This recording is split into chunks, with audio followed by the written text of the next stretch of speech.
Level up your gaming experience with over 8 billion playlists, only on Spotify, the official audio streaming partner for the 2025 Esports World Cup.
There's a limit in the Women's League.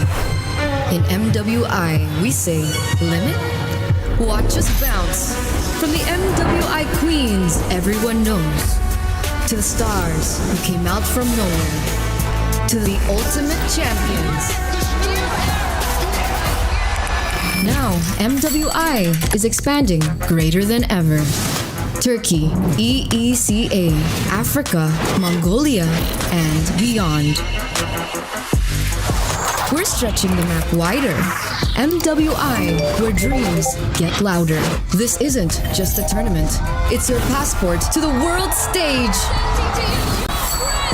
A spotlight for women in the EWC. No rules, no ceilings, no limits. Just this. We're vibrant. We're ready. We're limitless.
Reach your impossible. Lenovo Legion.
What is up, guys?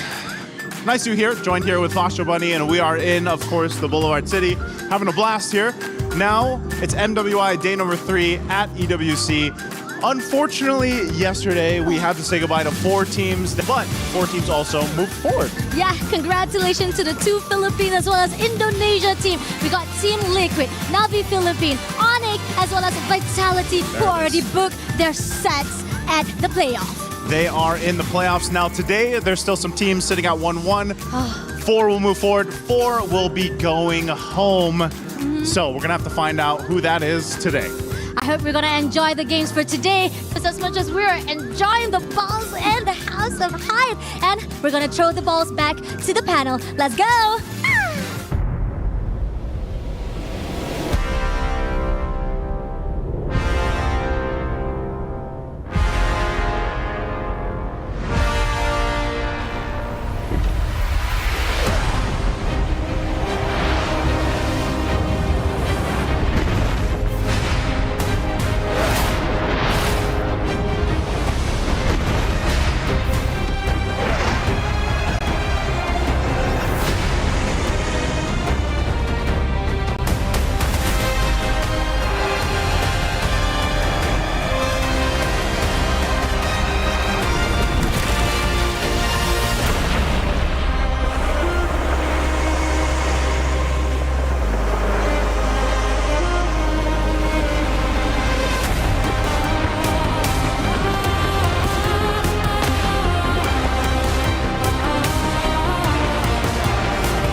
We started with 16 teams. 4 have been eliminated, and now we have 12.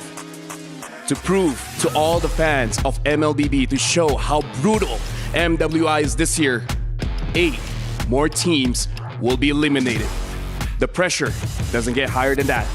Welcome to the Mobile Legends Bang Bang Women Invitational here at the Esports World Cup. My name is Afel. Alongside with me is my partner Chantel, and now Fasha Bunny joining the day. This tournament doesn't slow down, Fasha. 8 teams are gonna get eliminated.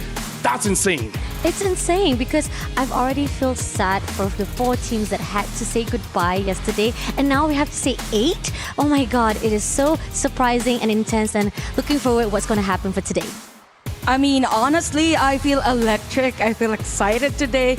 Imagine it's day 3 and we get to crown the new queens of MLBB, or maybe a team that will defend their crown in a few days from now. And now we got to see a little bit of action of what really happened yesterday. So we're going to look at the Kadia top plays of the day, because I got to say, yesterday, the first 2 games, it was intense. We went all 3 games, and now today is going to be even more than what we saw yesterday. Imagine, I think even game number 1 felt like a do or die situation for majority of the teams, and it just shows the prowess of a team that is well seasoned in terms of the drafting, in terms of their pattern. But I gotta say, for most of the teams, their performances was kind of surprising in a way that I didn't really expect that match 1 and match 2 for Stream A would be forced into a game number 3. And the fact that we thought that it was going to be like all of it's going to be best of 1, right, from match 1 to match number 4. But the rest of the second half of our session is that we see 2-0 2-0 completely, just clean sweep coming in from Vitality as well as Onyx. And I gotta say, for today, I'm really expecting for a full game series as well, because this is the matches that they'll be playing for their lives. Because later on, even in the quarterfinals later on today, it doesn't matter how good you did in day 1 and day 2. If you lose today, that's it. That's game over. So this is very intense. We're gonna be really breaking down a lot on the drafts, because I kind of feel like the teams that have been eliminated are the teams that just couldn't figure out this meta. Because the thing is, it's not just heroes, it's timings. Yeah, I would agree, because some of the teams, we could say that there's this effort to pull off other heroes that we don't usually see.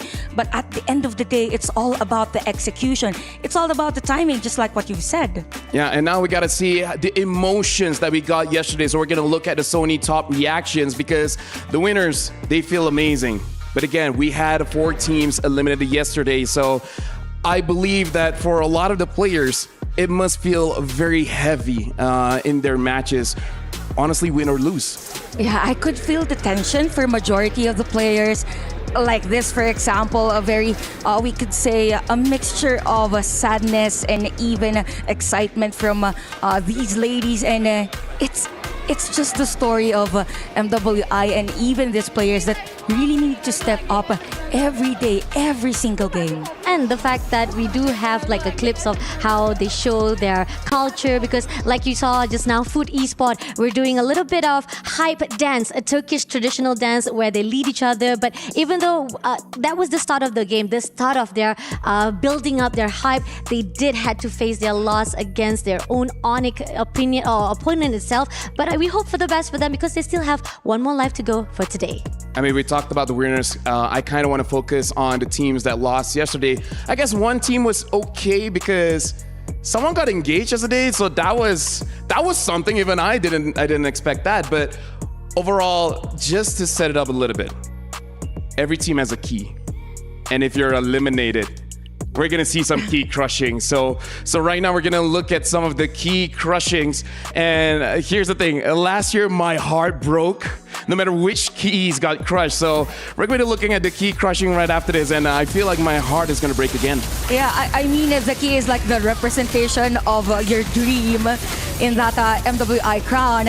And because of the plays from yesterday, as we could see that the majority of the teams are really stepping up in terms of play style. You can feel the tension with regard to their team fights. A lot has changed from day number 1. So I gotta say, I think for day number 3, things will be more intense. Definitely. I mean, we know for a fact that those are the people who are right now at the line. Okay, this is their session where they're going to go in for the crush. Oh no. Oh, that hurts. Ooh. Oh, It's literally. It's a snap. that was snap, yeah. Oh my God, it's broken in half. Is this different from last year? Like Last year it just bended It was bending only. he literally crushed in half. in half. What do you have beef with that key, man? No, this just shows how serious this is because remember, folks, they're all fighting for a shared prize pool of $500,000 US, and every single match matters. Every single match. If you make one mistake, that's gonna cost you thousands and your keys as well. Yeah, and at the same time, it's your pride and glory that whenever you see your key being also part of others of a trophy, whoever wins this, it's something that you will always remember that, oh my God, Salt to the wound. Yeah, MWI 2025, my key got crushed. My dreams were crushed right in front of me. No redemption arc. I mean, most of these teams, they've already been able to qualify to MWI. Some of them just started their debut here, and yet they aren't able to even continue their journey. And the thing is, today we're gonna see like what? Eight? Oh, even more worse. That's- like four. That's insane because, folks, if you guys don't know, the quarterfinals later on, it is going to be single elimination. So it doesn't matter how well they did day one and day two. If you lose, you lose. Oh, no, the key is going to get crushed. Ah! This one for me is personal. I think I saw that this is a key for CFU Gaming. CFU Gaming. For CFU Gaming, I expected a lot from them. This MWI, and there you go. The guy's face is so stoic as well. He's like, yeah, I don't care. It's not mine. It's my duty. Yeah. I need to do this. Not gonna lie, I want that guy's job. Yeah, I think I might want to try even once. Yeah, just once. Yeah, just once. Just once. Yeah, and honestly, looking at the gameplay that we really saw, it's not just the key crushing is unrelentless. Even the teams, they're merciless. They're gonna make sure if they win, they're gonna win big. And the fact that I feel like most of the teams, they've already reading to all of the drafts that's been done by their opponent teams. And those are the things that are crucial from all the lives that we saw just now. Okay, this is for the... Wow, GG. You know what? He's the executioner. Oh. Let's call him the executioner. He's the executioner. Mr. Executioner Man. Ah, that one. Oh no. Now he's showing off. He was just Now he's showing off. The emphasis that it's broken in half. Perfectly cut. Like two peas in a pie. I don't know what to say, but for Wow GG, I've heard their interview. Still high hopes in the next MWI. But yeah, it's their first time, but first time in an international stage and you have a key crush. I don't know what to feel. It has like two ways, right? It's either your morals go down below and then you started to say like, maybe this is not my path, but there are another way to say like, nah, this is just a momentum for me to say, you know, we gotta learn from the lesson, let's build up from this and go to the front, move forward. Here's the thing, I'm not an emotional guy. Yeah. But talk about manifesting your emotions into a physical object. Right? Oh. Like your hopes and dreams are on that triangle and they have to give it to the guy. Oh. Wait, no, the rest of the three keys just now, it was the guys who was showing off the keys. Now it was Rising Rage all by themselves showing it off. Oh, and they're looking at it. I think next year, if Rising Rage is able to qualify again, I mean, they can manifest the Rising Rage. Yeah, agree. That's a really good lore, actually. Rising Rage. Rage from the key crush. They need to remember that moment. Look They at need to Loffel's remember face. that moment. They needed to experience that for them to be the best, probably more than what they can do from this year. I don't know. I cringe. That was difficult to watch. But we have an exit interview with Rose as well as Rising Rage. So let's see what Rising Rage has to say after the loss. Hey guys, welcome to Reporter Hits. It's still Rose streaming from Stream B. Now, with me here, we have Rising Rage's Zaja. First of all, I know it's been quite an emotional day and, of course, an emotional way to end your day. But maybe you could share with us what actually went wrong in your MWI journey this time around.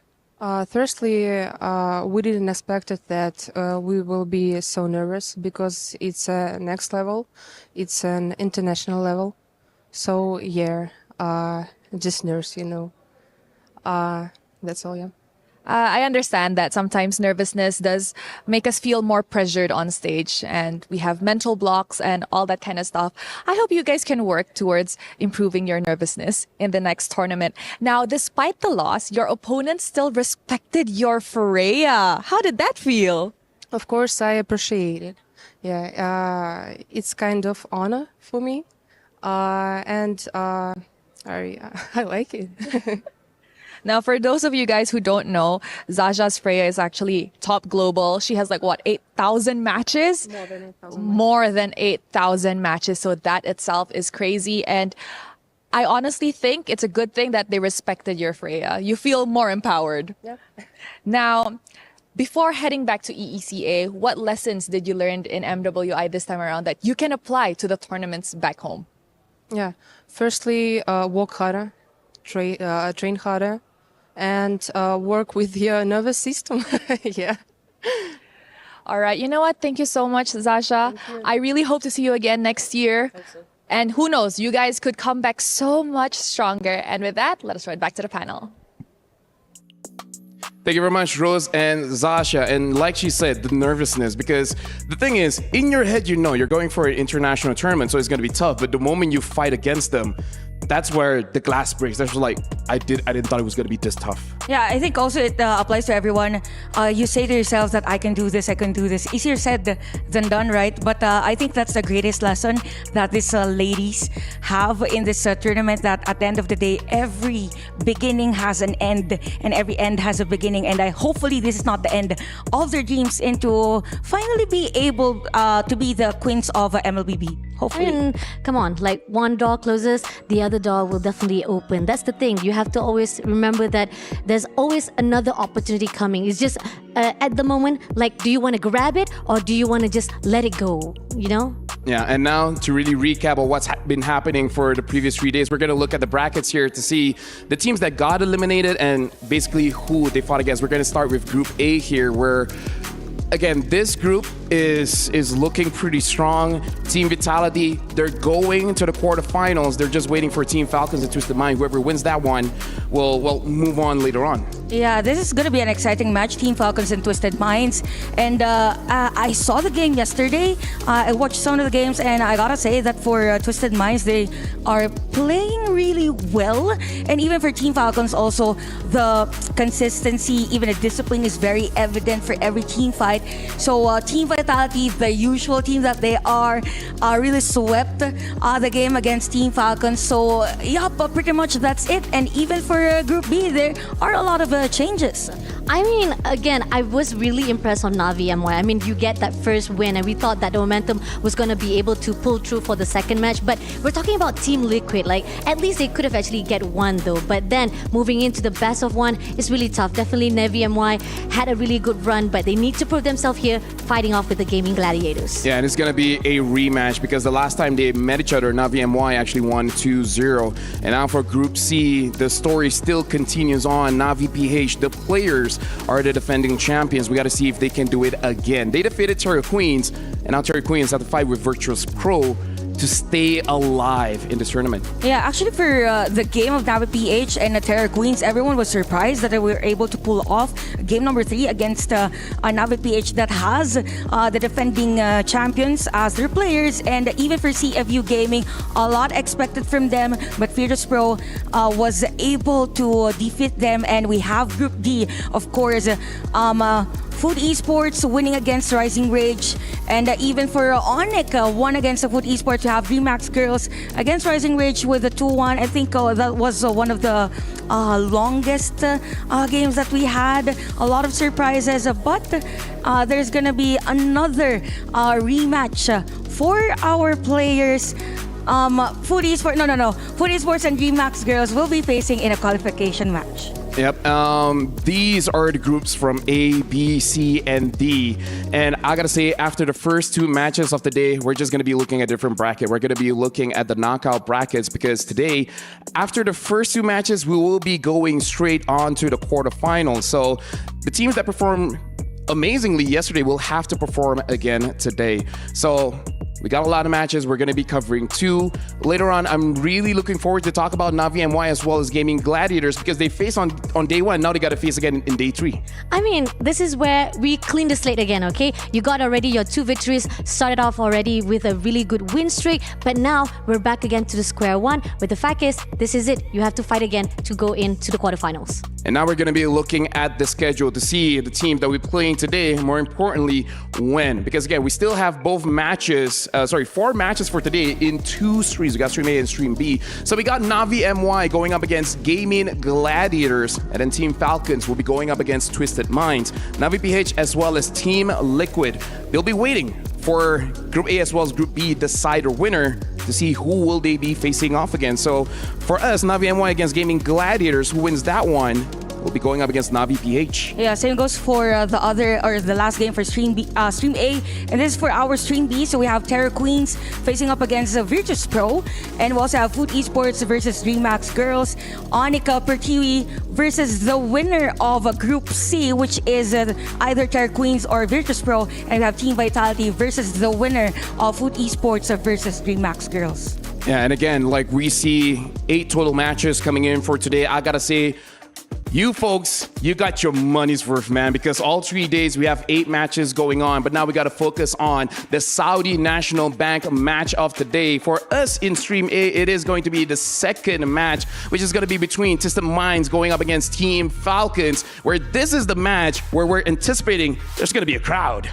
Yeah, of course. I mean, every time that there's a game for Twisted Minds and even for Team Falcons, we have a lot in our venue. And this is like the hometown heroines versus the former MENA representatives. Yeah. Either ways, it's going to be very charged because at some point someone will be like, wait, which one are we rooting for? Yeah. Yeah, but either ways, that is our Saudi National Bank match of the day.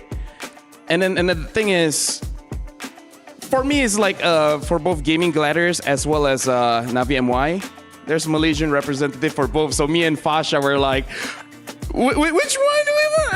I'll be at the middle. I mean, like, like Gaimin Gladiators from NA, sure, but Arya is there. And for people that know that, no. So I don't know, man. I'm torn in between. I'm confused too, definitely. I mean, like, we're big fans of Arya as well, but then at the same time, we want to focus on NVMY, right? Because they have been doing a performance that has been profoundly amazing. I mean, compared to what they did last year, and the fact that they're just almost close enough to go into that quarterfinals. But at the same time, I feel like we gotta give a little bit of credits to Navi MY even more, because if they ever survive this last fight with the Gaimin Gladiators, they're gonna actually meet up with their sisters, Navi PH. Then that's even more scarier, you know? 2 Navis in one tournament, yeah.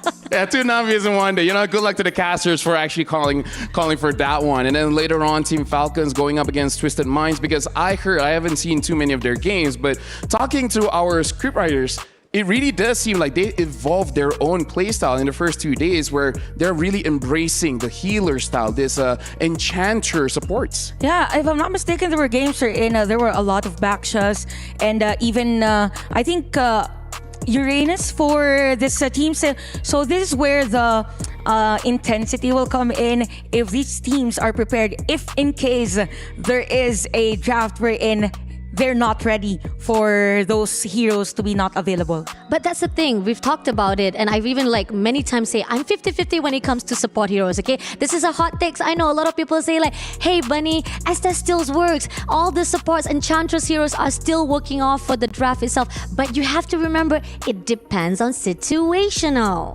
It's insane because supports, they heal other people. Like when I use it, I feel very toxic. Oh. Like what? Diggy is so cute, hoot, but damn that bird toxic.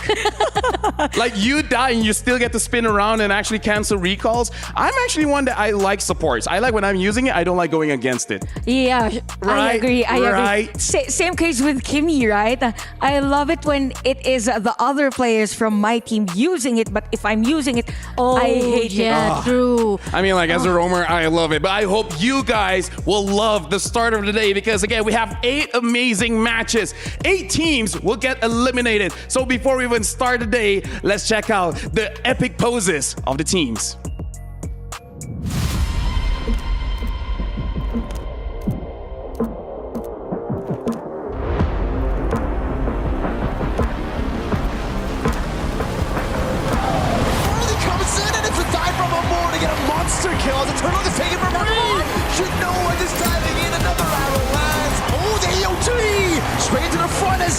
EWC capitalizes.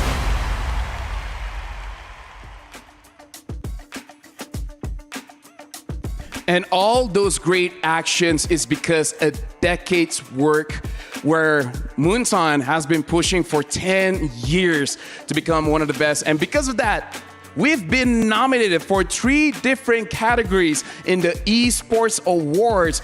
We got Moonton Publisher of the Year, the M5 World Championship as live event of the decade. Sorry, Publisher of the Decade, as well as MLBB being the game of the decade. So make sure you guys go to esportsawards.com/vote and vote for us, because you guys have been supporting us for 10 whole years, and now we're here watching this amazing day go through with 8 eliminations. My God, that's a lot. After celebrating 10 years of MLBB, now we get to be reminded that we're kind of old. Yeah, we're kind of old. Kind of old. Yeah, but I think for this, it's like we are progressing into a more advanced game that we have now. Tournaments Feels for a different women. era. Yeah, feels like a different era.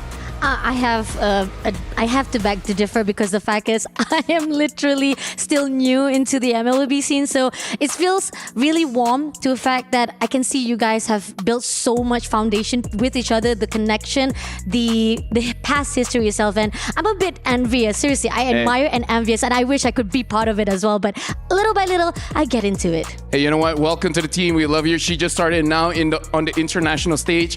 We even wearing the same thing, so you know what? That's looking all good for you guys at home. I understand there's a lot going on, so make sure you guys follow all the social media on Instagram as well as TikTok. MLBB Esports.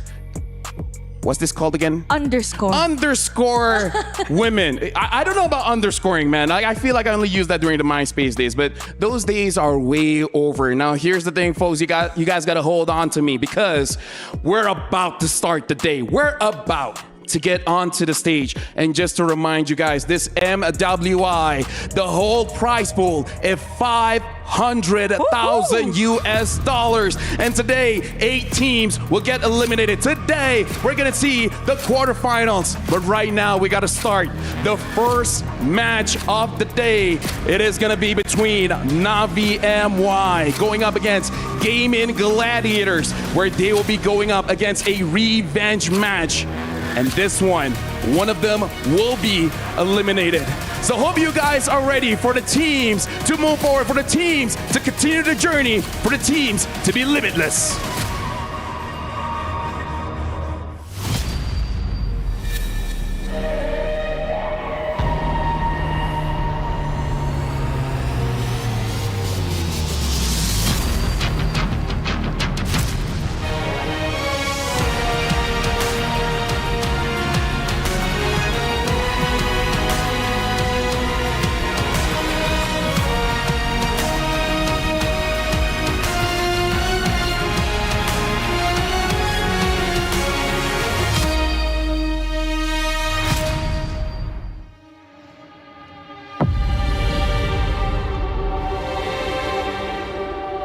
For 2 days, we have witnessed the fierce, the phenomenal, the absolutely unyielding spirit of the women of Mobile Legends Bang Bang. And we have seen the best of each region being pushed to their limits on their journey to become limitless.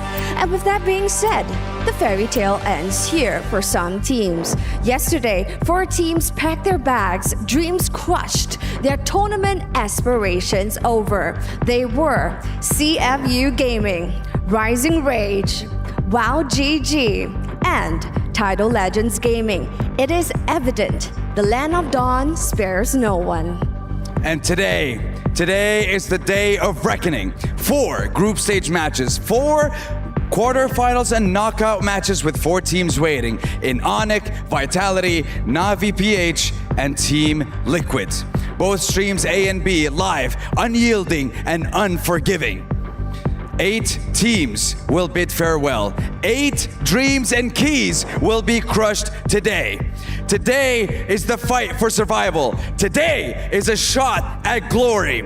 Ladies and gentlemen, day 3 of MWI is here, and the fight for the crown continues. So without further ado, let's enter our first competitor of the day.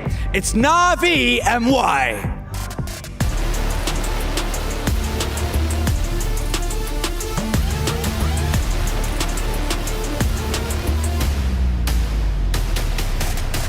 They fell short against Team Liquid yesterday despite a convincing Game 1 victory.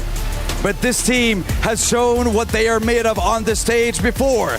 Can they do it one more time when they need it the most? Can they make it into the quarterfinals? Your shot at glory is here. Take it.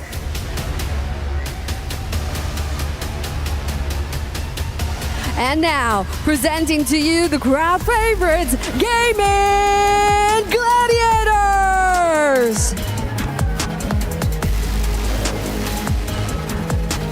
The representatives from Gaimin Gladiators have survived the elimination match against TLG to secure a rematch against Navi MY. Gaimin Gladiators have seemed to solve their issues and are on the much needed momentum entering this redemption match. Can GG's Malaysian EXP laner Arya empower her team to send the Malaysian representatives NVMY home?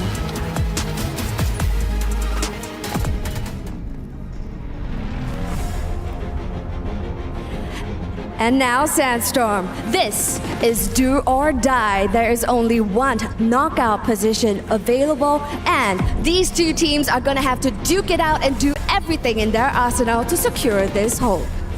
Our queens have taken to the stage and they are ready. Our studio is set. The first match of the day is upon us, and the shot at the next stage of the tournament is here. Who will be able to take it? Let's head on over to the studio and begin our first match of the day.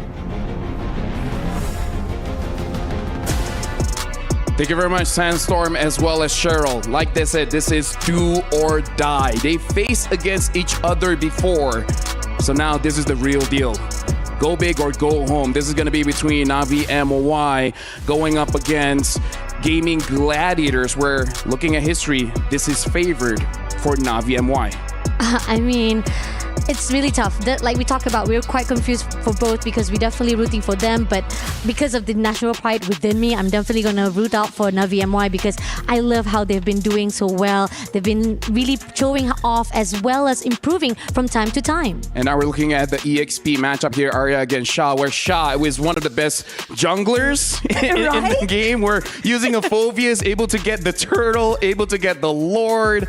Definitely the EXP laners is one of those lanes that we really have to look out for. But again, on both teams, this is important for both of them because it's not just an elimination match, but they faced against each other before, so they should have enough idea, especially on how the draft is going to look like. Yeah, that's true. And I think they also have a different perspective now in terms of how the other team will play because they went up against other teams yesterday. So it means for Gaimin Gladiators, maybe they fixed some of the mistakes from previous games. Same goes with Navi MY. Yeah, speaking of which, right now we got to look at the roster coming in from Navi MY, all the way coming in from Malaysia, trying to become the queens of MLBB. We're to be going up against the representatives coming in from North America later.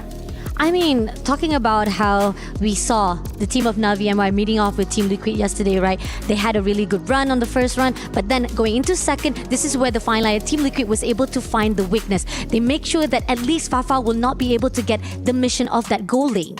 Yeah, I gotta say, Fafa has been amazing. I would say the one that we really have to look out for is actually Rina, because Rina yesterday looks like she was having a bit of trouble, even with the signature Lancelot. Yeah, I think also for Rina, the struggle yesterday was there's no really way for her to keep up to the pace if ever the other team is trying to force her to make an error. So it's something that Navi MY should have decoded already overnight, because Gaimin Gladiators, I mean, they already had the chance to play against them, but it's a different thing now. Speaking of which, right now we got to talk about Gaimin Gladiators. Again, they survived elimination yesterday.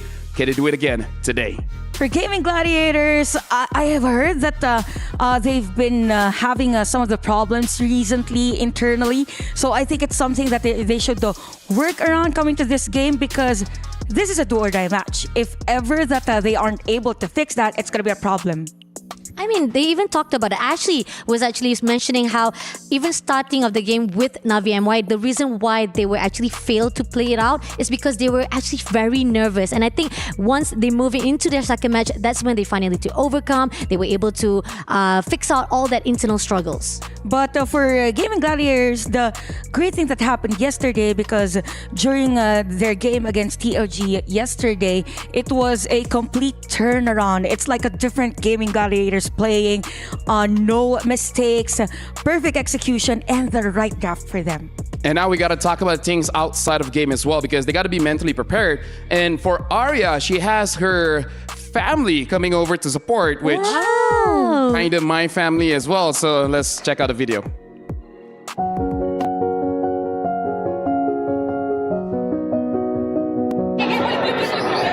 Kali ini kita datang untuk support Gaimin Gladiators and purposely to support Arya Abu Dhabi.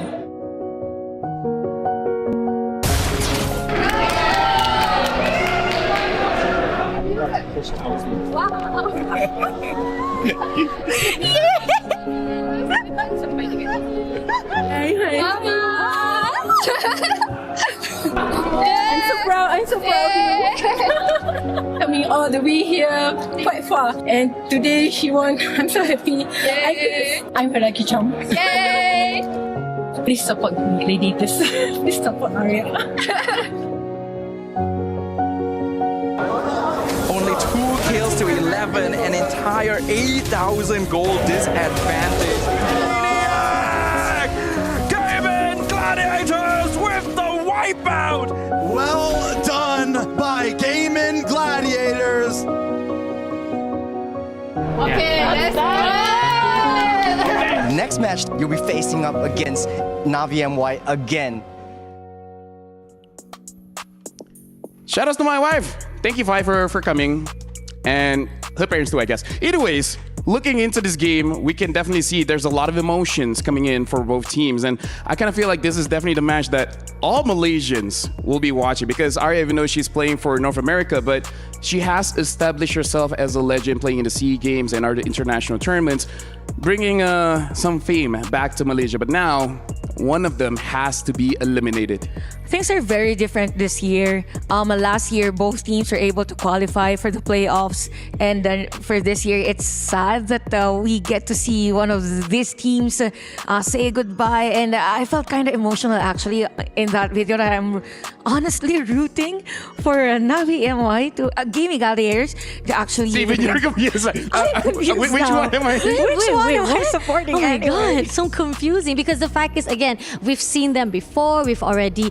It's like, I think mostly for you guys, that you guys are part of their journeys from they had to establish as from the bottom, now at the top at itself. This is international level itself, and we're seeing them growing from time to time, and yet they have progressed as well as expand to another brand, another org, and those are the things that are crucial for these players itself. Ladies and gentlemen, if you guys are watching at home and even you're confused who you should be supporting, this shows how heavy the story that all the teams bring here into the tournament. Some people are here for fame, some people are here to change their lives with the prize pool, and some just want to bring back glory back to their hometown. And now, again, if you put out your dream, you have to be ready for someone to step on it. So this is an unfortunate situation where, represented by the keys on their own table, as they're losing, they can see their pride and glory gonna get snapped later on today. But either way, we're just waiting for the draft to happen. Both teams have known each other pretty well, especially, I'm guessing, because they both screamed or at least boot camped in Malaysia, so they have roughly the same meta. And now we're starting on the draft. There you go. Navi MY being on the first pick, Gaimin Gladiators on the second pick. Looks like Badang has been banned out, and Gaimin Gladiators betting out the Yi Sun Shin. Hopefully for this game, for Navi MY, they won't really have those Lancelot that much, because first time they met, yes, they won, but it was 2 Lancelot games for them. If they pull up the same strategy for this do-or-die match against Gaimin Gladiators, I think Gaimin Gladiators is prepared for that. So looking at the banning phase right now, we could see that for Navi MY, they banned out Gatot and even Badang. Most of the heroes that could actually do a lot of crowd controls and sustain at the same time, even from those shields. So for a Gaimin Gladiators, nope, we don't want another Uranus Day and even a YSS because there's a lot that can happen if you have Uranus, and knowing that we should focus on the EXP lanes, then it's something that they should be mindful of. I'm not just thinking, if you're Gaimin Gladiators, are you willing to give Phoveus to Sha?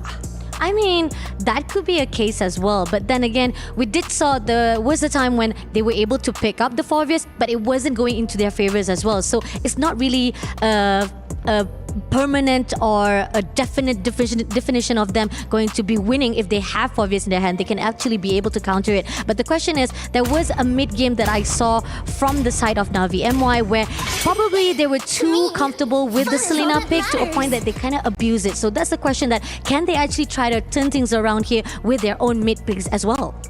By the way, since 1-1 has been banned, Baksha is open. There you go, Baksha for Navi MY. So knowing the trend for Gaimin Gladiators, they play a lot around Fredrins and even Grangers. So last 2 games that they won against Tidal Legends Gaming, it was actually Granger. It even got on. By the way, Lafel, they play Akai and they won with Akai. Probably the only Akai that was successful. So the way that for me to see an Akai win is for me to not see it.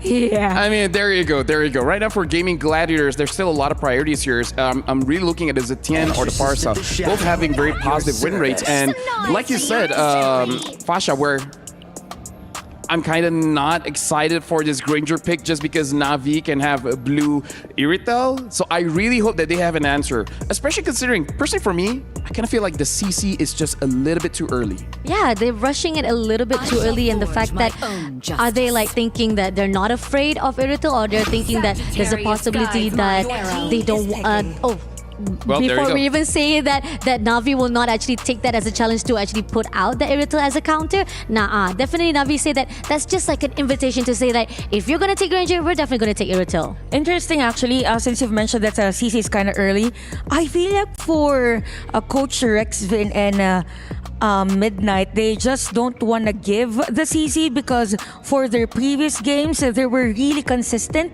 in banning these heroes. So it means that there's a high chance for Gaimin Gladiators to go for sustained heroes like Fredrin.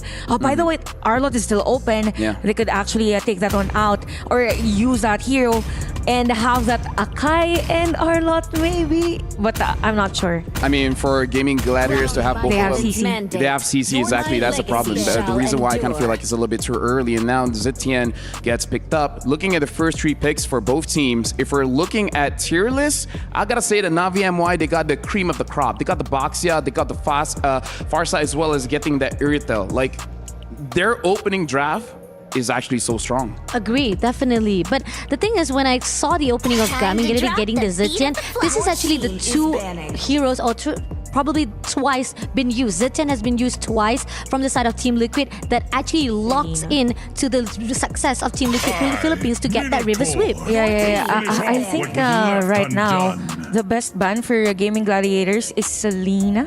Yeah, definitely. Although there's Or a part Lancelot. Or Lancelot. Yeah, they already have the Farsa and focus too much on the strong heroes for Navi MY. Yeah, Lancelot could be one. Hayabusa also could be an option just for the sake of not having that flex possibility on the Baksha since they already went to that route of not having Joy for this game. So things are kind of smooth in terms of the banning for Gaimin Gladiators. Very specific that no Joy for this since we have the Granger and even Zetian on the more squishy side. Yeah, and the fact that I feel we did saw a really good success coming in from the usage of glue by Navi MY. So that could be also another contender to be put out here for the list. But then from the side of Navi, they decided to actually cut out Minotaur and Fedrin. And you talked about it, how there's a possibility of Fedrin to be picked up, and they see it, and Gaimin Gladiator will be denied of the use of that. Yeah, makes perfect sense for this ban. for Navi MY. Since again, you have the CC, so it means you have a strong frontliner or a tanky frontliner, tank jungle for Gaming Gladiators. So it's gonna be Lancelot this time around.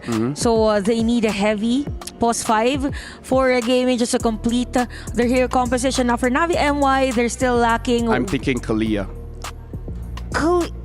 Yeah, Kalia is great. Yeah. Kalia is great. Because Kalia with that Farsa, and if Rina is willing to use this Boxia in the jungle, that rotating speed, that roaming speed is so incredibly fast. The side laners are not going to be having a good time. Now, with that being said, Rina doesn't like this kind of hero. She wants those assassins. Yeah, I'm just not sure if Navi MY really uses that Kalia. I haven't seen a game where they used Kalia. Probably that's their pocket pick for this game. Yeah, no history of using Kalia. Oh, Hilda, okay. So it's gonna be Hilda for their game, just for the sake of zoning out and finding Lancelot and Khalid. So instead of Kalia, we have Khalid. Okay, I mean, if you guys didn't know this, I've talked about this on the second session with Rema as well as Eterna and Athena. I love Khalid. That's the thing. The first roamer that I actually learned is Khalid. And I love it so much how that the way how most of the players of MWI, when they put out Khalid as a roamer, you'll be able to actually inject with the Raging of Storm, but you can also pull away. That's initiation that you can do it, but there's a 50-50 chance, there's a risk for you to give that body first and making sure that the follow-up will be coming through as fast as possible. That's the need that is coming in from Navi MY. Yeah, I would agree now. But, oh, okay. Hylos for Gaming Gladiator. Is this the first time we see a Hylos? I think. Yeah, I feel so. But like you said, you really need a very tanky front line. And if things go... Actually, they have ways to play with it. But I'm very curious to see how it plays out. Thank you very much, Fasha Bani. Thank you very much, Chantel. But now I got to throw it over to our casters to start the very first game of today, where, trust me, it's going to be a long day all the way to the quarterfinals. So, casters, good luck. Thank you so much, LaFell. Thank you for the panel. Once again, it's me at Nice Suit, joined here this time around with someone different. It's Mirko. Mirko, how we doing, man? Hey, doing great, man. Again, like LaFell said, we're in for a long day. And it starts here, Mr. Nice Suit LaFell. You gonna pull the red? I'm gonna pull the red bar. Hey, we're jumping to the game, ladies and gentlemen. A crucial match for all the teams right now to move on forward. The losers will have to bow out of MWI 2025 here. Once again, we get a preview of this matchup that we saw just a couple days ago where Navi MY swept GG. We'll see if the fates can change here in game number 1 of this best of 3. Now, real quick, I would say, we have to look at the draft and... Sean, chunked down a little bit, but like Fasha Bunny said, this is one of her favorite heroes to be picked, and it's actually played really well for a lot of the teams here. Dude, I mean, look at the compositions. I really like the Hilda. The Hilda pick, the Khalid pick, amazing last picks from Navi Malaysia. But as LaFell said as well, Gaming Gladiators just really need a frontliner. I think the Hylos fits in so well here. Just knowing the fact that Navi, the way that they want to enter towards the backline or dive towards the backline is kind of very honest, right? Having someone like the Hylos to peel is great. Good cover.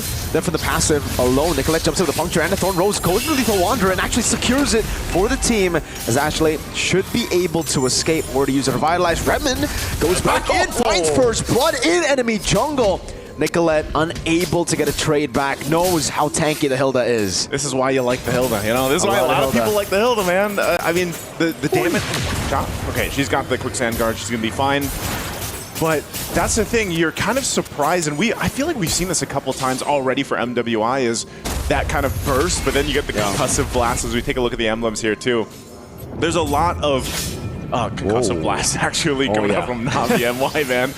Good tankiness that this lineup also provides, and that's something that Gaming Gladiator is going to want to watch out for here. Yeah.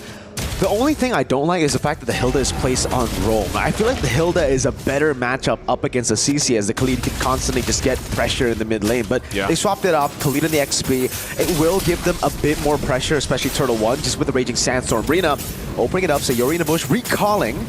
GG, just delay the turtle take. She's going to delay it out. That Revitalize is almost available from Ashley, so she might want to wait, but great Radiant Sandstorm. Arya able to come for the vengeance already. Pops in the curtain call, locks him down. Sha will be taken down. Panda with the rotation earlier here as Remen gets melted down. Nicolette picks up the kill, and this should be a free neutral objective to Gaimin Gladiators. Oh, the work that they just kind of put out there. I mean, Ashley was quite low, and I was saying she didn't have the Revitalize. She didn't even need to use it. She didn't have the level 4, but a good opportunity to get that stun off and then lock down the right target, and that was Sha. So an objective, a little bit of gold lead built up now to 4 Gaimin Gladiators to work through. And I think now when you see the Hylos, like Hylos in specific occasions, like you need that glorious pathway. You need to most likely have even the Revitalize and some of these skirmishes here. And this is also, I would say, for Ashley specifically, a very comfort pick. Like this is one of her picks for the roam. Absolutely. Oh, top. Up top, it's gonna be the gank over to Remen.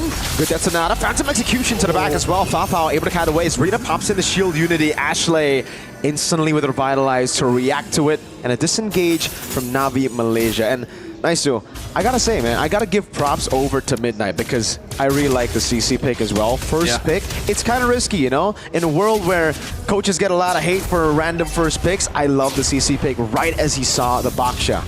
The CC has been doing great so far. Actually, hold on. Okay, they're not going to commit to this, but that's the thing. I mean, you can actually be quite aggressive on a CC. You have, especially when you have an Vengeance available, especially in the sense of this lineup that now the MWI went with here. So something they want to work with, but I would say I think even the Earthils right now are at the top, I would say, at least statistically. Earthil just tends to be quite a menace, especially later on in the game. So, whoa. Assassination in the mid lane. Hani taken down. Nicolette finds the kill, instantly rotates back up top. They're finding great pickoffs. Just with the fact that they have a Hylos here. You see that? You see what Sha just picked up? Yeah. Is that what we would expect? From a Khalid? Personally, no. That's gonna be the sundown. Remen, gun down. Panda not given the kill. It's Nicolette will be on a killing spree now. But yeah, I think it's an odd choice to go for. But I'm guessing it's because she's up against a CC. She's gonna get shredded anyways, right? If she builds tanky. So just go for it, I guess. Try to get that damage off if you can. There's gonna be a trade here. So objective, second turtle, now in the hands of GG. Looking to take some more resources as well. So there was a response. They might at least get an objective for Navi MWI down at bot once Shaw's able to push in that turret. But I gotta say, man, they're trying their best to respond to what GG's thrown at them, and really it's just, they're kind of locked in, I would say. This is a very different GG than what we saw in their previous matchup against Navi MWI. Yeah, it was a stomp the first time they met. Navi MWI dominated through, I would say, both games, right? 13 it was minutes or something like that. Very short games in the grand scheme of things, especially considering how good Gaimin Gladiators are now. 2,000 gold lead. And I really think it's because they finally found the solution to the problem, you know? Some of them were struggling without their comfort picks. Now, Phantom Execution, Nicolette knows that Sha has gone for damage, so wanted to pressure Arena, zoned away, and back to the point. Enabling your players with really good picks, with comfort picks. The Granger, we saw Panda do so well yesterday. Yeah, I don't know if this is going to be a sense too. Maybe it's a little bit of the family buff that we got to see during the panel segment where, again, here for the support for Arya, but, you know, LaFell was right. A lot of people are going to have their eyes on this matchup specifically. Nicolette kind of styling right now too, very confident on this landslide. So another turret's going to fall. They got more space to work with. They're in good position to set up for this next turtle coming up too. Arya on the hunt, but won't catch Fafao. So this is the thing, man. When we look at Navi MWI, how do they stop this from getting it too out of hand? 3,000 gold isn't anything too crazy at this point. I would say even in the sense that with this lineup, they should still be relatively okay to contest, even later on with that first Lord when it does come up. But the biggest thing right now is just kind of not getting picked off. And I would say one of the biggest stuns that's happening here, the biggest crowd controls that's being utilized is, again, this Hylos. Not only the stun that comes with it, but the glorious pathway. When that's dropped down, it's great initiation, but it's also good to peel for the entire team when you think about it. So they get control around this. This is the last turtle. They got control right now. We'll see if Navi MWI wants to fight. Looks like they do. Shield unity to the back. Panda still able to go away. Raging Sandstorm not landing in the back. Nicolette able to win out that red tree battle. Now goes into the back as Fafao continues to push. And will be able to find one, but Panda gets two big stacks on the Sky Piercer. That was an initiation that they thought the risk was worth it, but Navi MY loses two. And then Panda picking up a couple kills, plus she gets the Malefic Roar now. So, you know, on this Granger, like we've seen, that scaling is going to be really good. We're going to look at the instant replay here. Yikes. This is, they go for the shot jumps in. Yeah, she goes in with a Raging Sandstorm, mind you, again, to set things up, but you see the glorious pathway. It's so good to just kind of cut off crucial points of the team fights. So again, good utilization of the toolkits here from GG. That's why I mentioned early on, right? When we were talking about the drafts, Hilda Khalid, I'd say really good picks, but then the Hylos last pick really covered all of Gaming Gladiators' weak spots. That's the ultimate from this. Oh, Hani taken down on the side there. Arya tying them up now as Nicolette jumps in with the puncture. Actually misses it out, but a Thorn Rose plus Sayori's damage will be enough as Panda once again stacks two more up on that Sky Piercer. GG is out with vengeance, man. They're locked in. Everything is working out for them, and you know, even under a turret, how do you play against that? So looking at the items, you're gonna see there needs to be a lot of space covered here, especially for Fafao. She's very behind in terms of Panda, and like you said, those stacks are building up. Arya got the orange buff, nice too. And this is, I would say, rare. We don't get to see this a lot, right? The fact that the Baksha is so far behind, but this is one of the biggest weaknesses for the Baksha. We've just seen Baksha terrorize early game and win out most early games. That's why we haven't seen this side of Baksha. But if you lose out in the early game, first few turtles, especially against a Lancelot, and your jungle starts getting invaded, this is the reality of the utility jungles. Panda gonna be caught by the finish from the curtain call. It's right there to punish with a glorious pathway. Man, tied up and slowed down. What do? You don't do anything. You can't even fly away with the wings by wings from that. And as you mentioned, you know, the gap continues to build up. Sayori take some hits. Oh, is Raymond gonna go for this? Okay. She saw the low health bar. She's like, I can go and get the power of nature off here, but still, the turret's gonna be worked on. Tier 2 in the mid lane will fall, and Lord is next on the objective list here as GG makes their way up. And now BMY is just struggling to find a moment. And like you mentioned, Mirko, a big part of that is Rina here. She's so behind. What can you do? You don't want to box it. You're not really, you have to almost, in a sense, rely on the team at this point. Baksha is most likely just a distraction, or you're going to just try to find a moment where you can take the shots and hope that Fafao can pop off. She picks up a Berserker's Fury right now. So maybe, and if Hani quits getting destroyed because Hani's out of the picture and you lose a Farsa this early on in the fight, that feathered airstrike damage is gone. So you miss a big piece of the puzzle of your damage profile. Yeah. Misplaced strong picks, I would say, coming in from Navi Malaysia. Again, I think for me, the biggest point of criticism would be the fact that they picked up the Hilda Khalid, but they made the Hilda roam. I thought the Khalid would have been, again, roam, as Hilda could still stand her ground up against the CC. But now, it's a big Lord in the mid lane. Answer with a feather airstrike, instantly canceled out. Nicolette in the back with a Thorn Rose. Oh, Winter Crown evade from the Phantom Execution as Nicolette gets away. But it was only a diversion for the rest of the team to siege down below. Base turret down below taken out. GG. Looking for more as they rotate up top. Dead Sonata's landing two onto Fafao, taking her to half HP as Panda continues to throw out these shots. Mid lane base turret next. Still land it? Big waves in the mid lane. But Navi Malaysia, they'll hold on, but GG will get three. Gonna get three. Turret's gonna fall. It's exposed. Do they go for the fight? Rina, shield unity, whoa! Walks up and instantly just gets bursted down by Panda. Going for the shots again, the curtain call as Arya locks her down. But Nicolette stays on the prize there, looking for the end. Gets a kill before the rest of the team backs away. There was literally one HP on a cannon minion to ensure that they got the crystal. What a game, what a statement. You can see the ladies here happy about that performance. They did it faster than they lost to Navi MWI earlier a couple of days ago. Just an amazing performance. They were locked in here, man.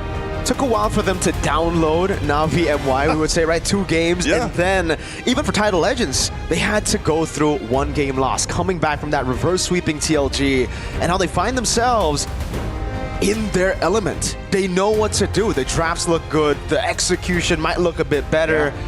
This is the GG we were expecting. This is the GG, yeah. And it's, I don't know, man. It just seems like maybe the communication is those better. arguments worked. Yeah, it's crazy. Let's go ahead and throw it over to the studio to see what they have to say about Game 1.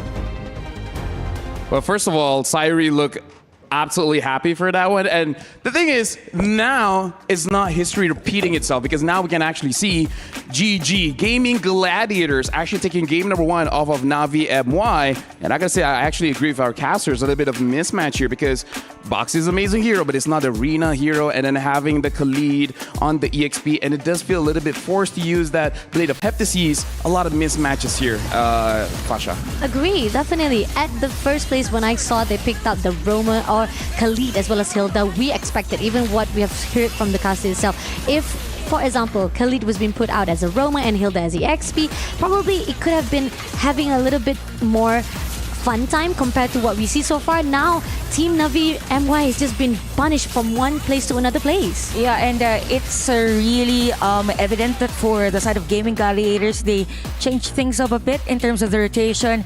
We could see Nicolette at the EXP lane, and there's an early 4-1 rotation actually for Gaming Gladiator, hence the 3.3k gold lead at some parts of our game. And we could see actually that for Gaming Gladiators, even the emblem set is meant to just deal damage against Navi MY. And I kind of feel like they understand the movements coming in from Navi MY, more like their habits, because they know what kind of gold laner Fafao is, which is she wants to get the gold. She wants to get the minions. So Panda used that opportunity and actually rotated for the first turtle. And starting from there, they hold the map.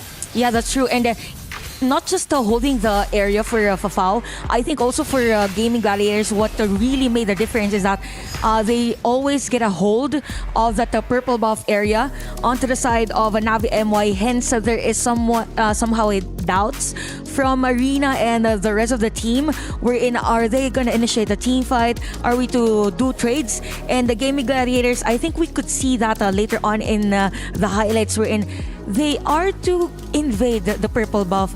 They saw that Rina wasn't there, so they let go of the purple buff, went to the turtle, and there was no trade actually for Navi MY.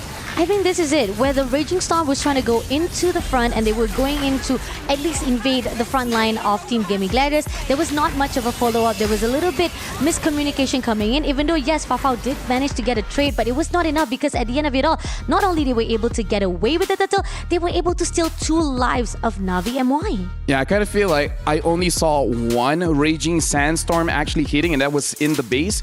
And at that point, you just don't have enough damage. If it hit during that turtle fight, maybe it would have been different. Yeah, and I think that was also the team fight wherein we saw Gaming Gladiators just let go of the purple buff. It was 5 seconds, I think. 3 to 5 seconds wherein GG was just at the purple buff, and then they knew, so it means that there's a change, or maybe they know how to assess what is best in terms of the current situation. So that's what I love about the performance of Gaming Gladiators during that game. And I kind of feel like for Navi MY, they're just really reacting onto what GG was doing all throughout game number 1. So it really does look like Gaming Gladiators, they have very good control over the map as well as very good decision making. So Navi MY, what are we looking at the changes coming in for game number 2? I mean, drafting-wise, probably just the positioning.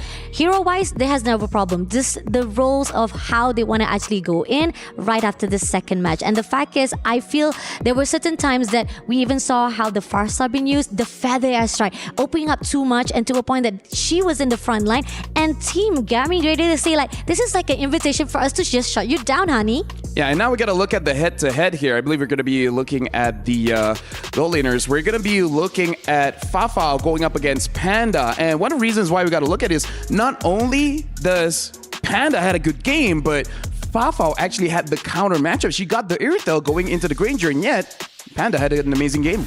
I mean, we already seen yesterday where Panda was also using Granger as well, and despite there was a back and forth, I think Gaming Gladiators say that it doesn't even matter if you have a counter for Granger. Counter-schmounder. Counter-schmounder, I still be able to do it because Panda had the highest, if I'm not mistaken, still dominated that game with 1,049 GPM. That shows how much she is confident with the Granger. No matter what counter you give it to her. I think the thing that made her very confident on that game is the formation also of the hero composition of Gaming Gladiators. I mean, they have the high loss. They even have Sayori to actually stop the players of Navi MY. So Panda was just enjoying the game. You have 503, you have the Sky Piercer. By the way, even Hani was forced at around 9 minutes to build the Winter Truncheon. It just means that majority of the players of Gaming Gladiators are just diving, specifically Nicolette, by the way. So you have the threat from an assassin jungler that could actually puncture at the back line. And for Panda, you're just doing the Rhapsodies, even the Death Sonatas. So it was masterful draft for Gaming Gladiators, and we could see, and for this statistics, that we have the highest damage per minute with the Sayori. So it's just supplementary support as to Panda's highest gold per minute. So add that items that Panda has, plus the burst damage that Sayori has, and even those assists from Ashley. Yeah, we can see that Raimundo actually took a lot of damage, but again, she took a lot of damage, but there was no dishing out. And I feel like this is just fundamentally, you're not utilizing your win condition, your draft, because we talked about this during the draft, where looking at the what Navi MY actually had, they had the opportunity to move around the map very, very fast. But they just couldn't do that, right? I don't see a lot of rotations. Partly is because we saw the highest damage did come from Sayori. And I did see Sayori actually poking out Honey quite a lot, to the point where she can't go to the side lane. She has to go back to base. Yeah, I think also one of the many reasons why it was effective for Gaming Gladiators, or why Navi MY was confused, because even the Khalid was forced to just stay on the lane. I mean, if you're up against a Hylos and that type of hero composition from GG, it is expected that Khalid or Sha will be up front. But I think there was a moment in our game that she was the one doing the split push, and it's not advisable to have a Khalid to do that. You want Fafao to actually do that. Agree, because you want to be fast. You don't want the moment when you're trying to go in the push, people can actually go in. Your opponent will be able to catch you on your action and grab you straight away in that moment. But at the same time, we do have to give so much credit to Gaming Gladiators. Not just the map control, it's the fact that the invasion that they've done to a point that Team Navi MY, they couldn't even go out of their own way to make sure that they have be able to push through. Because again, once you are being controlled by your own opponent, you can't do anything out of it. Yeah, they're just really roaming around the map really fast. All areas are being covered. So Navi MY, it's as if they're restricted in their own farming area that they had to share on the resources that are only available to them. And Gaming Gladiators, that's the moment we're in. They're able to spike up their gold, have the snowball, and just they just did it continuously. So it's as if you are Navi MY, I can't breathe. Let me breathe just for a second. And now we have a quote coming in from Gaming Gladiators, coming in from Ashley. This time, I truly believe we have a stronger and more consistent roster. I really want to prove to the world that NA shouldn't be taken for granted. I want to put our region back in the spotlight. And winning this one can definitely put them there. And here's the thing, I really feel like hearing the conversation between the both of you, it's really about pushing Navi MY out of their comfort zone, right? Because even on the heroes, I kind of feel like they're not really comfortable there. So maybe that's where Navi MY, they really have to start to get some control back into the game. Don't let GG take everything from them. Agree, definitely. I think the fact that they've been read from all of their opponents, especially from yesterday as well, the fact that they always try to go in for the dive composition first of all, but then everyone been saying like, no, we can definitely do an anti-dive composition back to you, Navi MY. So this is a thing that Navi had to figure out, like, how do you actually be able to counter the counter attacks back? Because the fact is now the teams are having a little bit of struggle to push through whenever there's somebody giving back the energy to them. Yeah, agree. I believe that for Navi MY, they somehow played inside GG's game. Yeah, exactly. It was very evident that for GG, they really gave up the Farsa, right? Yeah. So they have to be mindful of those heroes. Are they really giving us this, or maybe they are prepared for this hero? So for GG, it's working well, the way they draft. For Navi MY, they just have to make sure that all areas are going to be covered if in case they get the heroes that are given to them by GG. I kind of feel like, let's start with simple stuff. Let's start first thing. Give Rina an assassin, because I don't know about you guys, she did not look comfortable on that box. Yep. Agree, definitely. I think that somehow, when we've seen how she popped off with the Lancelot, it was much on her own turf, and the fact that she was definitely on a roll whenever she has an assassin in her hands. So possibly when they wanted to actually have so much sustain in the team, it ended up not going in their favor. So there's a possibility draft-wise could be another hero that could be pulled out for her as well. And the fact that maybe with this having into their mind, they can actually do a better rotation. Yeah, if that's the case, then for GG, I expect that they will not ban the YSS, but have Navi MY do that, and they will pick a Lancelot again, because that was the case for game number 1. Because the last time they met, it was all a Lancelot for Rina, but when they played against Team Liquid, they played great with the YSS. So, okay. Yeah, so they banned it out. They are the ones to ban it out. I believe if that's the case, then GG will go again for the Lancelot, or maybe even have another hero that is on the sustain, which is the Fredrin. I mean, looking back at the NA qualifiers, because Nicolette is an amazing jungler, one of her highlights that I saw during that time was that Hayabusa. So that's also part of the equation in terms of heroes that they can pick off. So looking at Navi, very interestingly here, they really respect Sayori on this Zetienne. So I really want to see if there's any priority coming in mid, because both the Kimi as well as the Pharsa are still open. And for Navi MY, an additional Selena as well. I mean, we did saw how crazy Zetien's been poking off away all the rotation that was done by Navi, and those are the things that is crucial for the movement of Navi MY itself. So they definitely want to make sure that it is a respected band that they want to be aware of coming into the second match. But then again, we do see that it seems that Pharsa and Kimi will still be open up as they put out Gacha Kacha instead as the ban priority. They are just limiting the options of Gaming Gladiators, because there's a high chance they pull off Zetian and Gatot both at the same lineup.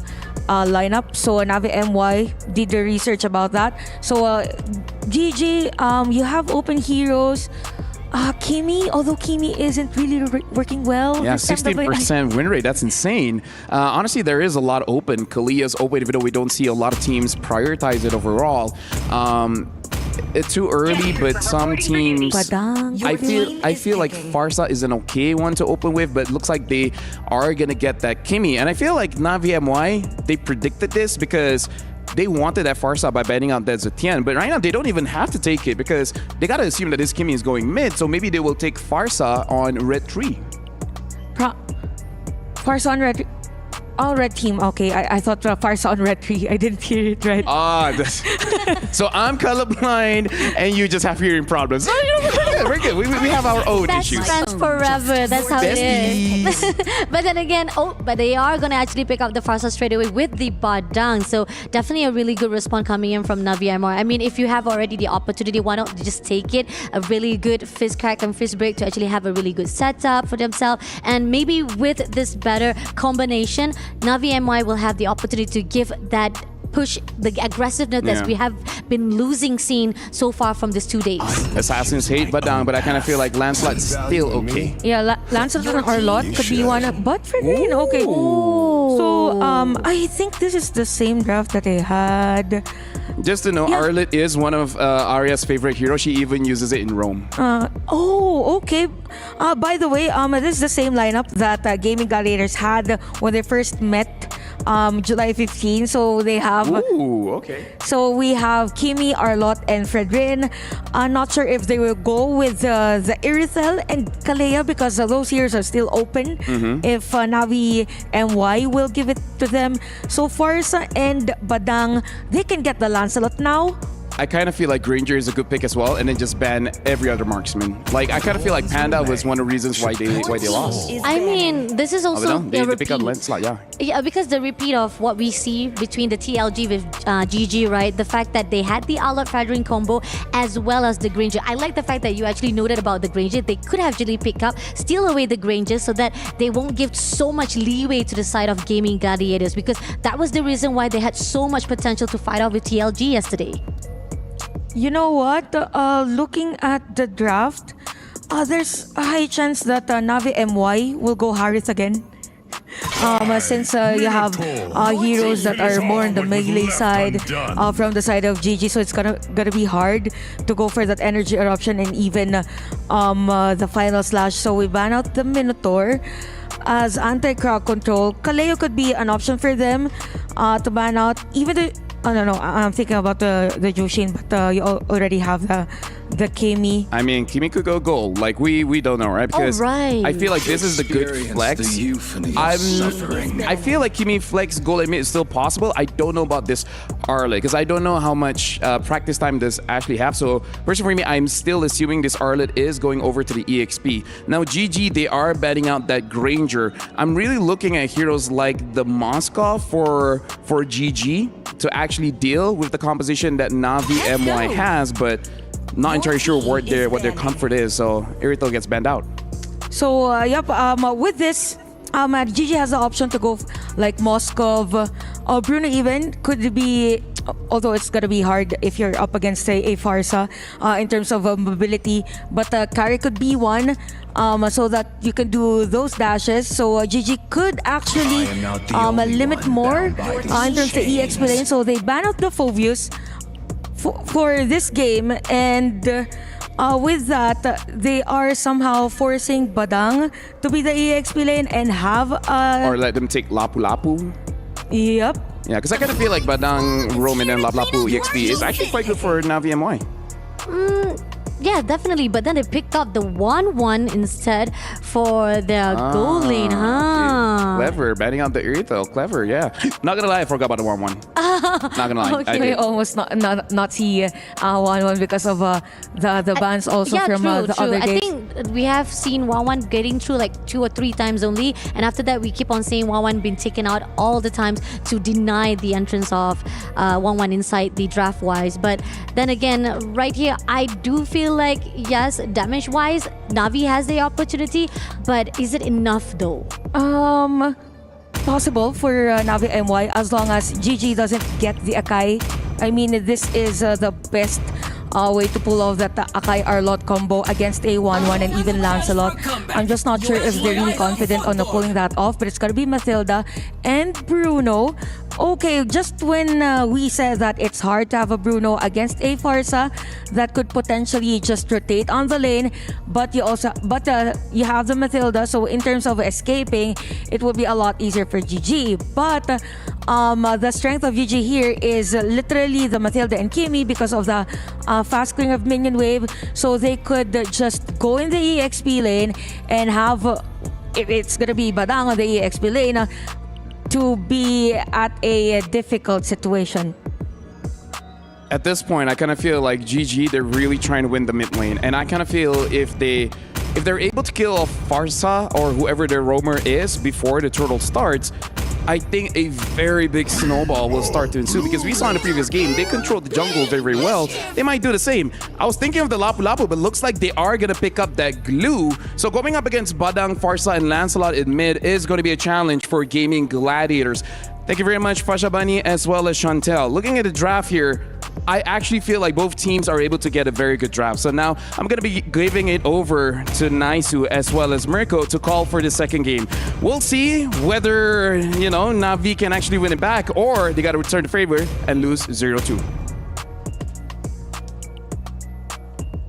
And we will find that out here in just a second. Once again, it's me, Naisu, joined here with Mirko to bring you game number 2 in this best of 3. A very dominant game 1 that we just saw from Gaming Gladiators, 11.5 or so minutes, much faster than they felt the defeat before. Mirko, what do you think of the drafts here? They're both, I agree with Lufel, they're both pretty good.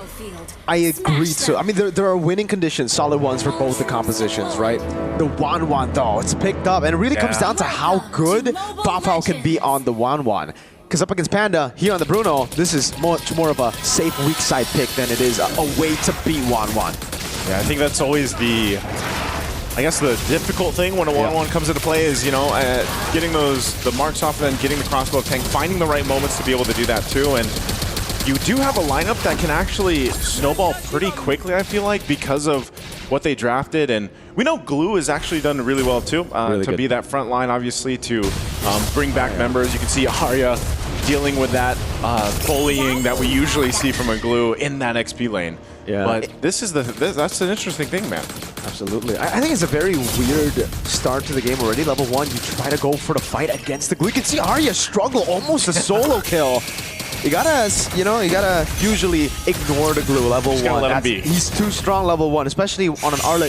You're online level 2 once you can get some more resets on the Vengeance. Yeah, so she's gonna go. Oh, I thought she was gonna go back actually, but I guess she got the call that, hey, actually is here Sayori too. Maybe they can get something to go, but I just think you don't want to play too low health this early on, especially with a Lancelot across from you. So you see Rina, she's got that level 4 now, but still, I guess utility-wise, when you look at GG's lineup, it's great in the sense that they've got a lot of options to escape, but also engage the fights, and that might be crucial in, again, timing. Now, they showcased it here mid lane. Whoa, good gank over to Hani. Gets her low, doesn't really bait any resources, but what's great is they relieve pressure off of Arya. They forced Navi Malaysia to look for the response in the mid lane, and now Arya's back in lane. Should be able to set up faster than Sha. Again, Sha rotated to mid, but she's not level 4 just yet. There you go. Now she gets 4, and Arya's not 4. Arya's so close too. A final slash would be so good here if she had it. Yeah, but I guess she's just gonna be relying on the resets from the rest of the team. Nikolai walks out, just giving the mount down already over to Arya. Nikolai with the cancel, jumps in with a taunt as well. Unable to find... Rina goes in and actually still wins out the red tree. I thought it was a mistake going for the Phantom Execution to escape, but hey, a win's a win. Turtle 1 over to Navi. She made it work. I thought she was going to get pushed out from the vicinity of that turtle, but she goes back, gets it. Wow. Yeah, it's interesting that they weren't able to capitalize on that, but still, no first blood just yet. A lot of early poking happening between both teams, but essentially both these lineups really rely on those level 4s for both of them. Oh, look at this glue. Little shot. Yeah, by splits. This is, I mean, Arya's... I would say what does the Arlot really need to win this matchup against the glue? It's really not about the win, it's just you trying to rotate faster. Ani pops in for the airstrike. Good response from Remen to help her there. But yeah, for the Arlet in this lane, you're mostly just looking for the clear and to rotate to your team. You're just playing for the Fredrin. Just play for that, and I guess that's why the Matilda works so great here too, for the Fredrin. Because essentially, man, we could even see it, depending on how this game goes forward, Nicolette could face the same fate we saw Rina on the box of the previous game. She could end up being delayed too much, but you throw in a Matilda in there, it helps you kind of move around the map a little bit better, also kind of engage or disengage if you have to. And nonetheless, when the objectives comes up, you're still, that tanky hero that we're used to seeing with the Fredrin, but you get some added bonus with the utility. Now the Bruno too for Panda I think is a big thing because he's gonna jump into this. Good guiding win, but now keeps the mount down. Good pin as well with fist crack. Now Nicolette still able to dash away. Sayori pushes on those laser beams. The Worldie slowly but surely chunking those HP bars low as Sayori continues to zone in the mid lane. And she's gonna do work. Arya might just try to force, I guess, Rina off of this. Try to slow them down. Do they put pressure on the orange buff? It looks like they don't, but the turtle is up. Nicolette's still on the bottom side of the map, so we'll see how they respond to this. A couple of the ultimates already down though here too. Big resources down, and they're still looking to contest for the neutral objective. Mid lane for the airstrike. Use up Sayori taking low flicker as well, committed down by Hani.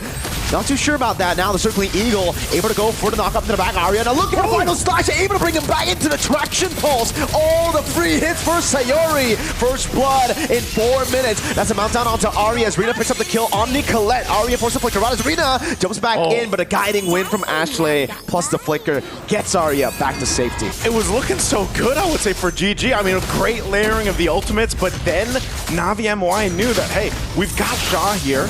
She can tank up quite a bit of damage, and then Rina came in at the right time too to capitalize on cleaning up some of the health bars and getting some of the kills there. But objective now in the hands, second one for Navi MWI. Definitely a better start for them, but GG still keeping things kind of under control. We're not seeing a big gold gap or deficit that they really have to work for. There is starting to be a little bit of a deficit between the junglers, like we mentioned. Rina level 9, Nicolette level 7. And so Navi MWI, if they want to transition the game plan of let's keep pressuring Nicolette, let's keep pressuring the side of the jungle if we can, then they build up on that advantage, and that might be what they look for here. Hani does pick up a glowing wand, so she's got that. She's been very, you know, happy on the feathered airstrikes, man. She's been popping those off really early on, but I think maybe that's what you want to do, at least in this situation, where you just kind of let those feathered airstrikes go, knock some of the health bars down. I think you have to put pressure on Sayori too. She's been kind of free hitting for a lot of these skirmishes early on. I agree. I think the big also ways that Na'Vi have been able to turn the tides around in the team fights has been through Sha. Like just getting the mount down there and having Na'Vi Malaysia basically have free hits on him, isolating that target has been massive for Na'Vi. And for GG, I guess at this point, they got to choose. Either they put respect on the glue by playing it a bit more, you know, they play it with more kiting, right? They just go back and forth. Or they commit all the way and just try to win out before the glue can actually have a say in the fight.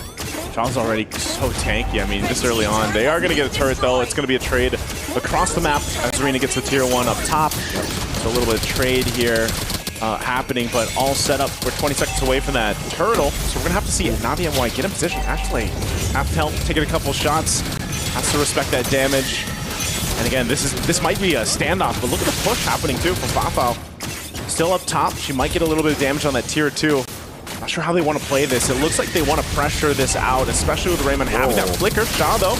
Yeah, they're going to go all in onto Sha. Final slash as well. But the meltdown comes in, just barely able to flicker out the worldie. Fade away. Nicolette gets out as well. But look at Fafao utilizing that skirmish as a distraction to claim a structure up top for free. It'll be traded with a turtle, but at this point, I think the tier 2 is a bit more worth it. Yeah, that's going to open things up.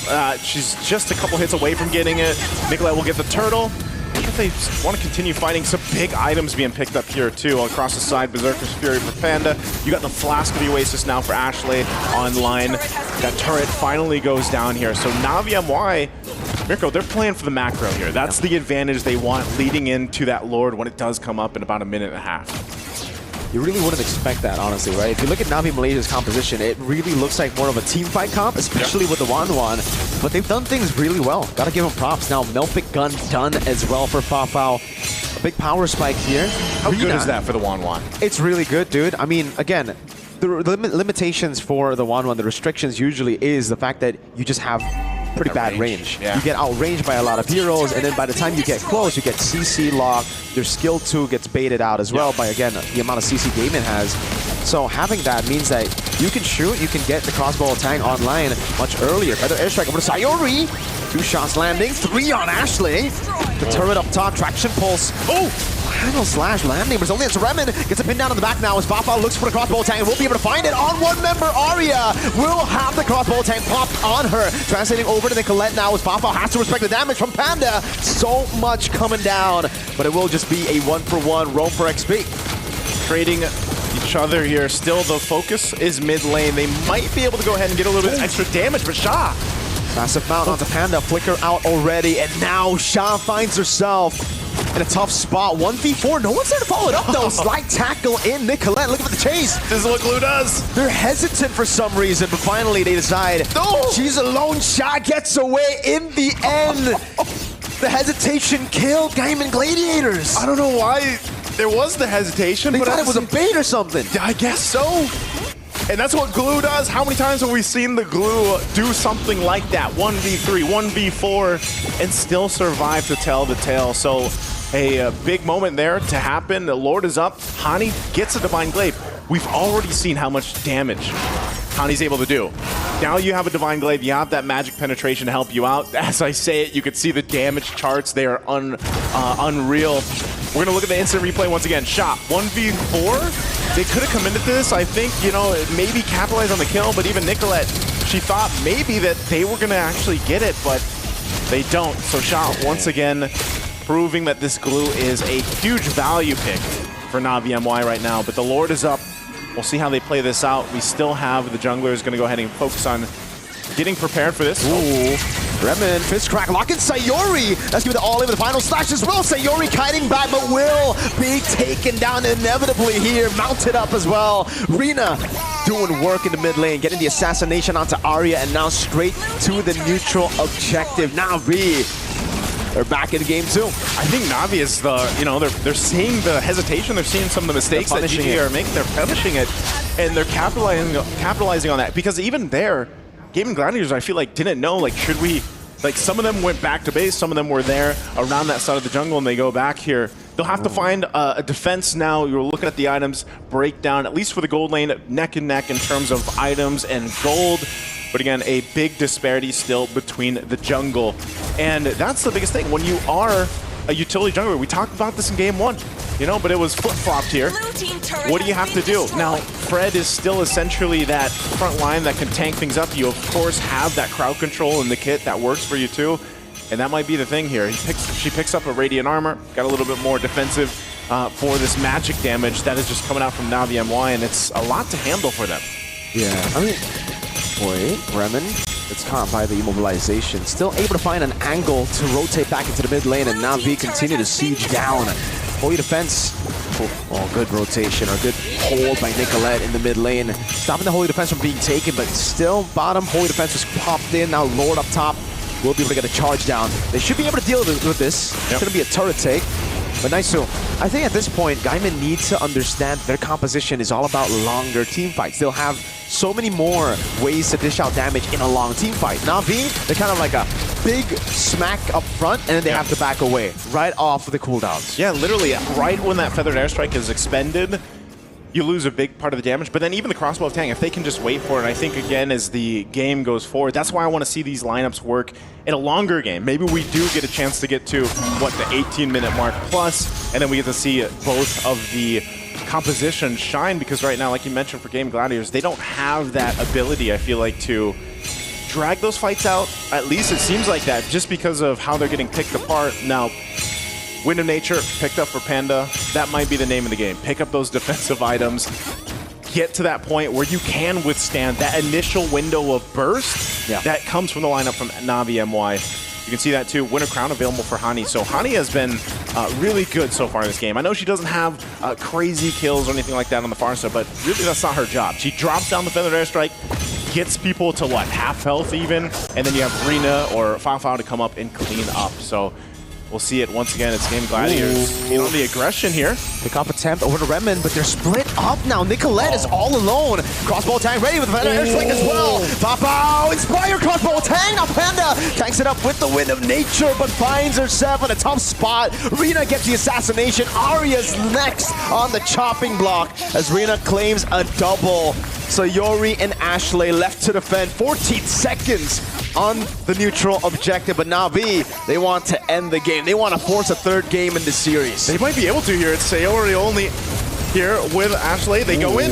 But certainly Eagle. Now the Feather Airstrike has zoned him in the back. Now Remen, very low. Puncture over from Rina. Goes straight into the mid lane. Sayori doing her best to clear out the waves. 3 seconds on Nicolette now as Remen walks back up. That's the guiding win onto the front. So the minions don't get in. And it's a good play to save the game, or rather, to extend it. Extend it. That's what they needed. They needed to buy time here. GG is still in it, but the Lord is going to be focused down and take down Navi MY. They got to go. It looks like GG might want to contest this. They go in, Nicolette. They got to gamble on this. Feather Airstrike landing on Panda. That's going to be the Phantom Execution as well. Lord not taken just yet, and Navi. Oh, this is risky. Have been forced back. Now GG, it's their time to control the tempo. Yes, they're one man down, but they got to force something out while Navi are low, while these big resources are on cooldown. Oh, again, it's going to go for a little bit of a reset. The rest of the team is making their way back to the Lord pick here. And Ashley trying to join this fight. They get control. Navi MY. Final slash over to Fao. That's even the second skill baited out. Feather Airstrike. Nicolette finding herself almost taken down. Has the guiding wind to save her, but that means there's no jungler to look for the retreat, to look for the neutral objective, and Rina claims it for free. Navi MY played that so well. It was a pendulum, basically, for that Lord swinging back and forth, and unfortunate for GG, they just didn't have the firepower to withstand, or even the defensive items to withstand the initiations of the poking from Navi MY. So they find themselves, once again, on the defense here. This might be a position for them to work with the lineup that they have, because of the last couple of fights, man, haven't been good. I mean, it's clear that there is a different idea happening, because we've seen now 2 major team fights where one side of the team is on another place, and then you have a couple from GG on another. So we'll see how they play out this defense. Rina. Takes a couple shots. Lord's going to be worked on here. Thorn Rose baited out. Now Lord in the mid lane. Panther airstrike as well. Panda able to go for side tackle. Arya went for the cancel, but wasn't able to find it in the end. Let's see Panda kiting back. Fist strike coming out as well. The base wide open. They're going to go for it. Pops the Inspire and secures the game. You see thumbs down there. Some emotes from the ladies. This is getting hot.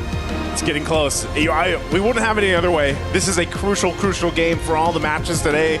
We want game 3, and Navi MY made sure we're going to get that. So far, Naisu, this series has all been about speed. Whoever gets the snowball first, whoever is able to push in the game and control the pace has really been able to take over. They have, and I think this sets it up for an amazing game 3 ahead of us, man. I don't know who's going to come out with more speed for game 3, but I don't know. Either way, maybe game 3 is where we think about the junglers. Yeah. Are they going to match up and with the gold the lane, man? Yeah. Panda does well on Granger. That's true. If it ain't broke, don't fix it. Don't fix it. Studio, we're going to have to go ahead and throw it over to you guys to see what you guys think about the speed of this game 2. Yeah.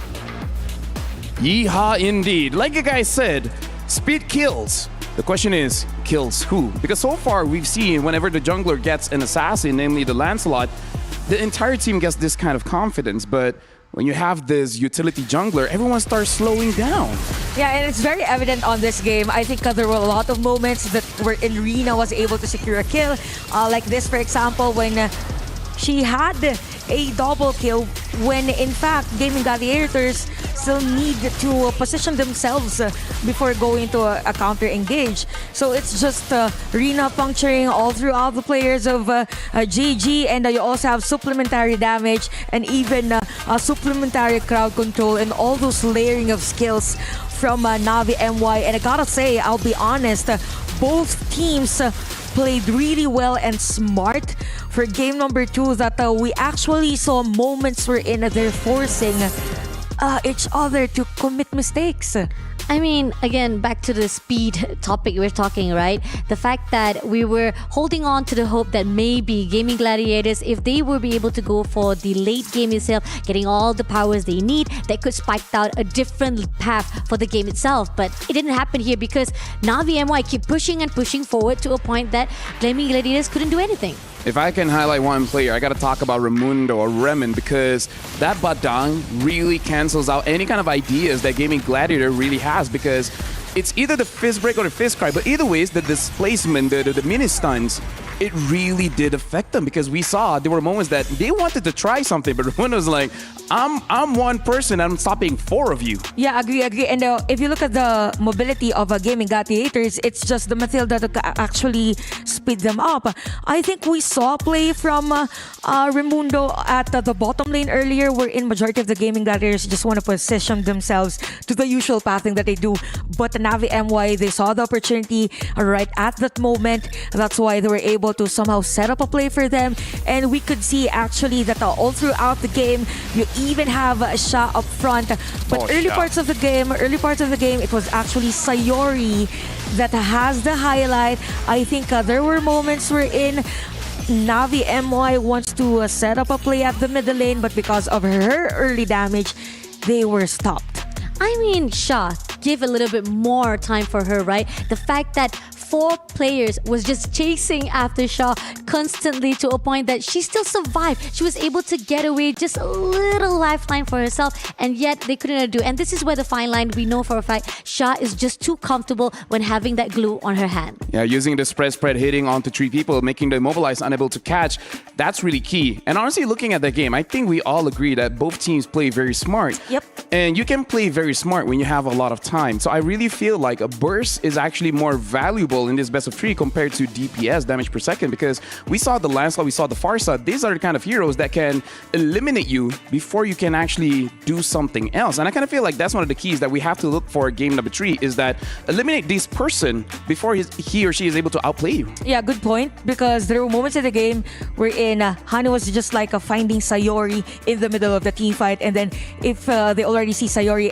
misposition, then they go and engage, and you have this Lancelot just doing a signature move up against the players of Gaming Gladiators, plus the crowd control. So kind of feel like for your Gaming Gladiators, some points of the game, so some parts of the game, they know what to do. Yeah. But because of the chaotic force that Navi MY has, it was very difficult for them. Since Fasha want to talk about Sha, we got a head-to-head here between the EXP laners, and honestly, Sha is a big...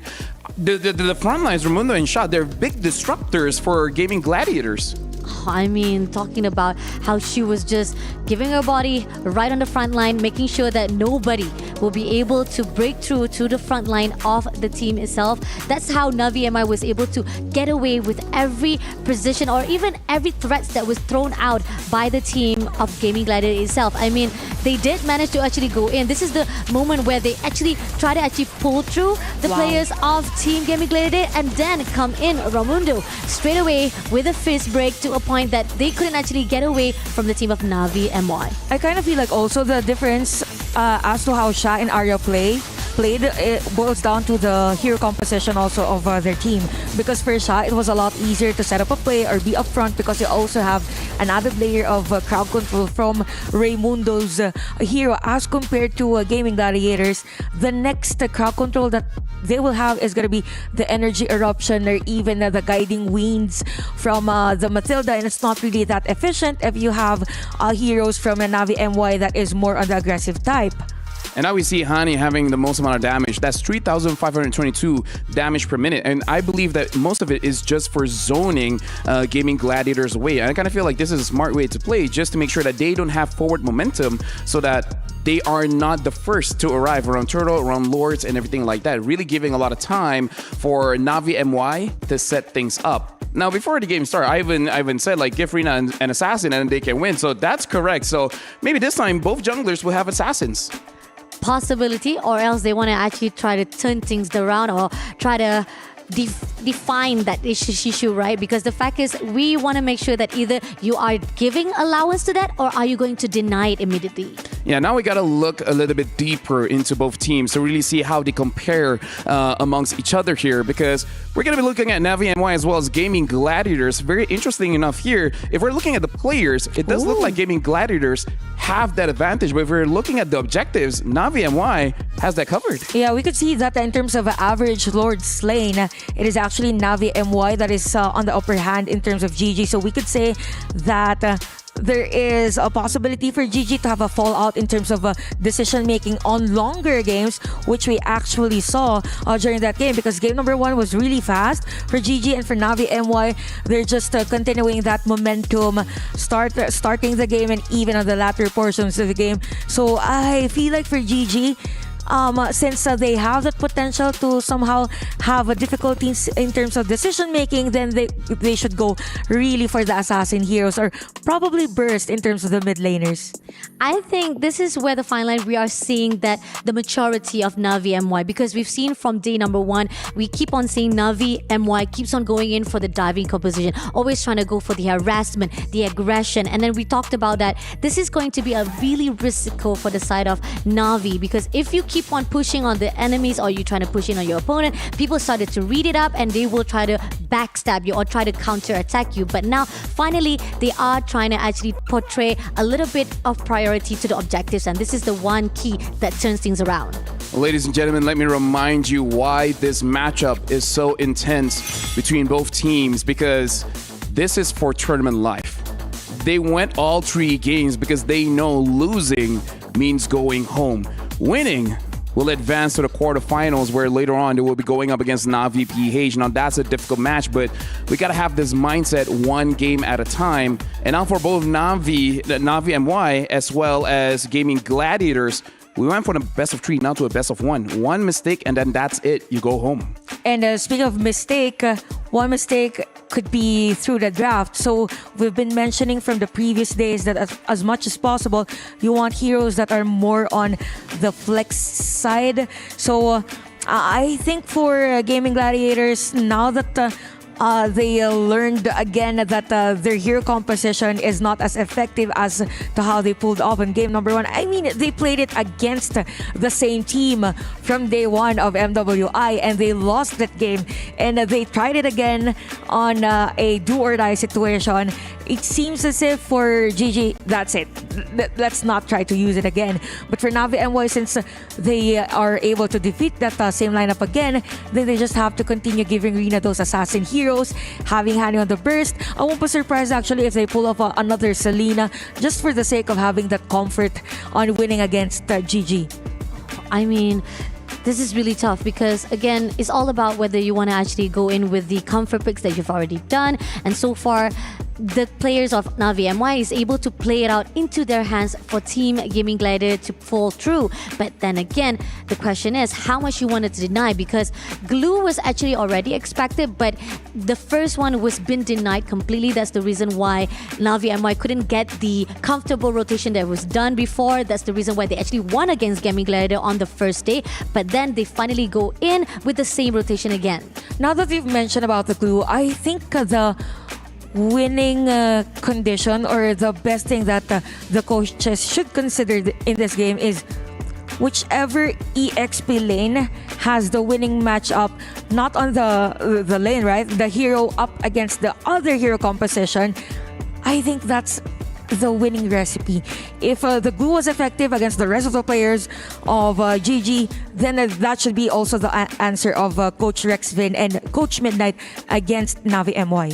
We definitely have to see, because I feel like it's not really on the heroes but the sequencing, because even picking up that Selena, I feel like if Gaming Gladiators pick up their mid laner early, say they pick up something like a Zitian, like a Farsa that's immobile when you're using your skills, then they might go for that Selena just to make sure that they're able to pressure whenever the ult has been used. So I kind of feel like that's one of the reasons why they pick up the Kimi first, just to make sure that they don't get into the trap of Selena. Now Gaming Gladiators are going to be the first pick, Navi MY will be the second pick, and instantly the Lancelot is out. Looks like that's the hot pick for this game, and it's instantly out, as well as the Uranus and the Yi Sun Shin. Zitian is not a part of this game, as well as Baxia, Make some noise! and looks like CC. So they're respecting both Sayuri as well as Arya in the first game, and Gaming Gladiators are really respecting Shah as well as Rina from Navi MY. This is tough. Definitely, they know that they just don't want to make another mistakes. And like you talked about, Lafel, this is just one more stand or life to go for the team, for both of the team itself. So they're actually trying to hold off as much as possibility. Who are the players? Who are the heroes that can fall into their hands and they can actually counter it off? So far, I do feel that the respect ban is really wise. But who will the team of Gaming Gladiator I would take prioritize? It's up to GG if they want to get Kimi again or the Farsa. But Granger. I mean, like, even against a counter, you win. But at this point, Navi can take away that Farsa. Yeah. So there's gonna be a trade, right, for GG. So we get the Granger. So Navi will choose either they get the Kimi or the Farsa. But it's definitely gonna be Farsa. And don't forget Irrital. There you go. Irrital has also still been opened up, so we did saw how that could actually be able to counter off the Granger as well. But it didn't work game number 1, yeah, so you know. Yeah, it didn't work though. I'll be honest, Navi MY had a better trade on the first round of our pickings. Imagine crowd control and even burst, and that has been the headache, cause of headache for a GG game number 2. Now you have the Hayabusa. Ooh. Now they have the answer against the Farsa, but it all depends if the early farming would be effective for Nicolette on this game. But they also have the Kadot. It could be a good counter against the Farsa that has the better airstrike, but you don't want the AOG just to zone out alone a Farsa using the ultimate. So this Navi MY, they could get Suyu, okay? So Suyu, just for the sake of having a matchup that is on the assassin side, because for Joy you have to change some of the items, and this has the potential to escape during a team fight.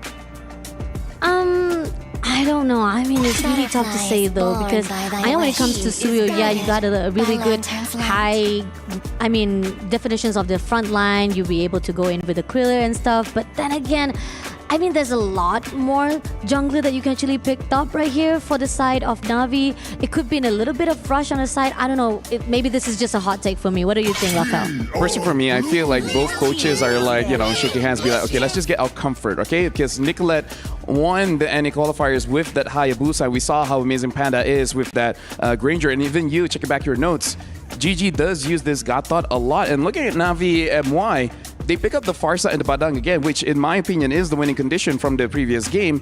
And Suyo, the real weakness is that now he doesn't have that magic resist. So if Gaming Gladiator is able to get a mid laner that can deal a lot of damage very, very fast onto the Suyo, then the Suyo will prove ineffective. But I really feel like at this point, they just want some kind of comfort so that the players, they have a free mind. They don't have the jitters. Yeah, because it's just like more of a muscle memory in rotation. Exactly. They know what to do. They know when and where. So for Navi MY, they will ban out the Kami since Sayor had played really well on that previous game. But for GG, they want to limit those XP laners that could be a potential threat against the Granger or even be on par in terms of sustainability. And this Gatot, Phoveus, yeah. Since it's with the Phoveus. Yeah. Could be a Ruby also, not sure, against Hayabusa. Just for the mere sake of having crowd control. It's going to be Phoveus, yes. Some people call Sha as the Queen Phoveus because of the performance yesterday. She's Shavius. Shavius. Okay, so at this point, it's like I think it's safe if you want to pick up that Irita, really hide your EXP laner for last, unless they have something else for gold. Oh, they pick up the Moskov. They pick up the Moskov for gold. I mean, yeah, considering with the fast pace coming in from the gold laner, I think that Navi MY, they know for a fact they gotta slow things down for a while. This is what they actually achieved from the second game itself. They slow things down and they'll be able to actually pull through with every single rotation or the movement of GG. Oh my god, I'm so sorry. GG itself, Gaming Gladiator, was able to pull through. But then again, the question is, Team GG has a lot of potential to actually invade a lot of that bank line, and that's what I'm worried about when it comes to Navi MY right now. Looking at the screen, looks like they're very heavy on this mid lane pick. Even the coach is like, Sire, you can do this.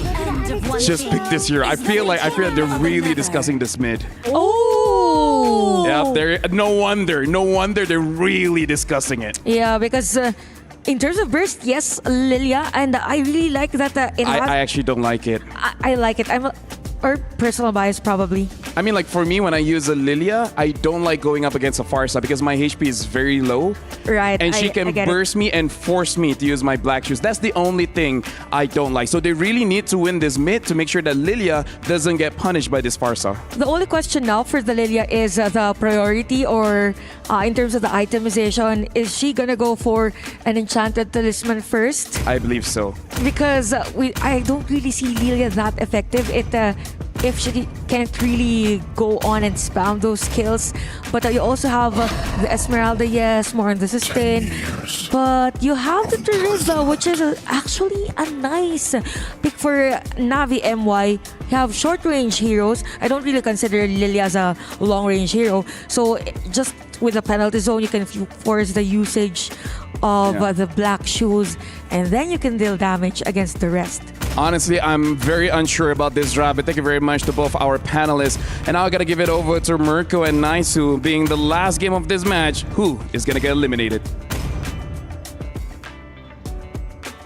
That is a fantastic question there, Lafell, and thank you so much for the panel for breaking down the drafts there. We had the same sentiments here, Mirko. I think these are, I would say, some interesting drafts for Game 3. Yeah, it depends on how you say interesting as a caster, right? It could be a good interesting, or it could be 5 seconds till the enemy reaches the battlefield. We're going to find out here once again. Welcome to Land of Dawn, ladies and gentlemen. This matchup here to decide who moves forward and who goes home. It's game number 3 ahead of us. Will it be Gaimin Gladiators or Navi MY? And this is the matchup we were talking about. And what better way to have it than an anime matchup in the jungle? We got the Hayabusa and the Suyo. The student versus the master. Kakashi versus Sasuke. Yeah, I think for the draft, it's the latter. I think it's the interesting choice for GG. Just because of Lilia, I'm not too big of a fan of that. No one's really, you know, that immobile. This is a very high mobility composition, especially the Suyo. So you're going to have a tough time landing those big damage abilities from Sayori on the Lilia. Well, at least it's great in mid lane clear, right? You should be able to find mid lane prio, but what you use the mid lane prio for is going to be the big question later on. As Ashley goes for the taunt and is unable to get it. You can see, there you go, that mobility. Tivhani just walks her, rather flies away. I feel like it's going to be a little difficult too for Ashley, honestly, with the Garakacho roam to go ahead and catch people into those unbreakables. Taking a look at the emblems here real quick too. Of course, that's why she also went pretty tanky on the Garakacho, and she's got the Revitalize to help her. You also have 2 Purifies here. A big part for Nicolette, and this could be even for Rina as well, is if you snowball on one of these junglers, that's going to do great for the team. But later on, you're taking a lot of damage. But too much. Rina, Queller lands it, but the regen gets Arya. Just a bit more HP to survive, and now it's going to collapse coming in. Sayori walks up as a Blade Surge tap. Rina gets away, and again, what we were talking about, those moves not landing because of those blinks, man. So mobile. So mobile, and that's what's difficult here. And, you know, other than the wave clear, I think you're just going to need more time for Sayori to really pump out the damage on this Lilia. And it really, when it comes down to it, too, I mean, you're seeing how it doesn't take too much for Navi MY's lineup to put pressure on the lineup of Gaimin Gladiators. This turtle is up here. This is going to be a crucial one to start off the pacing of this early game, as Navi MY already gets control, half health on the turtle. Good damage. Penalty zone. Sha onto the turtle. Sayori picks up the kill on the turtle. The glues might have worked in their favor this time, and Ani got chomped off as well by those glues. Sayori heard it. She made it happen. That was the damage that a Lilia can do if you get that opportunity here. The turtle is immobile. Let's go for the turtle. If the least mobile is the turtle, go for it. And so they secure an objective, and it's crazy to think that objective plus those couple of kills get them nearly to a 2,000 gold lead to work with. So GG having some of that control. Also, part of this will be, once again, how they scale into this early to mid-game transition. Here's a look once again with the instant replay. Yeah. They burn a couple of flickers, and then they just get caught in a bad situation, because even the feathered airstrike was, you know, not enough to pump out the damage, and then you have to cancel it out early, and then Hanny gets caught even after using the flicker there. So good response from GG in that team fight. And with that too, you know, Fao, she threw the Spear of Destruction to join the fight, but it just didn't land. And it's also just a playstyle diff here when you have Panda on the Granger. This is the reason they first picked the Granger, right? One of the things that we did mention in game number 2 as well, the fact that Panda just becomes so much more active on the map.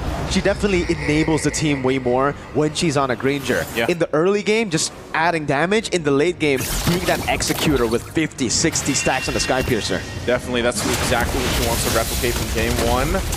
And that range advantage, I guess if you compare that Granger to the Bruno, for example, in the previous game, it's quite a big difference. And playstyle as well, like you mentioned. So, but still, this is, I think, the highlight for Navi MY is that mobility that they have here. And they can work around that, especially when they get these, you know, now that they have these level 4s, the battle spells are going to be available for this next turtle. I think they approach this fight in a much different way. As long as Hani can get, Nicolette just going forward, so she went in. Yeah, she used the Retribution for that. Turtle's up, though, here. But I wonder how they play this out. Navi MY doesn't have the Retribution either, so I think they just see what they can get. Good push up top, though. Fafa was able to get probably a good chunk of extra gold for her. Yeah, it's actually going to be, I think, might be a turret. Panda walks up, clears the cannon, can't really get to the caster minion there, so there will still be a turret traded in for the turtle. SOD does land, but Nicolette is already there, and I don't think Fafa is brave enough to take it unless, no, SOD Shadow has disappeared. Nicolette should be able to take this for free. Neutral objective secured. Turtle number 2. Taken by Gaimin Gladiators. Down the mid lane they go. Watch Shadow over with a Shadow kill as well, but it actually goes on to Remnant. That's an AOG not landing. Hani able to flicker out to safety. And it's just that. Turtle for turret. 2 flickers burn, though, in that pressure put on by GG. And like you mentioned, too, earlier on, so Skypiercer is now online and available for Panda. She's got that locked in. And this is where Navi MY wants to make sure that, you know, they don't give these opportunities for that stacks to start building up for Panda, because it's going to be tough to deal with Now, the pressure that will come through GG's lineup now at this point in the game, they hold up. As you see Panda rotate down towards Fafao.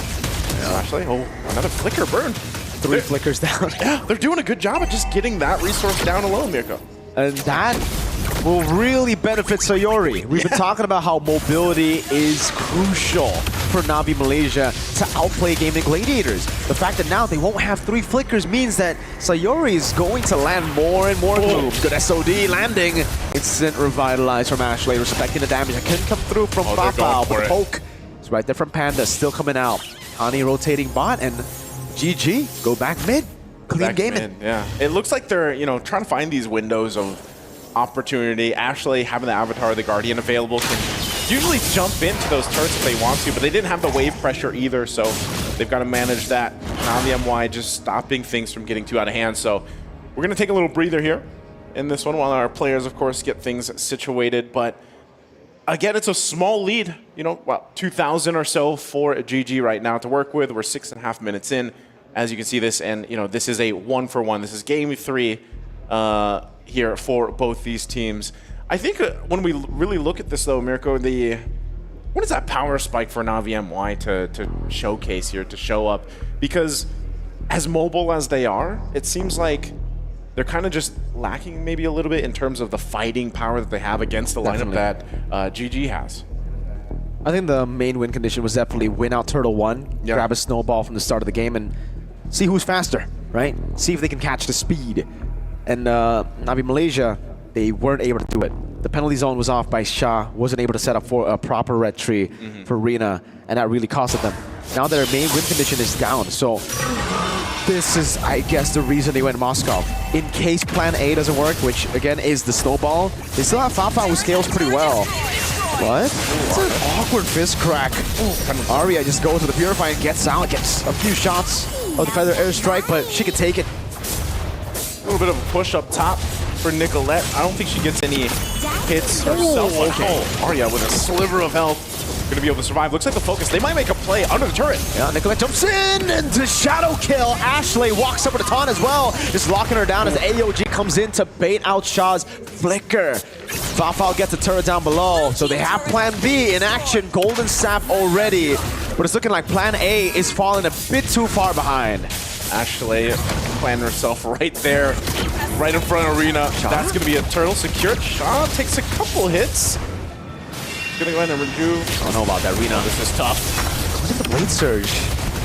Luckily, there's no one there to follow it up, but that was an ambitious Blade Surge down the bottom lane. Sayori with the glooms, forcing Fafao back. 3 flickers, back up, Naisu. They've got these, they're trying to hold on to this turret. I mean, Panda has been here for quite some time. Sayori will hold up. Feather Airstrike going to be dropped down. They just want this turret. Black Shoes. Massive fist crack with a pin down, but there's no one to follow it up. Now penalty zone! And the SOD lands flush on Sayori. She couldn't survive that one as Arya continues to run away here. There's not much they can do. Back Nicolette with the shadow kill in the back of the quad channel landing too. Rina going to be falling as Panda picks up a kill, threading the needle to get a Death Sonata. Just when you thought that was Navi MWI's fight, GG comes in to save the day. Oh, hold on. AOG. Flickers out for Hani. And that will be a tier 2 in the mid lane. A massive lead, 6,000 for GG. What just happened to the gold lane? I mean, this is ballooned in the last, couple minutes here. We got back into the game. We're going to take a look at the instant replay. Once again, Feather Airstrike was dropped down, and Raymond goes in for this. The Revitalize helps extend this fight. And you think it's over from here, like Arya's just going to be taken down, but then right at the right time, Nicolette gets the call and goes forward with that shadow kill. Panda to support her too. Rhapsody shots were on point, so great layering of everyone in that fight. After this, Naisu, I just don't want to see Nicolette on utility junglers anymore. Lancelot work, Hayabusa work. Oh, solo kill in the bottom lane! Right as we call it, Nicolette, a lethal assassin in game 3. I know what you want to see though. You want to see Panda on the Granger some more. Oh yeah, for sure. Panda needs to stick on Granger, Nicolette on Assassins, and then the rest, do your thing, Do your thing. Navi MWI, despite facing a 7,000 gold deficit, seems like they still want to go ahead and find some of these fights. They're going to have to give up this Lord, of course, and get ready for a base defense. But you know what we haven't seen just yet is really a valuable penalty zone. If Shaw can actually get a penalty zone in the base defense to help things up, maybe that will set up Hani to drop the feathered airstrike a little bit more. That might be what they need. At this point, it has to be Remen to set it up first, because the penalty zone, you can react on the penalty zone, right? The quad shadow can still come up for Nicolette, but no one can react to a fist crack, to a flicker pin down from the Badam. Yeah. So it comes down to Remen. Is she able to find these prio picks? And I think right now, the prio pick, it's tough to get the prio picks because it's Nicolette and Panda. Sayuri has Purify in the black shoes. Arya has Purify too. You need to find a way to get both Panda and Nicolette, and that's tough. They're both going to be split up, right? Nicolette's looking for flanks. Panda's playing so far back. Yeah, this is going to be a difficult one to defend against, but maybe Navi MWI can go ahead and pull it off. Again, they're facing down quite a disparity in terms of itemization, so the waves will push in down on the bottom side with the Lord. And we'll see how Gaimin Gladiators decide to assault the base of Navi MWI here. They take a couple shots with the Destinado. Shadow kill in the back. Hani able to flicker out to safety now. Navi on their last legs. No flicker for Hani. Has it for the airstrike. Lord still very healthy in the bottom lane as Sayuri continues to push on the pace with the Gloom. Ash able to taunt. On to the back. Remen doesn't have an angle to attack. Now the Blade Surge used up, and also the Soul Sever to clear out the Lord as Nicolette goes up the Shuriken one more time for their airstrike into the mid lane with AOT! Into the back, locks her down, cancels it out. It's a big fist crack all over in front, but there's no one to follow it up as Nicolette goes back in with the Shuriken again, and Panda gets the execution. GG! Can they end it? Can they do it? Slowly but surely, chucking HP bars low. Arya taking a bit too many shots from the turret. Remen goes and gets taken down. The SOD from Fafa gets Hanavi MY another chance to come back in this game. Navi MY will stop Gaimin Gladiators from ending the series there. It looked so close, but yet it was so far. A great defense from Navi MY to play around, clearing the minions to keep them at bay, but then also staying into the fight. Looking at the instant replay here, Ashley jumped into backside to put pressure on Hani, but also the team was cut off from Raymond, so it was really good setups from both sides. But then even so, the waves were cleared out. They didn't have any waves pushing into this fight. And then that Spear of Destruction that comes forward, forcing this response from Panda. A great decision there from Navi MY. It's always the Malaysian teams, man. It's always have a gold laner Moskov that can turn things around, man. I got innocent flashbacks right there. Happened just last M series. Oh, good pick. Great shutdown. But still, it's a big, big win for GG. Yes, Navi have now gotten another shot at taking or making a full comeback. But it was still two big basers, Naisu. Yeah. We're still on track for a GG win. Gaimin Gladiators still has a healthy lead right now at this point. And they have control of this portion of the map to go ahead and secure themselves this Lord. We'll see if Shaw can give the information. If there's going to be a response, she gets whittled down quite a bit from Rhapsody shots, plus the Glooms and Arya trying to do her best to keep them at bay. Jump in. AOG locks in Rina. That's giving it a taunt as well. Three-man pin down from Remen. Hani gets away with Wings by Wings as Arya dishes out damage. No Panda to fight. The Lord reset, and Fafao is getting a lot of value up top. GG. The pressure is starting to hurt them bad. That penalty zone, man. Able to catch out Panda. Panda still had flicker. She wasn't able to go ahead and get out of that danger penalty zone. The danger zone is true. There, Nicolette. Oh, Nicolette. Okay. The Lord is up. They want to fight for control here. And as you mentioned, this is always the thing with Moskov. The lane pressure, the cross-map pressure you can have is insane. They're going to start the Lord. Wait. Health here. Nicolette has the quad shadow, goes back in now. Give the pin down and the shadow kill over. Sayuri picks up the kill now. Retribution, Rina secures it for the team. Penalty zone not landing as Ashley goes in for the AOG, and Sayuri continues with the Glooms. That's a Blade Surge tap as Shaw gets dealt with by the rest. Sayuri with the shot, or with the cut down onto the side as Rina goes in the Blade Surge again. Sayuri with the Gloom just eating up. Hani gets taken down, and the black shoes ensures Sayuri's safety. Remen jumping back, Lord spawning, but it's on the wrong lane. Oh, what can Rina do? And Raymond here. It's a desperate attempt to save the game. GG! With one Cannon in the mid lane, get their revenge and make it to the quarterfinals of MWI. You can see the excitement here from Gaimin Gladiators. Again, A heated match. They felt the 2-0 defeat just days ago.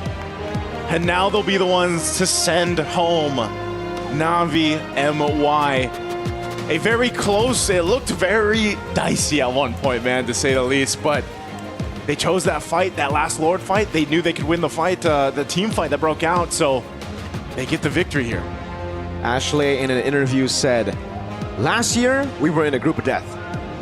This year, we're also in a group of death, but it's going to be different. It's going to be different. And it certainly is different here. GG, the NA rep, makes their way for the first time in MWI history to the quarterfinals, to the knockout stage, outside of the group stages, and beating Malaysia. Yeah, it's a statement, if I'd say anything, Mirko, because it was one hell of a series. 3 games going the distance, and amazing. I can't wait to hear what they have to say. Let's throw it on stage. GG with an upset victory against Navi MY, and I am now joined by Ashley. Congratulations, you've made it into the quarterfinals. First things first, how does it feel eliminating the team that sent you into the lower bracket? I feel amazing right now, and I told you guys yesterday we were gonna get out of groups and we were gonna get our revenge. I mean, you exacted your revenge on Navi MY. Congratulations. And talk to me, surviving the lower bracket hasn't been easy. What challenges do you feel you had to overcome to make it into the quarterfinals? Honestly, it was just, I believed in my team. Like, we are a strong team, and it was kind of shocking to see Navi Malaysia in the S tier group, and we're, in the A tier, but it's okay, because we just proved that we're a better team. I think that may change after the result. It better. You know what? It has to. Right now, make the changes. Yeah, make the changes. Because that performance, well deserved. And now you took down Navi MY. Your next match in the quarterfinals is going to be against Navi PH, the reigning champions in the ladies that have performed and participated in last year's competition. What do you think you have to bring to the table to take on another Navi lineup? If we try our best and play like we did during the 3 weeks at boot camp, then I believe we have a chance in beating the previous winners. I mean, so far you have proved yourselves time and time again. Once again, thank you very much, Ashley, for joining us. Congratulations to you and to GG for making it into the quarterfinals. Ladies and gentlemen, this was only the first, series of the day. We still have 3 more on A stream, 3 more on B stream. So let's head on over back to the studio to wrap up that first one. But before we do that, we do have a special surprise. You get to crush some keys with the key crusher back there. So you know what? Tell me, how does it feel? You're going to be able to destroy their key, destroy their, their hopes and dreams in this tournament. Talk to me about it. I had a message to Navi Malaysia. Oh, go for it, please. Actually, there was an interview where I think, quote unquote, it wasn't that much work to beat them the first time, so it won't be as much work the second time. So what happened? What happened is you took them down 2-1. Congratulations, Ashley. We're going to head on over back to the studio, and we're going to set ourselves up. So we're going to set ourselves up to crush some keys. Dude, honestly, I kind of feel like after that victory, the celebration is going to get clipped all over.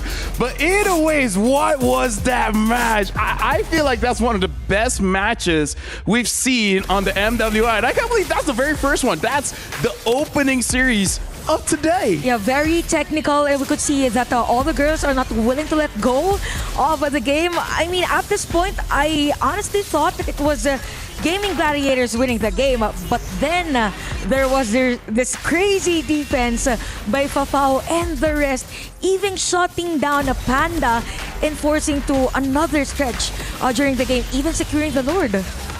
And I gotta say, the casters, and I kind of feel like even Sayuri was a bit hesitant on the Lilia, but she made it work. She played like a zoning hero. Just like, I'm not here to kill. I'm just going to make sure that you're low enough so there's space for Nicolette. And I got to say, I agree with Mirko.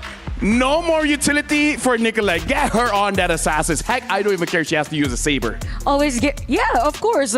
Because of the Assassin, we said about the speed, and because Nicolette has that speed, and her micro is too good. And the Hayabusa, and let her just play the game. And the fact that I think we keep on staying back and forth, and Gaimin Gladiator was actually patterning the whole entire game itself, and there was a little bit of a hesitance or resistance coming in from the team of Navi MY, and we thought that there was a little bit of spark of miracle, but it was still not enough because at the start of it all, the momentum was already been patterned out, already been drawn in by the GG itself.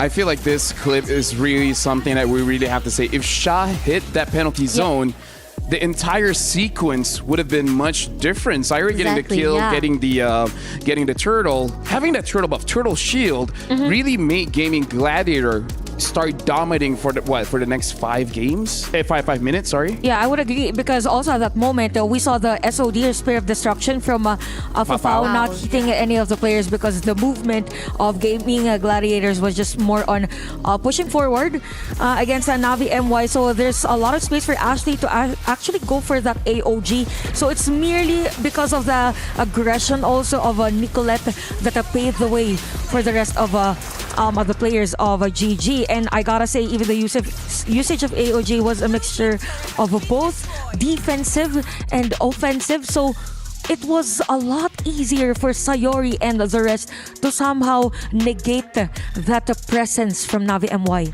And the fact that they keep on trying to do an initiation, right? Navi was like, we know Sha was going to go all front for the penalty zone, and then we see Ramun also going in for the fist break, but there was not a lot of follow-up. And this is where the fine line of where's the communication, where is the shot call that is needed right on point, right on time, that is needed from Navi and Y. Because when you already try to go for the initiation, if it doesn't work out, the communication is actually just been cut off. Team GG, they will punish you for those mistakes. And I gotta say, looking at the game, all the laners did a fine job. Arya, make sure that Sha stayed in her lane. Panda, making sure that she actually moves around the map much faster compared to Fafao. I really feel like this game would have been different if she hit her SODs, because at least then both gold laners will be participating in the fight. Yeah, that's true. I think even also on that last team fight, even the SOD wasn't able to hit during that skirmish, and it feels like for GG here, they know the potential of the SOD. That's why they're just really moving forward against Navi MY. It could have been the Navi MY's game, right?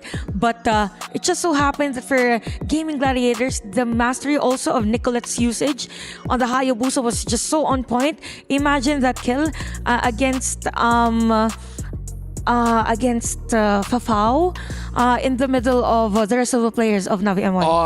Four members there, and then she's able to hit the shadow onto the Moskov. Now we're gonna be trying to use the telestrator a little bit later here, because I really feel like even though it's one of the earlier moments of the game, but I really feel like this is one of those moments that you really have to check out, because here's the thing.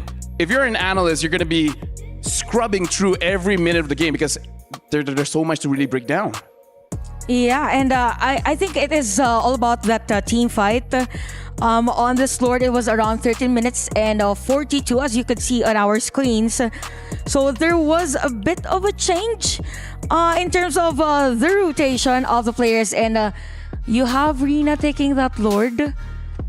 Yeah, you have Rina taking that Lord, and some parts of the game, Sha was able to escape, yes, but Nicolette again dealing damage against the players of GG. And actually it was Arena that was left out on the team fight, right? It just so happened that for GG they were still complete and quick to assess on the current situation. Yeah, I kind of feel like based on that clip, we can definitely see that Gaming Gladiators, they use their abilities wisely just to make sure to zone everyone away, because I kind of feel like the fact that Navi MY couldn't have proper positioning around that Lord fight really put them in a very uncomfortable situation. And then we saw that the team fight was scrappy, and Gaming Gladiators with very mobile heroes, they're much more comfortable actually moving around and continuing to fight. Doesn't matter if it goes on to the back or goes on to the flanks. Overall, even though Navi MY lost, that was an amazing game.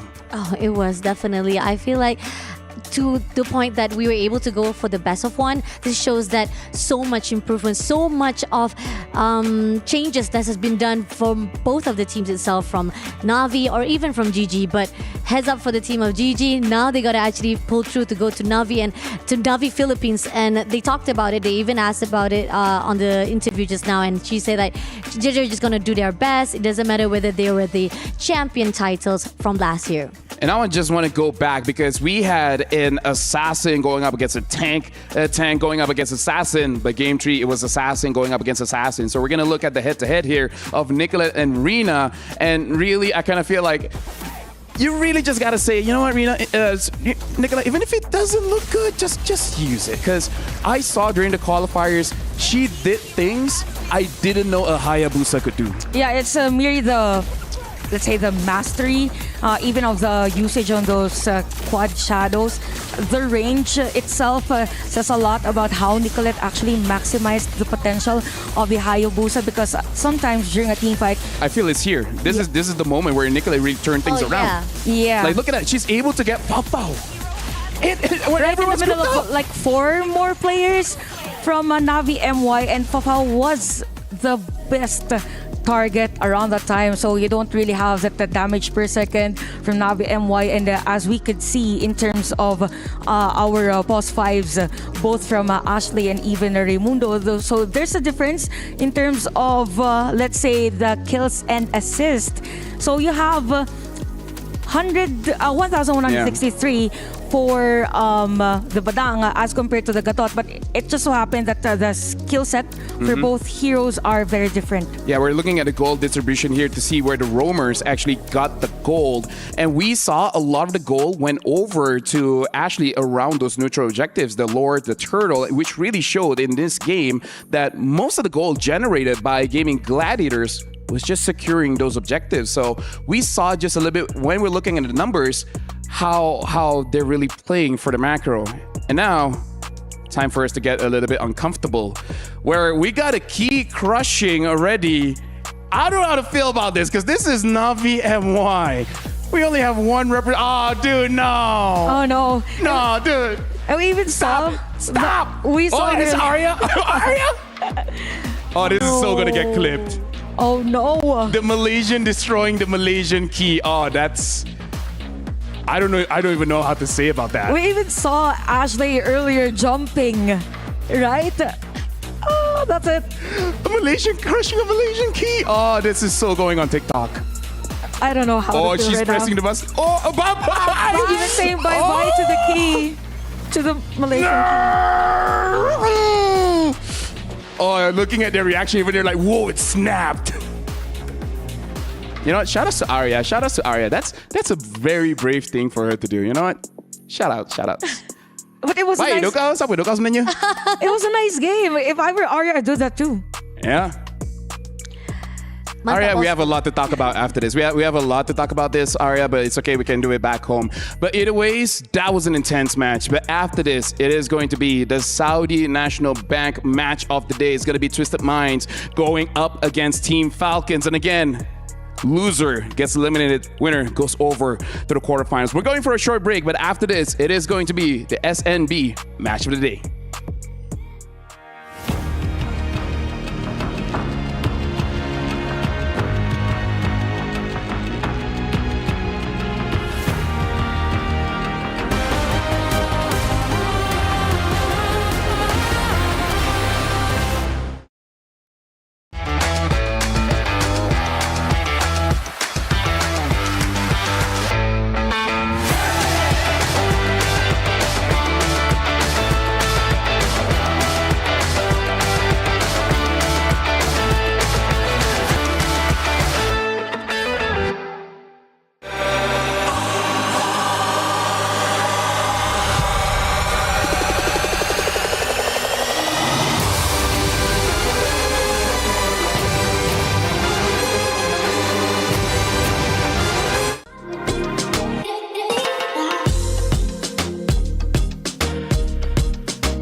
This land is calling.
Welcome back to one of the more brutal days here at the Mobile Legends Women Invitational here at the Esports World Cup, where in one setting, we've already eliminated 2 teams. And after this, there's 2 more teams going to be playing, and one of them has to be eliminated. It is going to be the Saudi National Bank match of the day between Twisted Minds going up against Team Falcons. Now, both, I would say, are the crowd favorites. People are looking forward to see them advance to the next stage, advance to the quarterfinals.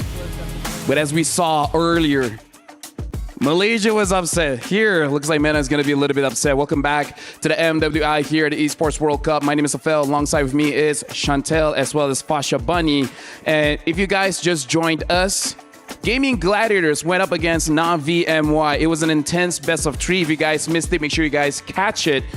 But overall, Gaimin Gladiators were able to win that one. And Navi MY, their key got crushed.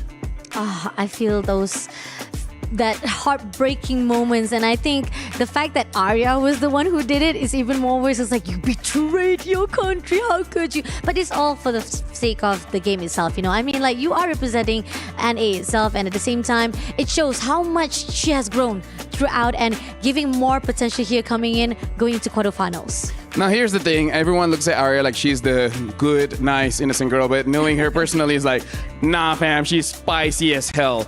But now, speaking of spicy, MLBB just got spicy this year. Got a little bit wild, because the all-star for this year is the Dino Showman. So make sure you guys join into the game right now, where if you guys slay the Lord, which is the pterodactyl right now, you guys can actually get a lot of goodies, including the new Popwell and Koopa skin. And if you're a creator, you guys can upload your own content and stand a chance to win the battle emote. But now we want to shift over to the Saudi match of the day. But before that, we got to look at the exit interview, because Stream B, another elimination match just happened. So now we got to talk with Rose to see who got eliminated.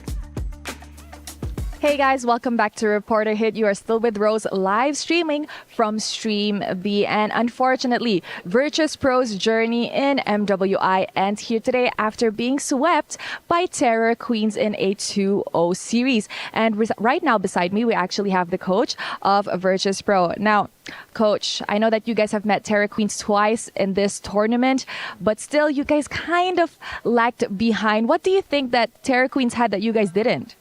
I think some of our players not ready mentally, because they are new in the big states in like MWI, and I think the Terror Queen they just strong. They were just the better teams, and I'm pretty sure it's also down to the experience as well. And of course, Coach, what is up next for Virtus.pro after MWI? Okay, of course we were looking for next upcoming tournaments. We will preparing for that. So yeah, we will come back stronger definitely. Thank you so much, Coach. I hope to see you in the next MWI and, of course, in EWC. That is it from Stream B's Reporter Hit. And with that, let's throw it back to the panel. Thank you very much, Rose, for the report. Looks like Virtus.pro got swept by Terror Queens. So now Terror Queens will be moving forward, and Virtus.pro unfortunately got eliminated. We do wish the best of luck for their upcoming tournaments, but when you lose... your key is gonna get crushed. Oh, I think this is the 5th, 4th, or maybe 6th key. Sixth key that we saw being crushed today, and it gets a little intensified here at the studio as we see. I want to press the button. Imagine the player holding the key is smiling, but how about the one that owns the key, right? Oh, true. Yeah, definitely. I mean, you're having fun doing that, but we have to watch it and just in vain and agony, just listening and looking at our key being crushed out. But look at that. Perfectly again being cut off right in the middle. Kudos to the guy, by the way. Always poker face. Actually, I think I gotta get myself checked, because now I'm actually enjoying it. Oh no. Like at first, like, oh no, I feel bad. And I was like, ooh. The transition. It's like, oh, I get it now. I get it. Maybe the toxic side of me is like, that looks awesome. That looks cool. You're actually learning it from Arya right now. I can see it. I hope you don't see the conversations that we have because Oh no. we look nice and all. But either way, we do have to transition. We do have Yeah. to transition here because Twisted Minds going up against Team Falcons. Early on, before we even got on camera, we heard Gaming Gladiators. They celebrated very loudly. They were very excited for winning that match. I can imagine how Twisted Mind going up against Team Falcon, how loud their celebration is going to be later. Knowing that there will be a lot of people watching at our venue, and it feels like the history of these players are really that deep because Team Falcons was actually the reason as to why Twisted Minds wasn't able to qualify from last year's MWI, and it's like MENA qualifiers all over again. But at the same time, the difference this year is only one again has to go. Yeah. Has to continue rather. I mean, the fact that they were the reason why Twisted Mind was not able to qualify, and then not only that, Falcon got an early exit as well for the MWI. It shows that both of them, it's not just a redemption, but also to prove themselves they want to stay longer at this MWI. And maybe at the same time, we did saw how Falcon was getting a lot of boost, morale boost from yesterday. I think Vitality was just rising with rage. No pun intended, but the fact is that we do see that a lot of the response coming in from the fans of Falcons that made that Falcons probably had to go up against the angry of Vitality itself yesterday. Now that you've mentioned about the people supporting both teams, I think the only problem that these teams will have is themselves. Yeah. I mean, given the strategy that they have, very evident that some team, particularly I think Team Falcons is focused more on the healer setup. For Twisted Minds, there's this chaotic presence that they could give. So it's about themselves this time around, how they will capitalize on what they know and what they can incorporate against the other team. Now let's put thoughts into numbers because we prepared head-to-head for both teams to see how really Twisted Minds as well as Falcons they really play. Over here we can have a rough idea on how they execute, and almost like the previous matchup, it looks like Twisted Minds, they are more player-centric and Team Falcons looks more team-centric, where I heard they're the one with the healer, so it does make sense for them to move as a unit. Yeah, it also makes sense about the statistics that in terms of Lord, average Lord taken every game, Team Falcons has higher statistics on that, probably because they want to lean more on the mid to late game. But yeah, for both teams, it all depends on how they will be aggressive in the early game because you don't want to be waiting all the time just for you to have those spike in damage and even sustain. And the fact that we do see some of the engagement that was done by Twisted Mind is usually trying to do into the counter-attack that was done already by WoW GG. And this is where the fine line is. You come in, we'll definitely punish you. We'll try to do in for the anti-dive composition that was done. The setup was good, and to a point that WoW GG couldn't do anything yesterday. And we definitely see the theme of today is that rivals that know each other very, very well. We saw in the previous series of day where both GG as well as now the MY, the knowledge that they have made it so that they can draft in a different way compared to other opponents. I feel like this is going to be the same case between Twisted Minds going up against Team Falcons, where they know each other so much. Even though the meta has changed, even though the teams have adapted, you roughly know the habits. You know the kind of heroes that they like to use, either passive, either more aggressive, whether they like to farm or they want to get those advantages early. And I kind of feel like that's where we're going to see a little bit of difference between both teams going up against each other compared to all the other teams. I mean, this is the fine line that we've talked about. Like Team Falcons, they keep on depending on the healer strats, right? Because they always play it. Even Coach Koba keeps saying that he draws inspiration from the M3, the Blacklist International. Ube strats is something that has built up or even helped out the composition of Team Falcons. But the question is it going to be enough though? Because so far, yesterday, with their early struggling or too rush on their own draft pick, those are the reason why Team Vitality was able to read it up. Yeah, honestly, very good questions. But now we got to throw it over onto the stage with Sandstorm as well as Cheryl, because gonna invite both teams, Twisted Mind as well as Team Falcons, onto the stage for our Saudi National Bank match of the day. And now, earlier on, we have just witnessed the Land of Dawn claim 2 more victims, and they are namely Virtus.pro as well as Navi MY. Now, the stakes couldn't be higher, and every single match that we're going to be seeing would be do or die, hesitate, and get crushed. And if you thought that last series was wild, buckle up, because this next one promises to be an absolute barn burner of a series. Now, 2 teams, 1 shot at glory, 0 margin for error. Who will make it into the next stage of the qualifiers? Who will make it into the quarterfinals? Let's introduce our 2 teams. And yes, starting off with Team Falcon!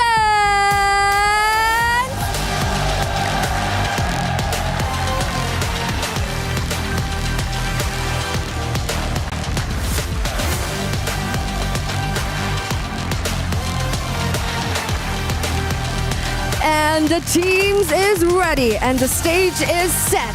Falcons is the reason why Twisted Minds failed to attend last year's MWI after they defeated them in the qualifier. Now fate made them meet again after surviving and suffering a blowout against the Indonesian powerhouse of Team Vitality. Can they repeat history by overcoming the hometown heroines and qualify for the knockout stage?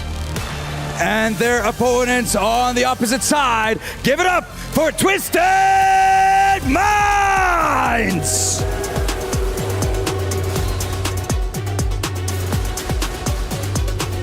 They survived the first round of the elimination match against the co-MWI debutant in WoW GG from Mongolia. But now they have the home crowd in Falcons as a 6th man against them on the stage. Can we expect a plot twist in this matchup? Or will the Falcons rise above the rest?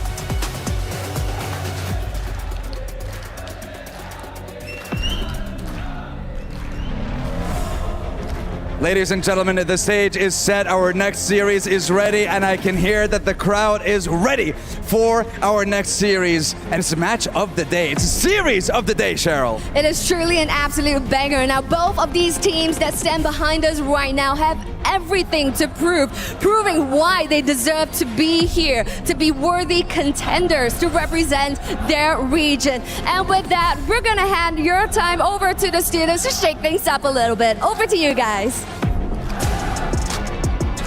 Well, we're shaking all over. Thank you very much, Cheryl, as well as the Wood Sandstorm. And this is definitely the match of the day. You can definitely feel the passion of the crowd for both these teams entering onto the stage.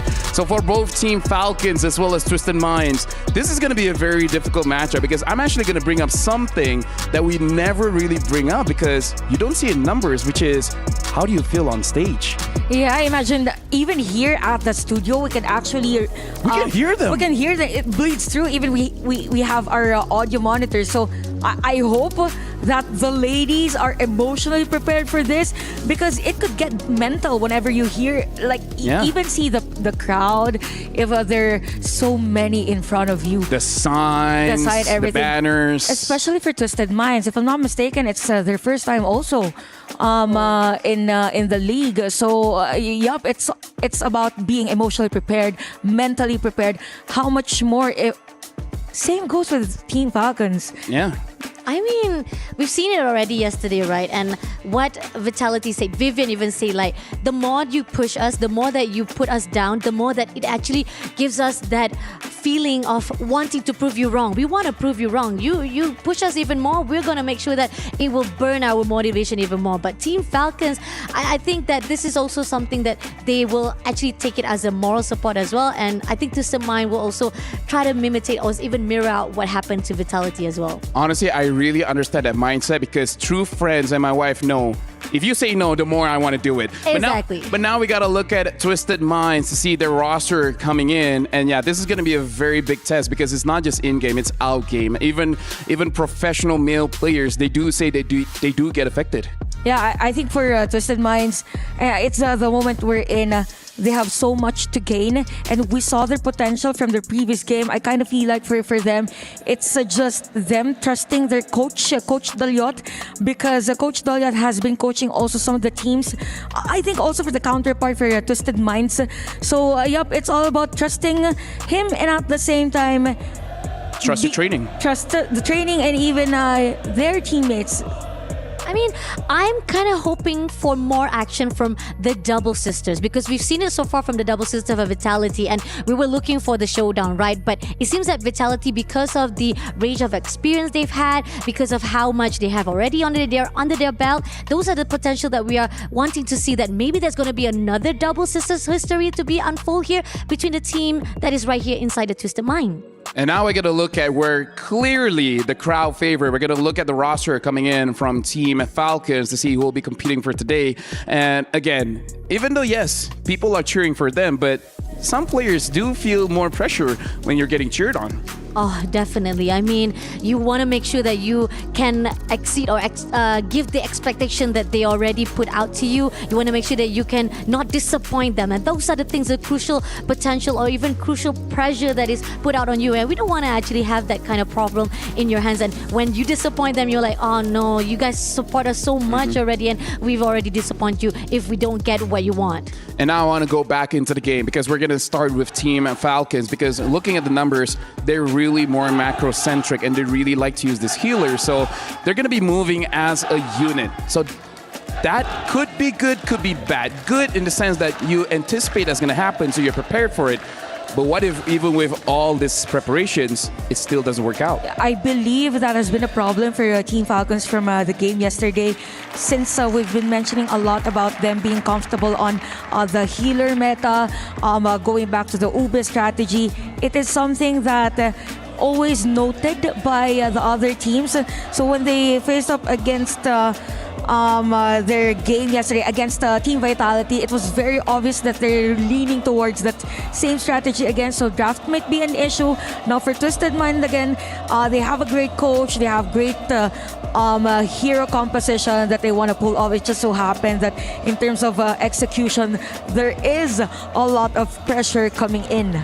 I mean, I think Lafel also touched on this before, the fact that we are talking about the healer metas, like the heroes, Estes, and the put out that has been done from the day one. Now, the question is, there's another healer that we haven't been seeing inside the MWI, which is Rafaela. Is it still a viable option here when it comes to the MWI, even though we know for a fact that it's a bit difficult when it comes to the passive? Yes, it is great to actually be able to respond your players right in the immediate, even though they were already been taken down. But the problem is there's a lot of obstacle for that passive to be able to achieve the goal itself. Yeah, I'm just not sure if they will actually go again for the healer strategy here. But Rafaela, yes, we haven't seen her in the tournament.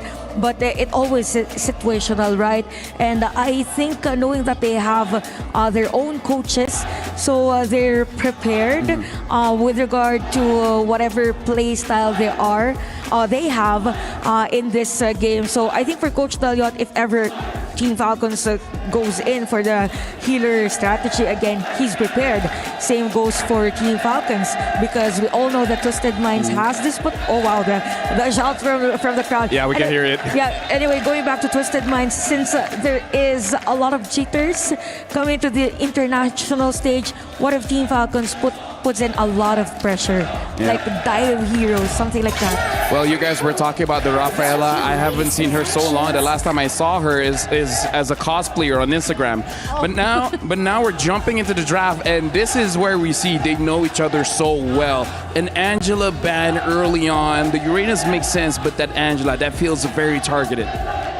Yeah, I believe. I think probably because of the movement speed also, and since they're opening up other heroes. So based on the previous games of Twisted Minds, I would agree it is a very specific ban, because they haven't banned the hero from the previous games against Team Vitality, even against the WoW GG. So it's expected that they could actually ban Mathilda also. Any hero that is more on the sustain side, But I think the same goes for Team Falcons in this game. We see Baksha and even Gatot being banned. So I'm not sure if Kimi is going to be the priority here for Twisted Minds. If it is opened, or even Kalea, or maybe even Hilda.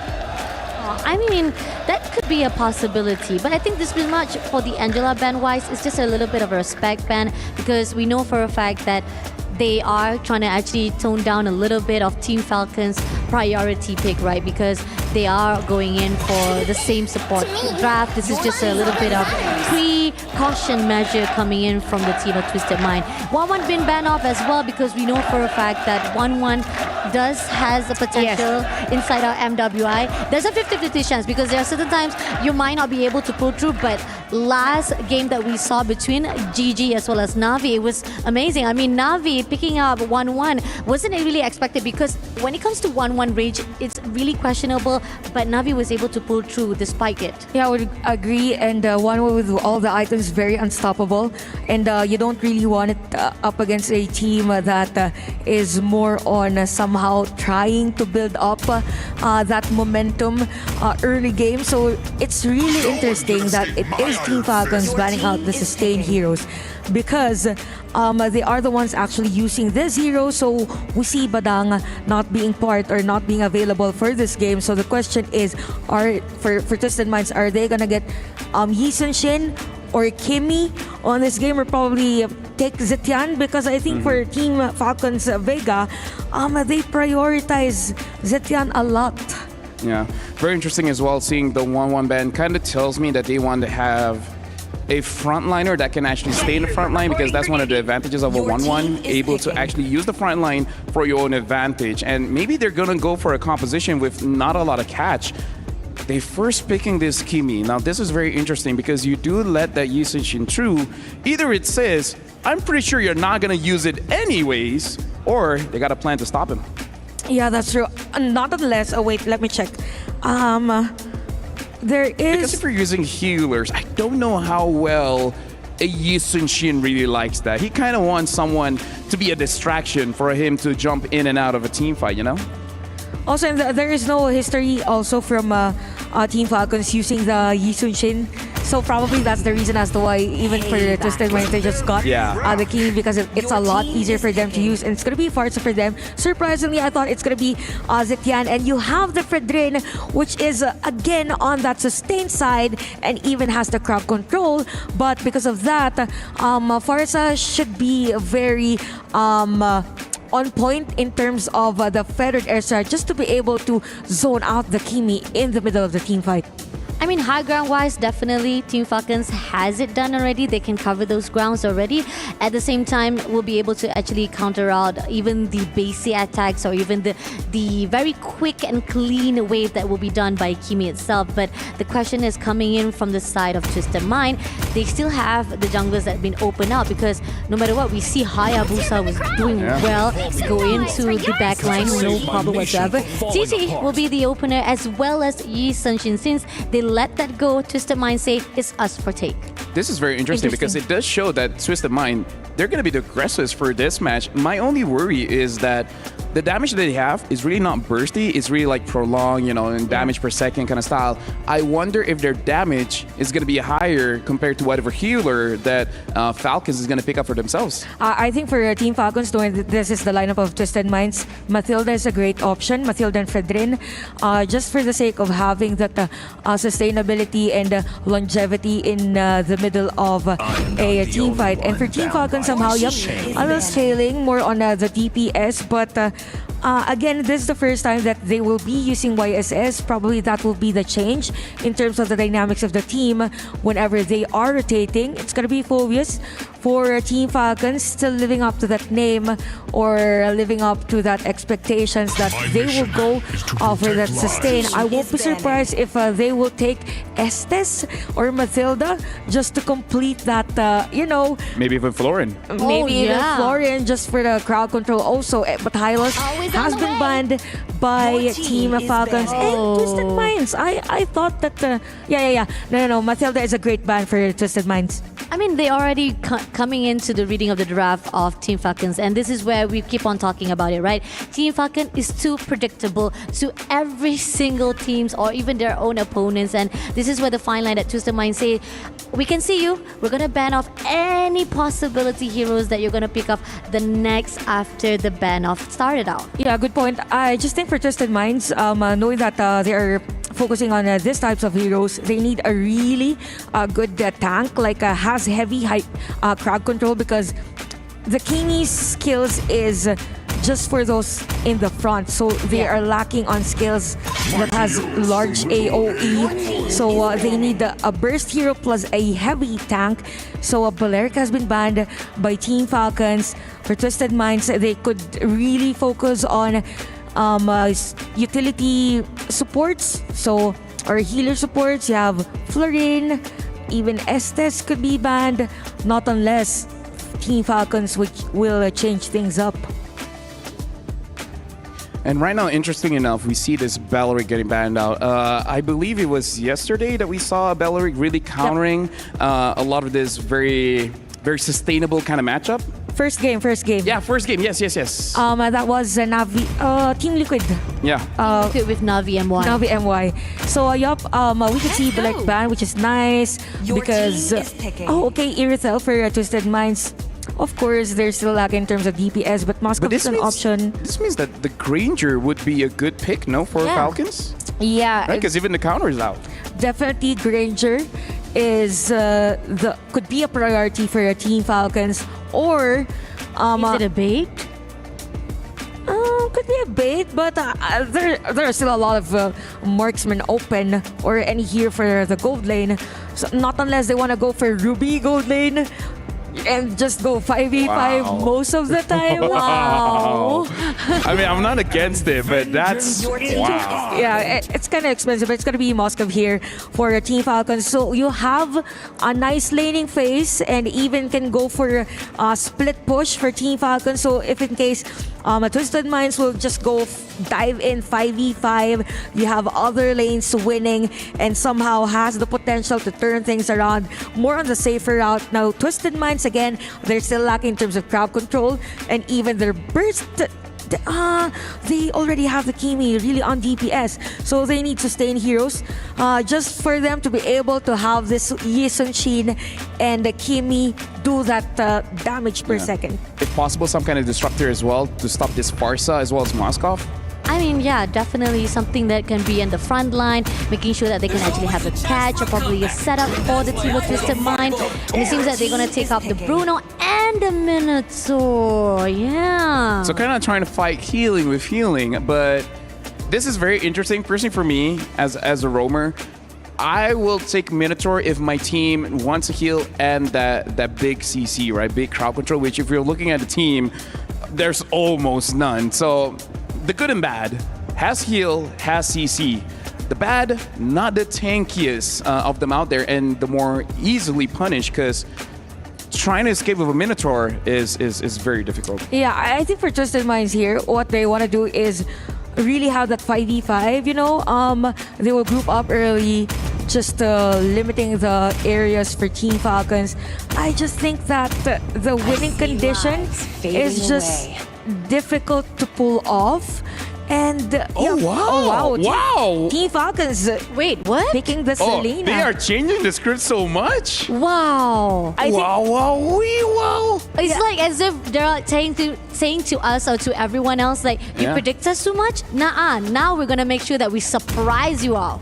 Yeah, and now we can see the healing Selena. Thank you very much, Chantel, as well as Fasha Bunny. Now we're gonna throw it over to both Mirko as well as Naisu to call game number 2 of today. We are here ready for match number 2 ahead of us, and we had the same sentiments. Wow for this draft. No, you gotta say it right, man. Wow. I don't know if I can get that, but you guys got it. Yeah. We're gonna jump into the land of Dawn here. This a best of 3. Once again, it's the hometown heroines versus the former MENA representatives. We had a match of fate in the previous one. Well, we have one here once again as Falcons. They were the reason why Twisted Minds could not qualify for MWI last year. Let's see exactly how this happens in this best of 3. Now, I mean, looking at the lineup, I did not expect Falcons to go in that too. I mean, the Selena is great. It's been pretty good at doing a lot of teams justice and Yui? Okay, she's fine. She's got the wings by wings. But yeah, Fiven's gonna, this is a very different Fiven, I feel like, that we're gonna see here.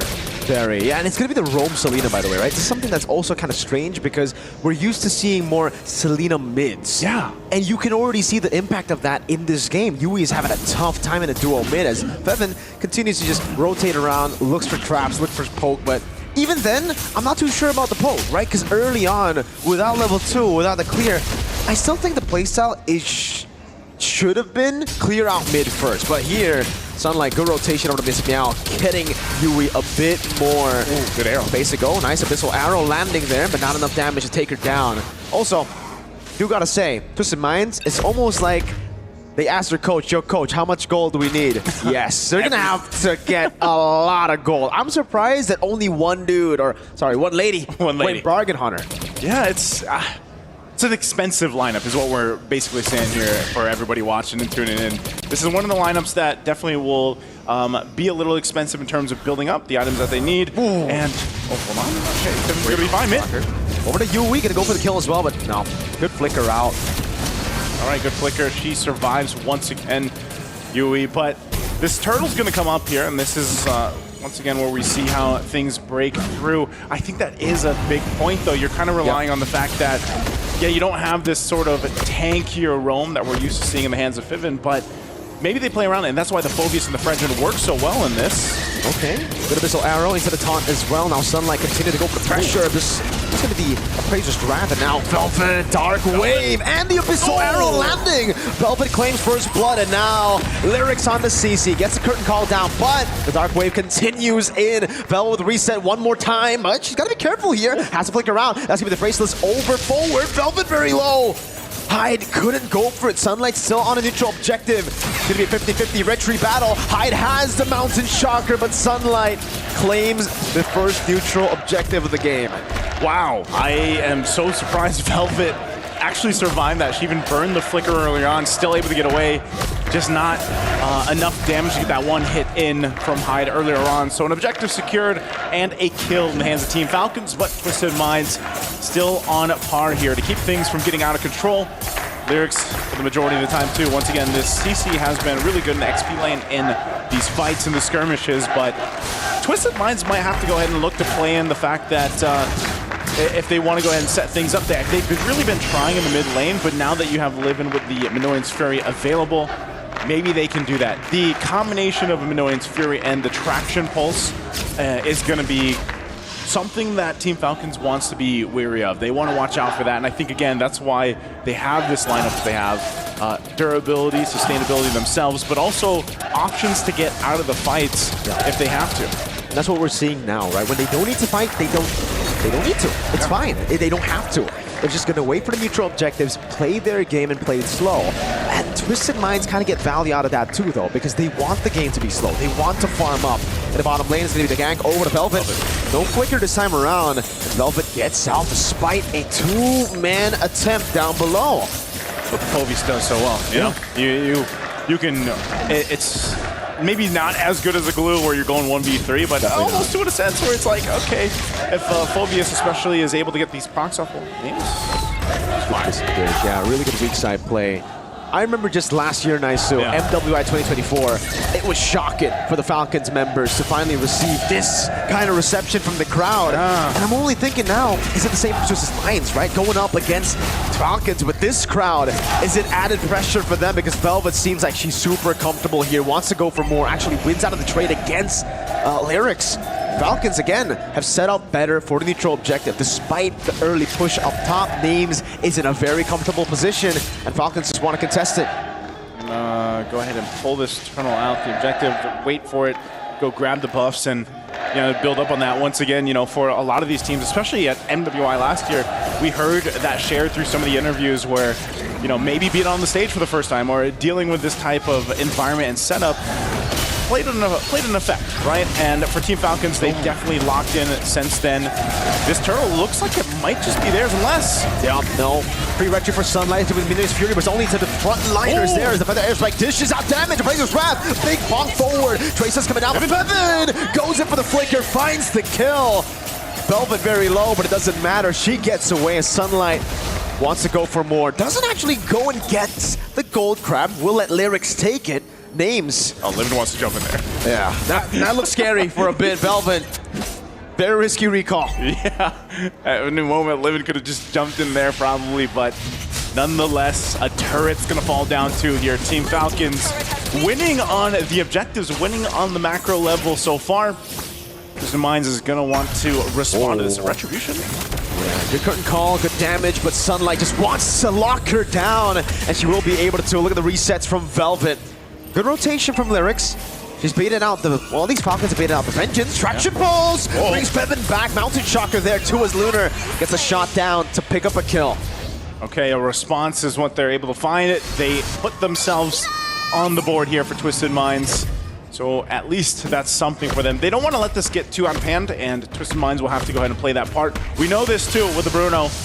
You need just a little bit of a time to go ahead and get online. What is it? Is it still the 2 items that the Bruno really needs, or do we extend it to 3 items now? I'd say it's still 3. Yeah? I'd still say 3 right now. I guess 3 because of the Malefic Gun, but when it comes to just pure damage, 2 is enough. If you want to deal more reliable damage, you need to wait for that Malefic Gun. But yeah, very quick so far. The gold lane seems to be both Lunar and Names farming. I think normally Dreadnought Armor Rush earlier from Velvet there. That's going to be the Golden Staff too. Already picked up by Names, so everything is playing out, I think, as expected. They're going to go on to Velvet, who's still holding her ground despite all of this. Goes for the shoulder bash on Lyrics. Wow, they clear out the wave. This is going to be a bad time. Minus Fury using it already. Velvet decides to just go in with it for the pursuit. It's going to be the punish over. A few shots down as well. But Velvet gets away now. The feather airstrike as Bevan flickers back, and Names is just wreaking havoc on the structures of Twisted Minds. She's going to get the holy defense down below. Wow. This early on, 7.5 minutes in, you get that shield down. Great work from Names. Great response from Team Falcons. Twisted Minds expended a whole lot for that turret. They might be able to get this turtle though, unless, again, Velvet and Names are here. Names rotating already. High finally wins out the retreat battle, but Lyrics is caught all alone. Names gonna be able to get those piercing spear shots down. A missile arrow almost canceling the recall of Lunar. Yeah, Names has been doing work. It looks like their eyes are still set on some more turrets up here on top. They're gonna go and try to get that tier 1. They should clear that out. So Team Falcons playing the macro game. I gotta say, Mirko, we've seen these girls from Team Falcons play in quite a few tournaments internationally up to this point, and the improvements are apparent. No, not good at all, man. You have to flicker out on a Minotaur. This is your only source of engage. This is the only guy that can engage from your team. The fact that she has to use a flicker defensively means it's kind of now they're forced to play reactive the whole time. Mountain Shocker used up, but Sunlight just gets away. Perfect spacing. Mobilization over to Velvet. Curtain call as well. Velvet taking a big shot. Sunlight with a taunt as well. Names gets a turret as a Minus Fury used reactively. And a Brazer's Wrath just to the mini waves. They get the tier 1 and they're happy with it. That's such a weak point of the lineup from Twisted Minds. As you just mentioned, you know, if the flicker is not available for Livin, how do you set things up? Maybe, just maybe you can rely on the traction pulse, but really, there's none of that surprise factor from the Minotaur, and that seems to be the struggle, at least so far, for MWI here, and you can see that Names picking up the DHS, definitely going to shred through some of the tankier members now from Twisted Minds, so they're set up really well for the first Lord take. Looking at Twisted Minds' items, you can see, especially defensively, they still need some time to go ahead and build up. Specifically, it's only a Dominance Ice for Livin, and that's why even so, she's forced to burn the flicker half the time on a defensive instead of being more aggressive with it, just because she can't really withstand being overloaded with the damage over here that we're seeing from Team Falcons. At this point, Falcons can also take as much as they can provide, right? They can take as much as they can give. Maybe actually they might be able to give more out. That's an interesting choice. Lyrics, curtain call over to Feven. You would wanna, I usually save it up for the frontliners. The Mountain Shocker as well. The Twisted Minds are just using the resources a bit too honest. Little expensive, right? I mean, that's still the nature of the game. Oh, Minoan Fury, that's gone. So, and Lunar's too low. This is just a Lord here. They're getting macroed so hard right now. Names shoots the SOD, lands it from the bottom lane, teleports to the mid lane, and it becomes a free Lord to Team Falcons. Wow. Talk about macro, talk about wave manipulation. Falcons, they're flying in game one. I was going to say that the calculations from Team Falcons right now, they're doing everything right up to this point. It's not one of those games where it's a bunch of kills happening. It's really just disciplined macro that we're seeing here from Team Falcons, and the fighting potential, if they do break out into a fight, is in their favor. You're looking at the damage dealt here, of course. Already? Yeah, Malefic Roar is going to be picked up this early on, and even though they're able to pump out quite a bit of damage for Twisted Minds, they can't capitalize on it. And again, the glaring issue is that setup potential. Livin has so much responsibility, even alongside maybe Miss Meow here, but defending against us again, that shield was down on the bottom side. Bell has taken a couple shots. Still have the shield seal in the mid and the top. Where does Team Falcons go from here? Double top from Sunlight. Doesn't have enough stacks to go for the Appraiser's Rat just yet. They're taking a wave slow in the bottom lane, shoving in the mid lane. Names! Almost. That was a big threat to Lyrics. Now the Feather Airstrike as well. Not landing, but it's enough to zone them away from the base turret. Good Missile Arrow landing as well. The trap will spot Lyrics. And that will be all. Falcons decide to play it clean, disciplined. Yeah, that's been the theme of their entire game one so far from Team Falcons. They get one base turret that was started earlier on from Names when she was able to push in that wave. Lyrics into the Vengeance, doesn't care. Taunt as well from Sunlight, but his Fury coming down, but there's no flicker over Sunlight. Survives again. The Dark Wave doesn't land, but the mid lane is getting sieged down by the Cannon Minion. Feathered Airstrike. It's a nuke at this point. SOD! Games! With a flying in the bag, and now looks for more flickers out to safety. A few shots down as Miss Meow gets something on the board finally. But Falcons are truly controlling the pace. You could see the smile on Names when she did that too. Right on the mark. Comes in to get a kill. But Twisted Minds, amidst it all, hold on to that mid turret still. It's one hit away. They'll have to go ahead and try to really get back into this game. This is the instant replay. Once again, that we can see mid lane, Lunar quite low. Names lines up the shot, even with a dash. She follows on through, gets the heal, and flickers out defensively. You know, Twisted Minds, like I said, you can see that deserving of the excitement there for them. But Twisted Minds, it's a 5,000 gold deficit. Here's some defensive items being picked up. You now have an Aegis for Livin. Lunar just picked up the Malefic Gun. This is what we were talking about earlier on. But I feel like still it's really difficult to find a opportunity to fight, you know, because either you're zoned out from the Feathered Airstrike from Yui, or you have to deal with kind of juggling around the arrows. And that's always a difficult task for the teams that are playing against the Selena, is bobbing and weaving through arrows, but also being worried about not getting dropped down from a Feathered Airstrike. So they have control of the objective. It's going to be Team Falcons just to take this one. Twisted Minds split around on the map. They're just going to get what they can, but they do make their way here. High gets the steal! Names able to land SOD, goes straight for the back, goes for the pin down, and finds Miss Meow. Lyrics next to the chopping block as Team Falcons try to get more, but Twisted Mind somehow. Did she get that with the board? She did. It was just a Mountain Chakra, I believe. We'll hope for a replay, I'm guessing now, but Team Falcons, despite the Lord being taken, I think they might just go for it. No, they can't. No minion waves. We're going to see this game go a bit longer now. An attempt from High to do what she did earlier, but Names is a bit too quick with those Abyss steps. She's going to be fine. Livin. No flicker available. So Lord's already cleared out. They'll manage the waves, but still Twisted Minds off of that. Buys themselves a little bit more time. I didn't even think that was going to be a possibility as I saw them rotating to the Lord, and then boom. That shouldn't have been possible, Naisu. That's kind of like an Owen fist crack steal. Yeah, it's definitely, okay, we're going to see the instant replay here. Look at this setup. She makes her way. I mean, she's quite far from it. So far. Gets the Mountain Shocker, so the Mountain Shocker was used. She gets vision. He walks up. He waits patiently, too. This has to be just a Mountain Shocker. No, it's the board. Oh, it's just the board. It's a Mountain Shocker. Sunlight just retreat early. You hate to see it. That's, again, the chances of that happening are not great, but it did happen this fight, though. And all in with the praise of Wrath as well. Oh, traction pulse!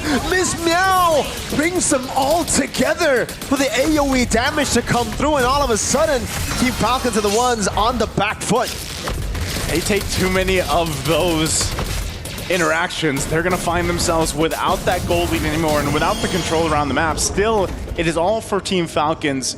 They have the turret advantage, they have the gold advantage, but you're seeing Twisted Minds in a position to actually fight as they start to make their way towards this side of the map. They want these mid turrets down.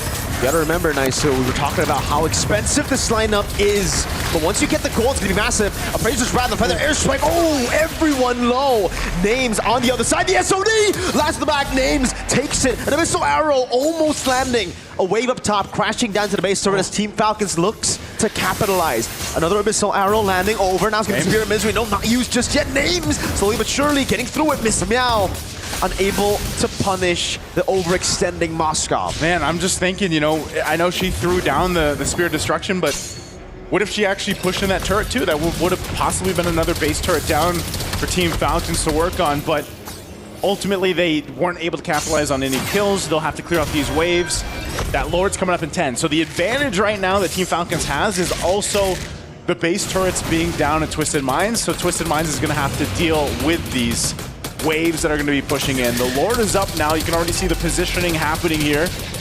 Live in the rest, a couple other members, and Arrow's going to go ahead and spot them out. So this is a fight, a battle for an advantage in terms of the objective.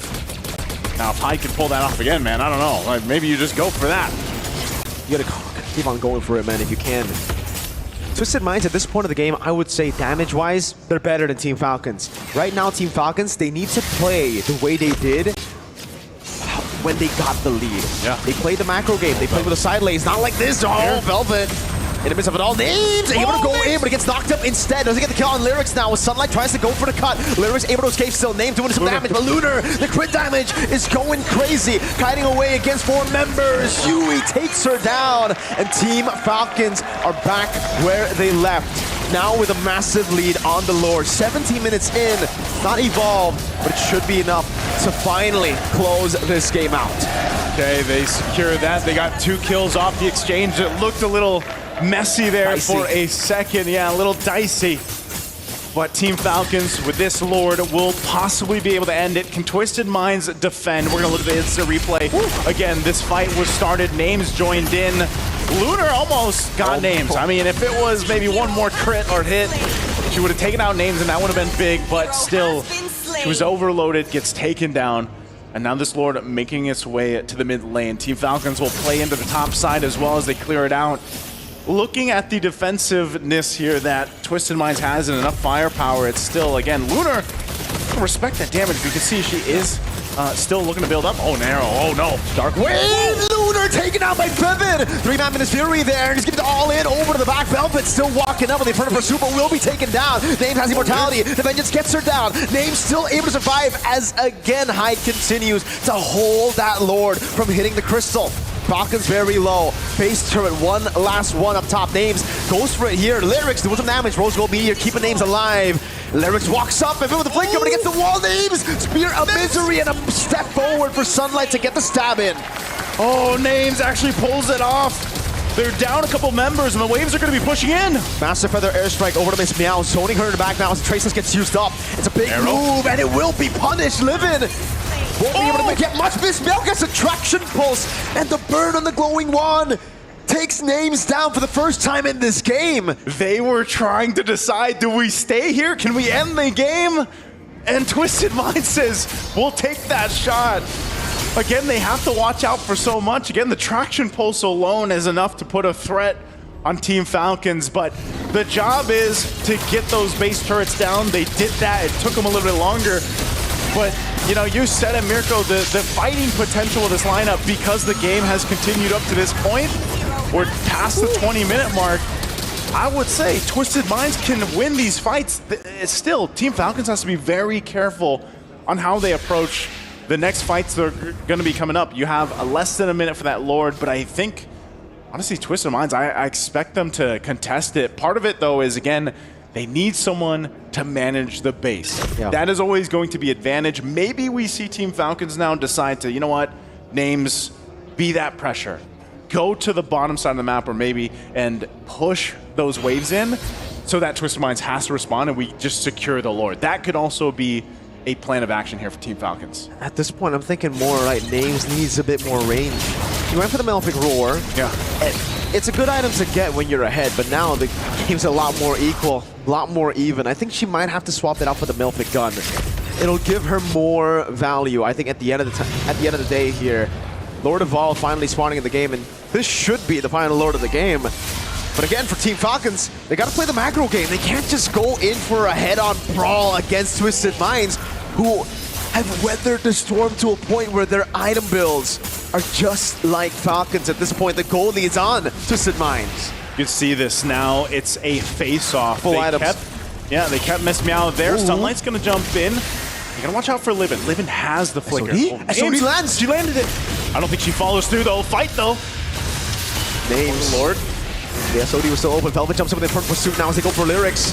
No flicker for Livin. Just goes for the knockup onto one. Mountain Shocker used up and baited out by Fevin.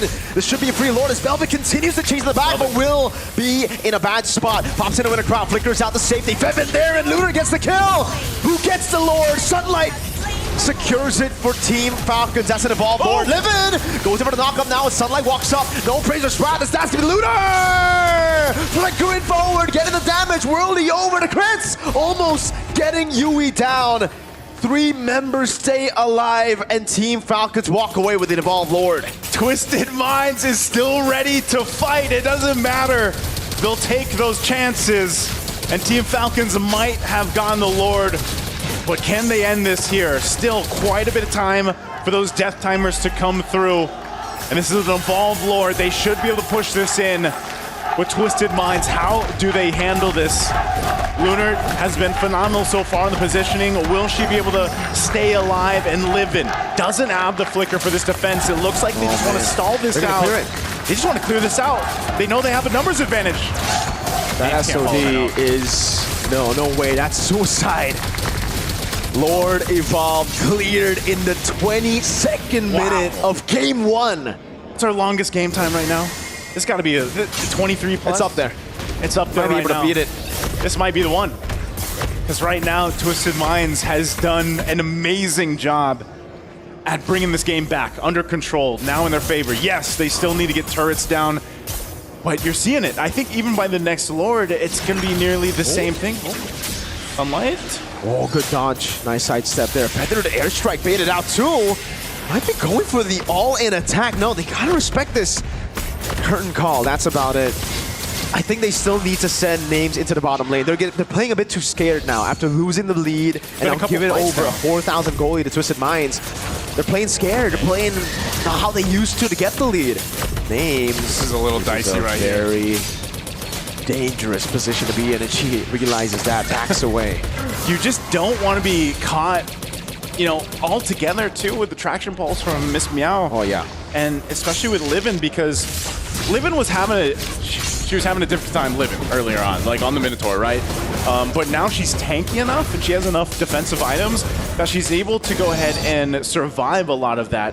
And the Flask of the Oasis too for a Minotaur is actually quite a bit of healing potential for the team when they're all bunched up together anyway. So there is a switch, as you mentioned, for Names. She did pick up the Malefic Gun to go ahead and have a little bit more range to work with here. And maybe that hesitation that we've seen in some of the fights is starting to set in. Whoa. Lyrics jumps in. The shoulder bash for the airstrike there as well. Praises around the flicker from Velvet. The Mountain Chakra stuns Sunlight now. Good Winter Crown to avoid him in his Fury. And that's about it for the skirmish. Some big resources. No Minions Fury, no Mountain Shocker. But the big cooldown, I think it's on Winter Crown. Yeah, and Winter Flicker. Crown. So again, whoa. This is a standoff for this Lord. Maybe Names goes, does she, I don't know, I think she just wants to stay with the team. On this one, there's going to be a couple shots, of course, from Lunar. Lord's going to be held here for now. Somebody to hold mid. Some minds, yeah, they have to hold mid. They have to do something. Whoa. Sunlight? They're split up right now. Sunlight has to respect it, and she does. Wave in the bottom lane, pushing in. So Twisted Minds are the ones going up against the clock. Falcons could play the long game. Lunar! Close. Under the half health mark still. SOD. Oh, SOD won't find anybody. So maybe this is the moment. They've got the information that it's a numbers advantage. They're going to fight for the Lord here. Big crits from Lunar, but she gets stunned up. Now Fiven looking for the play. Flickers out already. Lyrics with the curtain call onto 2 as Velvet walks back into the fight. Abyssal Arrow not landing. Yui unable to get the stun down. Bottom wave is building up. It's going to crash into the base. Team Falcons are playing a macro game, and Twisted Minds are forced to react. Miss Meow back into the bottom lane again. They know this might be a window for them to go in and clear it out. Oh!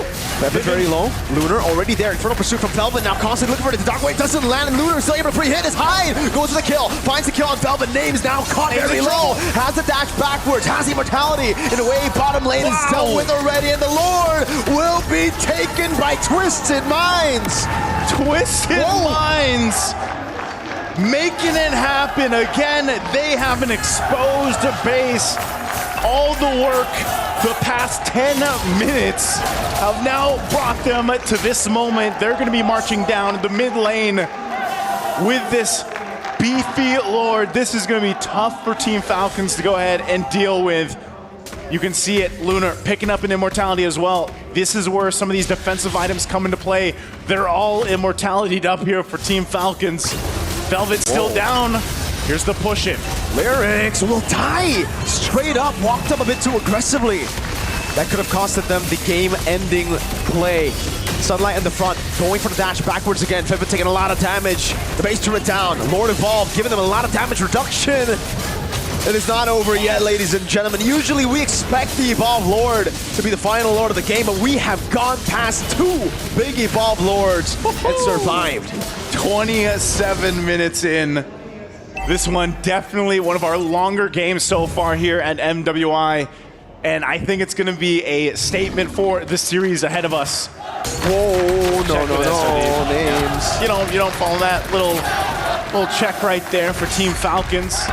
You know, and at this point too, the gold lead and everything else doesn't really matter, but we will see the changing of items as this game continues on.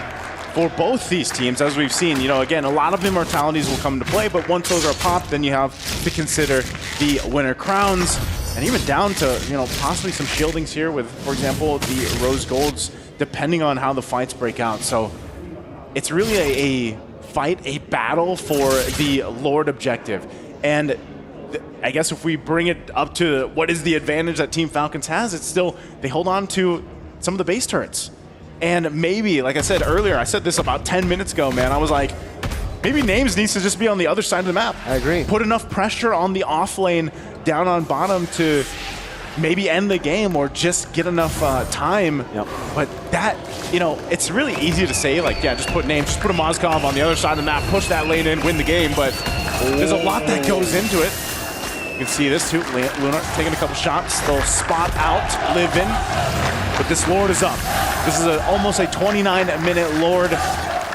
Twisted Minds. Can they pull it off again? Can they fight the back and forth, the pendulum match between Team Falcons? As Miss Meow goes and clears out the waves as everybody else centers around this Lord. I agree with you, Naisu. I think they have to put Names down below. It's going to be tough. Livin'? Oh, that might have been a mistake. Minis Fury defensively with the flicker to Sunlight. Bursts it down, has immortality, traction pulse, brings her back in. With a ground bot already, buys enough time. Fiven in the back, getting so much damage done to her. Livin going away, that's a Spear of Misery from Naves, but it's Velvet who loses the immortality and the Winter Crown. Has a flicker around, goes back in, now shoulder bash, and it's Miss Meow who claims a killing spree. And they're rushing, they're sending it mid. Oh no, this is not looking good. Twisted Minds wants to end the game here.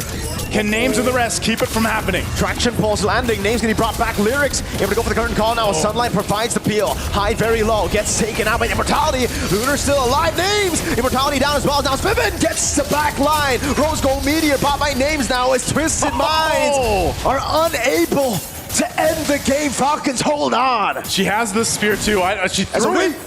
I don't think you follow that up. Nope, no. There's going to be no follow through. Twisted Minds looks to get a position for the Lord here. They still have the top and bottom waves pushing in Big too. waves, man. They have to go deal with these, so this gives a window of opportunity to Team Falcons to start up this Lord, potentially take it. They burst it. It's too tanky, man. Lyrics and Livin are here. They gotta go on Lyrics. They gotta go for members first. Lyrics! Very low. Minus Fury knocks no names. Gets away just in time with a blink. Kimi still up top. Lyrics burning down to the damage of Yui. High with a mountain shot compared to his own damage coming down. Further follow-up. Lunar. Look at the worldie bouncing in. Names gotta be careful. The Lord has slain Names. No! That's not what they wanted to happen either, and Names had nowhere to go from there. No jungler. Sunlight is back in the base. Hyde, all she needs to do is retreat. She does it, and she gets it. An Abyssal Arrow to Lunar does not matter. Twisted Minds with a 15,000 gold lead in the 30th minute of the game. This, Naisu, this should be the end. This has to be. If this is still a Lord that we see not ending the game, look at the instant replay here. This is so unfortunate. They find Lyrics, and they think, maybe this is our chance to go in. She actually hit the Lord. She hit the Lord, the worldie, the Lord is just working on her, and then the effect too, you can see, she knows. She knows. She knows that that was the unfortunate cause of that decision, and now how do you hold this? The base wide open here for Twisted Minds to go forward. Can Team Falcons defend once again? Levin brought back again. Sunlight doing a good job at delaying the wave from crashing into the crystal. Finish Fury used up, only to the mini waves now.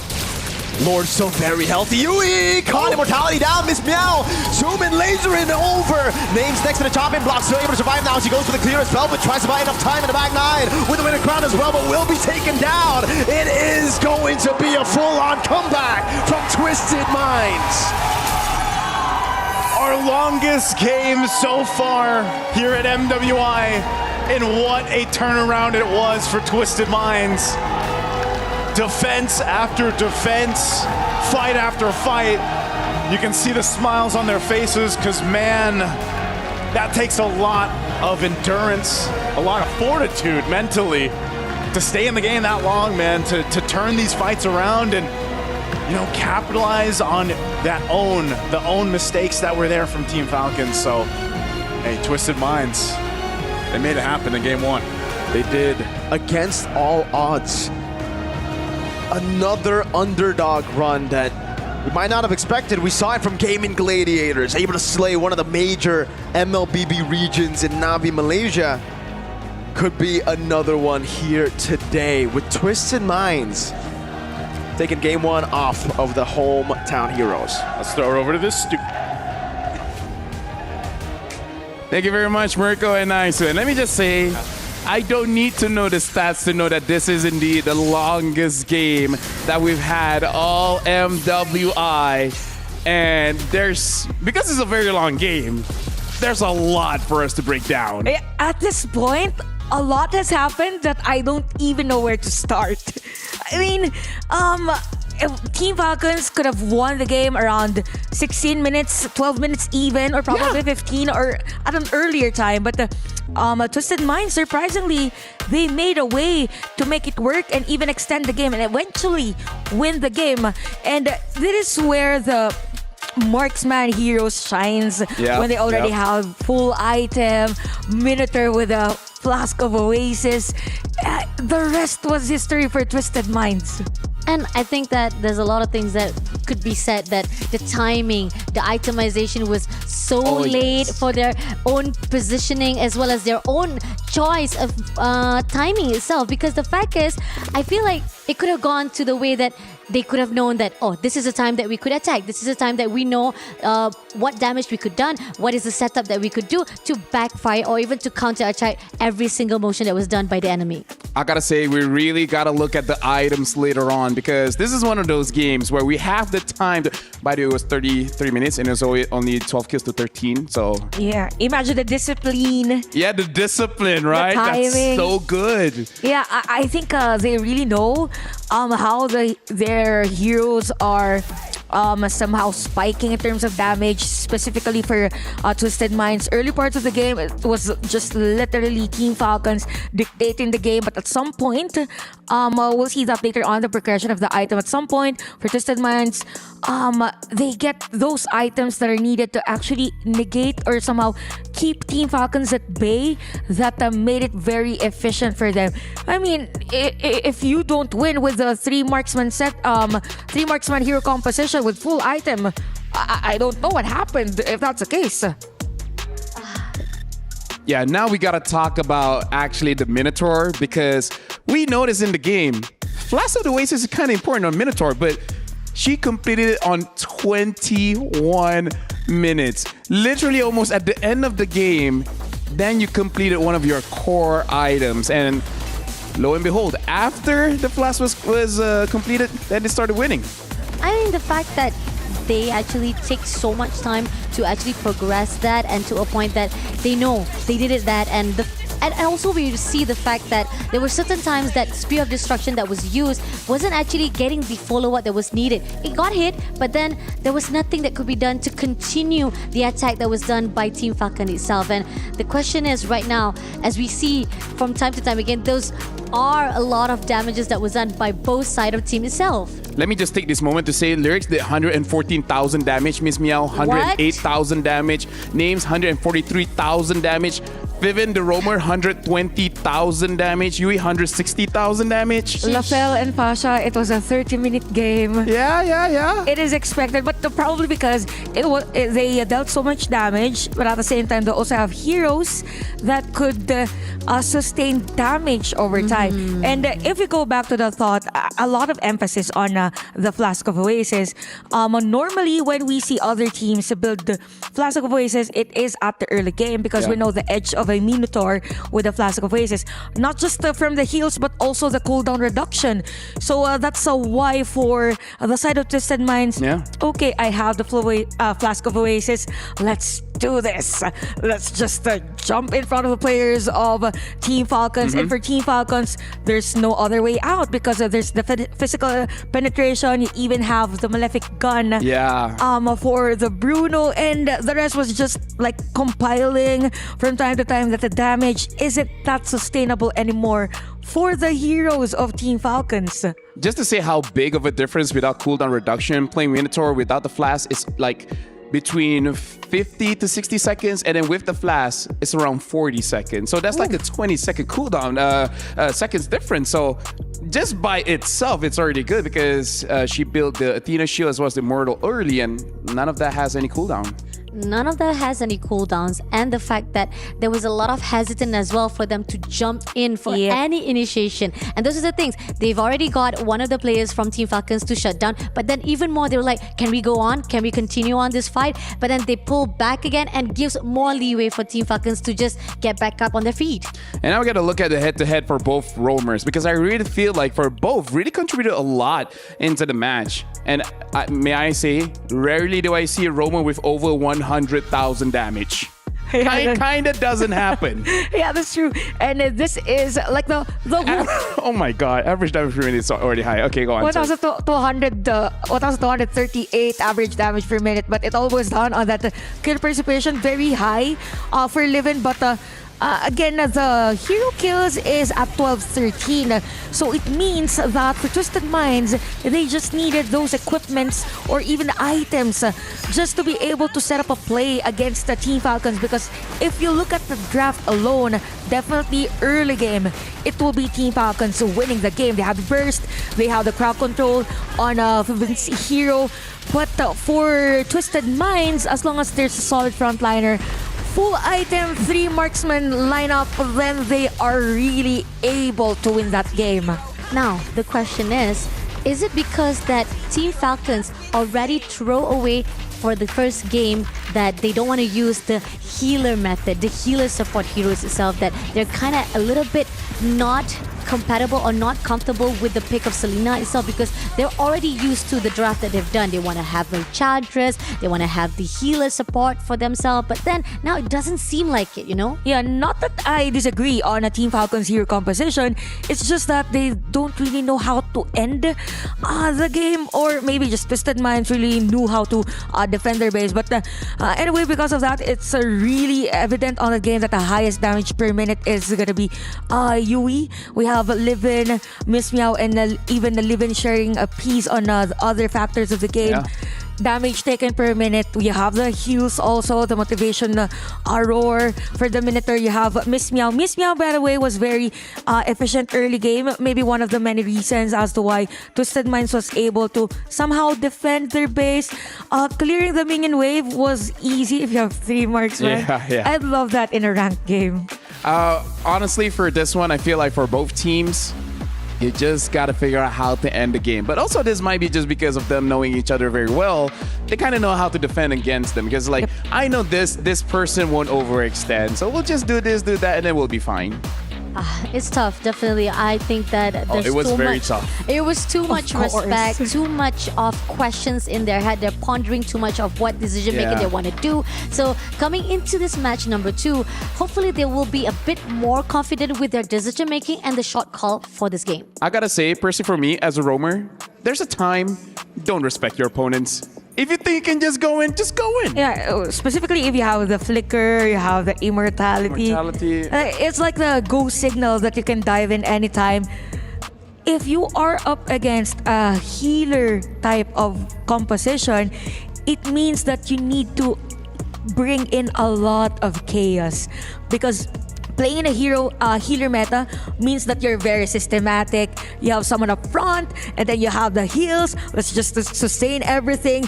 And it's just Twisted Minds. Kudos, by the way, for twisting our minds. They definitely twisted our minds. And now, speaking of which, we have a quote coming in from Livin. She said the best part in this tournament so far, we were really surprised and touched to see fans here chanting and cheering for us. It made us feel more relaxed, calm, and comfortable. Such a great vibe. Of course, we could actually hear them from here. I think on the latter portions of the game, I can't even hear Mirko and Naisu. A monitor because of the cheers of the crowd. Really a vibe for our SNB match of the day. Yeah. I think pretty much those are the crucial things that, first of all, when they walked out, yes, there was a little bit of tension for that. But then again, I think that they built that up for that. They have that momentum, their spirits, and those are the things that, and you can even see there was one fans at this that was holding the Twisted Mind doll, right? That's so cute. Those are the There's things. a statue outside, right? Outside. Come on, it's a call big it the statue. mind? I honestly have no idea. I don't know if that's like copyrighted. So We can confirm later on. I'm just gonna be more careful on that one. Either ways, jumping into this game, let's talk about this. They don't really have that much time. They have like what, 5 to 10 minutes to really discuss. So I hope the coaches have enough time with the players, because here's the thing: you just got off of a 30-minute game. You must be pretty exhausted going into game number 2. Yeah, definitely. I mean, the fact that you haven't even enough time to actually reset back your mind, reset back all your energy after so much of your... They got twisted. Yeah, definitely. I like that thought, Zen. And the fact that it seems that, again, the question is, what are you going to do right now, knowing for a fact that there was nothing wrong with the draft. The only problem is that the itemization was just not in the right time, was not at the proper time. And the moment that the decision making, the action that is need to be put out at the moment, it has to be reset again, and as well as to be quick, really fast response needed to be done by both of the teams. Yeah, I agree on that, because for Team Falcons, there's just this certain period for, as we call that, lineup to be effective, and at that moment, the grace period was at the limit already, that it was easier for Twisted Minds to pull off their hero composition. But enough of that. Of course, for Team Falcons, they now will get the Kimi instead. So at least they get a mid laner that is more on the DPS, because knowing the playstyle of both, I think they are struggling on longer team fights. So whoever has more damage per second whenever the team fight is extended has better advantage as compared to the Farsa. But Farsa is not open, so I won't talk about her. But that's a Tiando. Oh, right? Tian, yeah. I mean, like, It helps when your roamer cannot engage, the mid can engage. oh, that's true though. With the Fury of the Phoenix, definitely with the CC, you can definitely stun out a little bit. Helped out with the team fight as well. It can be counterized, definitely be used for two sides. But at the same time, seeing that Kimi has already been picked off by Team Falcons, they responded back with Moskov as the priority as well as Kalea. And I think we talked about how Kalea hasn't been actually been picked up just yet for today. And this is going to be the first experience of Kalea coming into our game. And mind you, I think this is a more familiar territory for Twisted Minds because they have been using Kalea very much in this competition. And a lot of people might ask why they picked Moskov this early, because we saw the potential of having 3 marksmen in a draft. But you can pull that off. And we know the threat of a Moskov, hence the priority on the Moskov. I'm just not sure if... Oh, there you go. I was about to say Estes. Oh, now we go with the enchanters, and now we have the healers. We talked about it. Now, again, that's what I'm talking about. Team Falcon was not comfortable with the draft itself. Yes, they were confident. They were confident. They were trying to try something new. They want to make sure that they can actually turn things around. They thought they could twist the Twisted Mind by not using the particular or the signature heroes they use. But now they say like, oh, no, that's it. We're clearing it out again. We're gonna scrub out everything that we've done. We're back to the first draft that we've done before. At this point, let's remove all the meta. Let's just play on our comfortable heroes. As we see Xborg being taken here by Twisted Minds. I mean, true damage, but it would take a lot of time again. Same with the Moskov, needs the item. Same approach with Xborg. I think it's gonna be hard for the Xborg though, because you have the Kimi. Yeah, first of all, I don't know what to think about, because in my mind, Estes is meta, okay? Like, it's... Yeah, of course. It's pretty good. It's pretty high. Either ways, right now, betting out the Melissa kind of shows that they want to go more dive. So maybe they're looking for like a Lapu Lapu after this, because Melissa actually does push the Lapu Lapu away unless he was using the Bravest Fighter ultimate slashes. So that's going to be good. I'm just wondering, I agree with you. Kimi can deal with the Xborg, so they need something to deal with the Kimi. And looking at their lineup right now, I don't really see anyone diving to the back to deal with the Kimi, so I wonder if later on... Saber. Just kidding. No, you don't want to dedicate a specific hero just for the Kimi, right? Not unless... No, I'm just thinking like they should ban the Lapu, right? And then like force Twisted Mind on something like, I don't know, a Yuzong? Yuzong. Yeah, definitely. That's actually a really good option for the side of Twisted Mind if Team Falcons is already reading to their thoughts itself. And the fact that... Or what if the Xbox, they just put it on EXP, right? And then put a jungle assassin. Yeah, that could be a great shift for the trajectory of the lineup of Twisted Minds. Since, again, we've talked about the flexibility of the heroes so that somehow Team Falcons will be caught off guard. Since they have this pattern whenever they go for the healer strategy. So, now that you have Estes, Barretts, and Kimi, I think for Team Falcons, they could actually go for the Arlots, heroes of the likes, and you have Novaria as their ban. So Novaria is actually really nice because you don't want a hero to slow you down with Astral Echo, even give vision, or probably find Kimi and Estes in the middle of the team. So we should see an Eve here? Eve is great, but yeah, actually, but you have the Barats. You can go just Detona's Welcome or Flicker if you wanna. Can Kimi? They can. Sometimes you gotta be brave. The Eve. Sometimes you gotta be brave. Sometimes you gotta be brave, Fasha. I mean, yes, sometimes you gotta be brave, but at the same time, at what cost though? At what cost of the bravery that... To show your opponents that you got the cojones. Now we see a Lilia. Lilia Actually, is Lilia great. works here. It works here, yeah. I think we've seen it already Yes, even yes, yes. from a previous game as well, right? Yeah. And Lilia is great against Estes. Yes, So just yes. imagine you're doing the ultimate for the Estes and you just have this burst. The spam potential of the Shadow Energy is longer as compared to the duration of the ultimate of the Estes. So that's a great answer for Twisted Minds. The one hero that could complete this is whether or not they will use X-Board as their jungler. But I think EXP lane would also work since they have a lot of other options. I mean, it's crazy. Right now, we are seeing that Team Falcons definitely has what it takes to go in for the sustain-wise. The question is, can they actually pull through with a little bit of damage since Granger will be picked up as well as Lapu Lapu. I think you guys already talked about it, how Lapu Lapu might actually be picked up. Wait. But that it was for the Twisted Minds, right? So this is interesting. Is it like they're trying to steal away so that Twisted Minds doesn't get it? Probably, or maybe force Lilia to use that black shoes as early as possible. But yeah, we have Barats. I'm assuming this is the jungler for Team Falcons because you have Lapu on the EXP lane. This is interesting as to how Team Falcons will execute this type of hero composition. But for Team Twisted Minds, they have the damage, they have everything on check.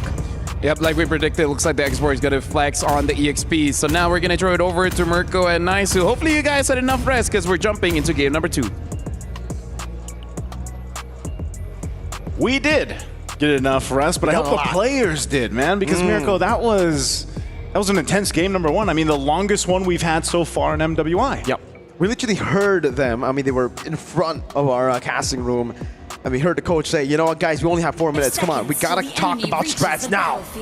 They gotta lock in here. Welcome once again to the Land of Dawn. It's game number 2 in this best of 3 between this heated matchup from Twisted Minds versus Team Falcons. And talk about the momentum in favor of Twisted Minds after that incredible defense and turnaround they did and they pulled off in game 1. So moving forward, we'll see if Team Falcons has the adjustment, if the draft is good enough. Now, they are leaning towards the play style that we've seen them kind of favor throughout the MWI performances so far. And yeah, that's the Estes. That was a big part of what they wanted to go through with a game plan in their competitions with other teams. Yeah, and I kind of agree with the panel there. Lilia is actually really, really good up against a composition like this. Again, Barats is very immobile. You want to just stand your ground. And when you're up against those blooms, there's a reason Miss Meow went Lethal Ignition, Bargain Hunter, Inspire. She just wants to deal as much damage as she can. And on top of that, everybody's really going to be clumping up. So Lilia gets even more value. And you can already see the mid lane dominance that Lilia has at the start of the game. Mid prio will probably always be for the Lilia. It's interesting that the, now this is the second time we see the Lilia come through. Maybe Miss Meow getting a little inspiration. First time they won. Yeah. And, with that being said, I think overall, you just want to be able to play against the crazy sustainability that this lineup from Team Falcons is going to be able to provide. And, to a sense, they have some of their own. I mean, even with a Kalea there to help out some of the team is going to be great in early skirmishes, but ultimately it's the itemization that'll later come into play here, especially for Twisted Minds. But if anything, the last game was proof enough. So Team Falcons, I hope they did have enough time to kind of re-lock in, because that's what they have to do here. Oh, they already get the flicker out from Livin. Turtle for the fight. Wow. Might be just secured though. It's free. Taking away Ray. Lyrics is doing a lot of damage now. Has lost insanity and will be able to escape. Velvet goes in Brave Spider. And that's about it. No pick on the board. Twisted Minds with the joy are the ones who pick up Turtle 1. Seems like they wanted to make a play down there, in the bottom side of the map, the XP lane, but it was a little too late. The timing was just not there for them, and so they give up that objective. Now, in the grand scheme of things, at least for right now, it doesn't mean too much. Livin being quite aggressive. Okay. He has the Purify. Traction Pulse already with Purify there. Oh, right into Lunar, but it's going to be the music of Hyde that gets the kill. SOD landed early. They're going to go for it. Now a dive full on. That's going to be the Tsunami Slam, locking her down. They've taken out as they go for more. Vivin into the chopping block. Has a blessing in the Moon Goddess as Hyde tries to run and will be able to get out. A 2-0 lead for the Turtle. Twisted Minds looking a little different here, building on the momentum once again from game one. Everywhere on the map right now, they are winning. And even for the rest of the squad here for Twisted Minds, they'll go ahead and continue to build up on the lead. I mean, now it's a minor one, you know, 1,000 gold, but you see how they juggled things under that tier 1 turret is what was really impressive. And they can continue to do that. Now Team Falcons have to watch out because as we look at the instant replay, you see this. Hyde sees the angle. She goes right for it. And then with Miss Meow there, this is one of the things about the Lilia, you know, she didn't have enough mana there to kind of continue to pop off, but they still find names. And you know, you might not kill the Estes, but you get what you wanted, basically. Now they're gonna go for more. It seems like the goal lead is still very manageable, right? Team Falcons, despite that early hurdle that they had to deal with, they're still locked in. They're still calm, composed, setting up the neutral objective already again. It's just Names is gonna have a bit worse of a time to getting those item power spikes. This is the better time though. The second turtle of the game is up. Team Falcons is like, let's go ahead and make it. Whoa, whoa! What? Mid lane? Oh, I guess it was the Tsunami Slam. You're right. Last Insanity used up as well. Yui, no Purify, Miss Meow. Right there too. Now as Hyde goes in. The Electrifying beats and there's no response from Sunlight. No Detsunus welcome. Free neutral objective again. 3-0. And the Turtle 11 going in for the dive. Names will respect it, but look at Lunar up top just munching on the turret. The entire turret shield taken into Lunar's pockets. And the turret on top of it, man! 4 minutes and a turret. This is looking bad for Team Falcons. This is probably one of the faster starts we've seen so far, objectively and building up on the gold lead here. Twisted Minds, they are out to prove a point. And to want to get a sweep already with everything falling into place in the early game, and I feel like even to a sense, Livin, she's doing a lot better. I mean, she's feeling good. Remind you, she played at the Minotaur in the previous game where, you know, again, if you don't have the flicker available, you're kind of just there, you know? But with a Kalea, that's a little different of a story. And she can make moves with her kit alone, but even with a flicker, Names. 2v1, Hyde heal. Couldn't really go for this. It doesn't look like she wants to go for it. Wow, Hyde goes back in over to Pivot, gets the kill! Names! Wow! Walking back towards a frontliner. Pivot down, turret down. Hyde just dashes away again. There's no trade. She's styling for Team Falcons. Nice. So Falcons have always gate-kept Twisted Minds in the past. They've always been the ones to stop Twisted Minds from qualifying to an international, from making it past the groups in the international, but now Livin caught a traction pulse, able to flick her out. Velvet walks back up, but look at the glue! Spear of Misery locked her down. Last Insanity under the turret, unable to get it down. Sunlight looking for the Death welcome. Can she get it? No, she doesn't even use it. She couldn't use it. I don't know why. I mean, again, they were lined up right there. Multiple low health bars too. It's unfortunate because that could have been a moment for Team Falcons to... Whoa. Oh no. Hyde again. Electrifying beats. Let's get a Moon Goddess. Gets Pivot to safety, but I think that might have been Hyde's main goal, to bait it out. Hyde and the rest of the squad from Twisted Minds right now is just on a different level. It seems like they're playing at their own rhythm. And they're just keeping Team Falcons from really doing anything here, Mirko. I mean, there's not really a window that they're able to get, unless, like we saw earlier, where maybe that one Death Sonata would have changed things a little bit, but still, this is really bleak already for Team Falcons. They're gonna have to go ahead and channel their own turnaround, comeback potential in this game number 2. Falcons have been caught playing checkers, and Twisted Minds are the ones playing chess. They've truly twisted Falcons' minds. In game 1, it was a comeback. Game 2, I don't think we expected this, you know, like we expected the composition to do really well, yes, but with all, you know, with all the components, but 4,000 golding in 7 minutes? Right now, the mid lane's going to be the focus. Not sure if you really want to press this in. They're taking quite a bit of shots. Oh! Drop back again. Still no Tetris. Welcome. Finally lands it now, but the Tsunami Slam will be used up, and that's even Hyde taken down for Sky Piercer stack, and this could be the turning moment. Double kill for Names. It's a triple for Names. And it might just be a Maniac and a Savage. Really depends on how they take this fight. SOD not taken, just a tier 2.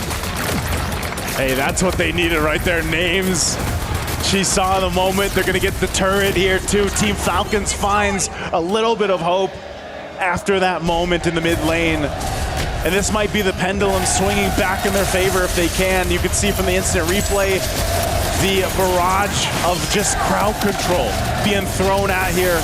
Able to find Hyde, able to find Libin, and then Lyrics with that triple kill for Names. So, and mind you, she did this, I believe, after she got the Sky Piercer, so she's gotten some of the stacks down too. So she's got the 3 stacks. This is great and exactly what they needed, because it's still a bit of a lead here for Twisted Minds on everything they did the past 8 minutes. But Team Falcons might have found themselves in a position to actually go ahead and find a way to maybe stop this Lord just being taken here from Twisted Minds. Those stacks are game-changing, Naisu. You get 2 stacks and usually you're already online. The fact that she got 3, this could change the whole game. Yes, it looks like Twisted Minds are still the ones ahead, but ladies and gentlemen, never underestimate the power of a Granger with 3 stacks. And a composition like this, they can just play to protect Names. That's all they have to do. Literally the name of the game. So with this, Lyrics will be some of the front side, Hyde just spotting things out, and they'll play the field with Lunar, keeping her there on the top side. She's already done a phenomenal job at pushing down these lanes, pushing down the turrets, providing that pressure. Lyrics. Oh, Lyrics. Okay. A bit too early, yeah. That's unfortunate. That's a big ultimate down, but you can already see Lunar still there on the top side. She's going to force Team Falcons to respond. Yui goes to deal with it, using the traction pulse. Again, both teams still just staring each other down for the first Lord, playing from the macro. But those shots from Names are going to hurt. Livin, I don't know if she wants to actually push through this. She goes in for maybe a flicker with a Tsunami Slam. But right now, neither team can really commit to the Lord. Yeah, it's going to be tough for Team Falcons to hold on to the Lord. It's going to be tough for Twisted Minds to just commit as well, knowing that they have Lunar on the side, constantly pushing.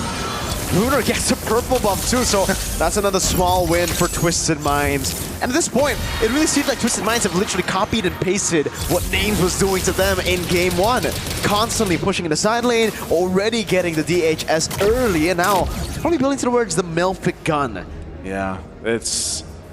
There you go, yeah. Big choices here for our gold laners especially. A little bit of catch up here for Names, but didn't fall too far behind once again because of the triple she had, so she's able to actually pump out some decent damage, even with them lift Roy there. Livin gonna jump forward. Whoa! Little Tsunami Slammer to find Names, the flicker out to safety. Despite it all, Bravest Fighter to the back now is asking me to hide. Looking for the damage back onto Velvet, who doesn't have the Bravest Fighter anymore. Lyrics back at it again, trying to get some HP, has the immortality, but I think she needs to just back away here. No Faraga armor, Spear of Misery, Dexter's welcome, not landing! Oh, it's a disaster! The Spear of Misery lands on the back line, now it's Lunar! Pierces through! Gets one, Vivid down, Velvet down as well! Now an SOD! From Lunar! And the Savage in Game 2! Twisted Minds will make it happen! Off of the mistakes from Team Falcons. A Savage for Lunar, and now they're going to march into the base of Team Falcons. Holy Defense should stop them from ending the game here, but they'll get a base turret at 11 minutes without a Lord. Nice, so all of a sudden, it's the Twisted Minds fans who are louder in the building.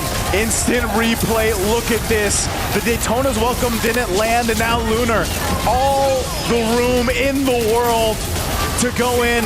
Even the Spear Destruction, the positioning, she was locked in for that Savage. An amazing play just from the team alone for Twisted Minds. And for Team Falcons, that's demoralizing. They have to be able to dig down deep to keep it together. Lord's gonna make its way down the middle. Lunar picking up a little bit of defensiveness here, picks up the Rose Gold, and now they are prepped and ready to possibly end the game in a sweep. Can Team Falcons once again replicate what Twisted Minds did in the previous game? This is only the first Lord. They should be able to figure it out. Oh, Livin. Looking for the back, goes for the Tsunami Slam onto the Barats now as Lunar goes through. It's gonna be melting down, High taken down as well. Velvet, able to stun, able to find it onto Lunar.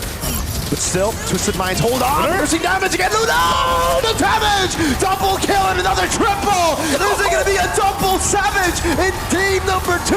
That's the Maniac Savage! Savage! Lunar! A double Savage to make it to the quarterfinals and to knock their bitter rivals for the longest time. What an ending for Twisted Minds. Game 1, defense after defense, a huge comeback, and then in Game 2, a double Savage to take out the rivals here, Team Falcons.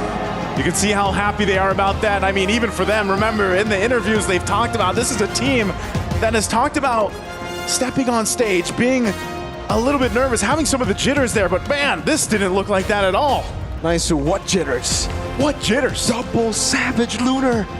Yeah, we knew from the storylines from the previous matches, the analysis has always been Lunar. She's a spearhead of Twisted Minds, but man, when you sharpen those spears, someone's got to check Lunar. Like, what's going on? What's in their pockets, man? Those spears were hitting like bullets. Those spears were hitting like bombs. What? I gotta say too, the team did an amazing job at allowing Lunar to do that, you know, and remember the amount of work she did on a macro standpoint of the game from the start to finish. And then she comes in for the team fights. When you are locked and loaded on a Moskov like that, talk about just a phenomenal performance for Lunar. A double Savage, man, when have we seen a double Savage? I don't know if that's gonna be the first for MWI, and I think that's the first history, man. I think that's a first for MLBB history. I don't remember seeing a double Savage in the history of competitive MLBB. The ladies must be happy with that. I mean, Lunar, you might have just broken a record here. 100%. Again, phenomenal matchup, and it's always unfortunate, you know, when you get this part of the tournament, you eventually got to say goodbye to some teams, and this time around, it's just Team Falcons that will face that defeat. So they twisted our minds. They twisted our minds. They twisted everyone's minds. We gotta. Hey, I need a plushie. It's me and Nice. It's Nice-Sue and Mirko. Our minds are twisted. Let's go ahead and throw it over to the stage for our winning interview with Twisted Minds. Ladies and gentlemen, a plot twist in our second series of the day. Twisted Minds take down Team Falcons. I'm joined by Livin here on the stage.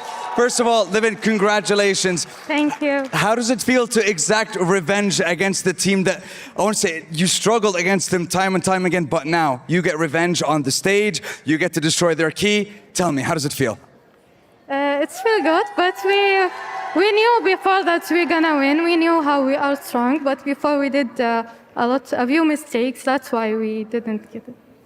I mean, look, at the end of the day, it was a win for you. It's a clear 2-0 as well, but I want to ask you about that first game. 32 minutes, longest game in MWI at EWC history so far within the past 2 years. How did you keep composure? كيف ضلتكم يعني تستحملوا الضغط ل 32 دقيقة؟ We all made mistakes. When someone made mistake, we say, it's okay, it's okay. We calm down each other. That's why how we get it. I love that teamwork being shown here, the crowd making some noise in the arena. Now, later on, you come back to the stage one more time and you will be taking on the Team Liquid. Do you feel like you're going to have the strength, you're going to keep that energy going throughout the rest of the day? Yeah, sure. We're going to try our best. Well, they're going to try their best. And don't forget, we have the Key Crusher in a few minutes, and you get to destroy Team Falcons Key yourself and the team. Once again, thank you very much for joining us. Congratulations, Livin. Make some noise! Twisted Minds are in the quarters! Let's head on over back to the studio. We still have 2 more series left in the day. Now that was very passionate. Let me just say, Lunar came today to drink coffee and take names. And coffee's finished. And she got names there. And I gotta say, double Savage! Double Savage, yo! In a very short period of time, I think it was just 3 minutes, 2 minutes after the first Savage. And yeah, there she goes. There she goes again for right. I like that. I like and then that. Goes again. And then the fact that we keep on seeing that this is such a vast difference improvement from that first game. We were wondering like, okay, match number 1, the longest one, but how do they actually progress from that? How do they actually revamp themselves from that time period and then gave themselves a really good boost? But talking about how Luna was just popping off really, really strongly. This is a great match indeed for the side of Team Twisted Mind. Just to show how much damage that was, Names was healed by the Fountain and Estes and still died. How much damage did Lunar dish out that you were healed by the Estes and the Fountain? It wasn't enough. That was what we were mentioning on other games, that even though you have the sustain, if the damage is too high for you to actually take, it's gonna be difficult. 10-0-2. Oh wow, 10-0-2 in 14 total kills for Twisted Minds. And imagine this is a gold laner, right? We normally expect gold laner to spike up damage, transitioning to mid game or probably even late game, given that you have the healer strategy for Team Falcons. So it means that for Twisted Minds, all parts of the early game, they actually won. And it's really evident on the skirmish. And I think that this is the part where we see that the Moskov is being used a little bit better compared to what we saw in the first match itself. That we talked about how the itemization, right on time, right on the choice that you should be done. And this is where Lunar says like Malefic Gun is one of the most important key when it comes to using Moskov. Yeah, getting it early, not going for that Malefic Roar really helped them out. And I gotta say, we were talking about before how, after 32 minutes, you might get a little bit fatigued, like your brain starts to slow down, and I kind of feel like that affected Team Falcons more than Twisted Minds. Yeah, because the situation from game number 1 was all along they thought they were winning, so we could feel that exhaustion from the movements also of Team Falcons, considering that this is the usual strategy that they play in a game. And I really like the itemization of Kalea. We saw that earlier, that after the Dominance Ice went straight for the fleeting time, so they know that they don't want Team Falcons to actually have the time to extend the game and turn things around. So very evident also in the damage dealt for the players of Twisted Minds. I mean, talking about what you have said just now, right? Sustainability does not promise a victory itself. And when it comes to Team Twisted Mind, they say damage, damage, damage, damage. Who cares about sustain? How long you're gonna take? How long you're gonna last with your skill itself? Because at the end of the day, the cooldowns exist in this world. You know what they say? Damage is queen. Slay. Of course, and the damage that can't be sustained. Never mind. That doesn't work. We can try that again for tomorrow. I had a joke in mind, but I forgot. It's okay. But looking at a game, there is a lot for us to break down, because if we're talking about the fatigue, I kind of feel like they didn't use that draft optimally, because there's plenty of time where Barats is your front line and you just allow him to take free damage coming in from the X-Borg, and then once you don't have any front line, your entire composition just crashes. And it is very evident, I think, on that team fight before the Savage. Yes, just before the Savage. Just correct. before the Savage. So we have this, we've discussed about the overheated state of the X-Borg, and it was just capitalized by the side of Twisted Mind. So somehow the formation of Team Falcons kind of deteriorated, and there's no really hero up front. Yes, you have the Estes, but how about the rest? They can't really just go and dive in against Twisted Minds. And I think there's a possibility that there was a lot of uncertainty. There was a lot of things that they were hesitant from Team Falcon itself. This was already seen from match number 1, because again, we've talked about how they could have already ended that game, and then it took a long time for them to figure out, can we go in, can we go not? And it actually continues on to match number 2, because there was a fight between at the top lane itself, and yet they couldn't actually finish off very well for them to just maneuver it to their own side. And now we gotta look at the head-to-head matchup. We're gonna look at Lunar, where she took 2 Savages all the way to the moon. We gotta see the difference here, because my oh my. Funny enough, average kill participation, she didn't join too much, but when she did, she just killed everyone. Yeah, I think the 60% is the two savages. Yes, it's just that.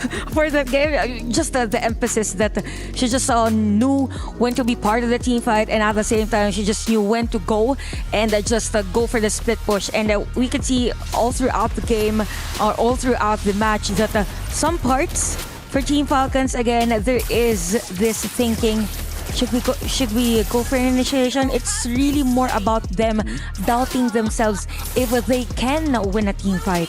And unfortunately, here's the thing where we have to mention about patches, about changes, because the Estes change, your healing gets reduced, but you give hybrid defense. But what's hybrid defense towards true damage? And it's not just the Xborg, it's the Moskov as well with Demon Hunter Sword. There's a lot of true damage. So at one point, you can actually see the changes of Estes feels more like a nerf because, you know, lesser heal, more defense, but what's defense to true damage? Yeah, that's true. And we have been mentioning Xborg and even Moskov a lot, but we also have to consider Miss Meow's hero.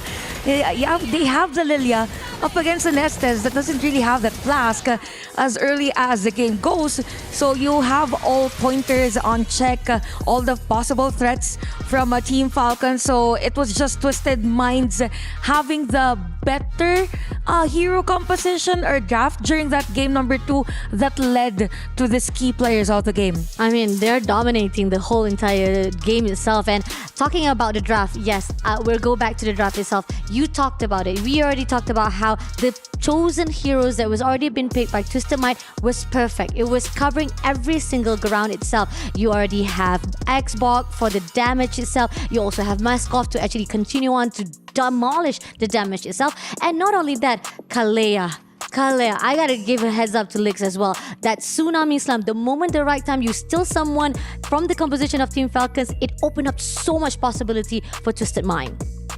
Yeah, that's true. And I think for your Twisted Minds here, they just know how to punish their composition of the opposing team, because one way or another, the 30-minute stretch was already an achievement for them. How much more that they were able to project the same energy from game number 2 and having better draft, actually. So we really have to commend, again, their confidence towards each other. We've mentioned that if you're playing up against a team that you really know, the only enemy that you will have is yourself. And Twisted Minds, they played really well and they were just really confident. We could even see that on the cameras every time they get a kill against Team Falcons. But now we got to talk about pain, because losing a 32-minute game. Is this the 7th one? That's painful. Yeah. Getting too savaged is pain, and now getting your key crush. That's triple pain. Hey, I mean, we saw the support and the number of supporters of Team Falcons earlier, and crushing their key in front of them. That's pain. I don't know what to say anymore. Oh. Okay, maybe not that. Maybe not that painful. Yeah, not that painful. I mean, but still, it did crush right. I mean, compared to the rest that we see, it was in half. But this one, yeah, okay, I guess. Well, if you guys enjoy key crushings, we will have more after this. But now we gotta shift on over because we have more matches to go. Thank you very much, Fasha Bunny. Thank you very much, Chantel. My name is Ophel. We're gonna be switching over. So we're gonna see you guys right after the break.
forget that I'm down with you guys around.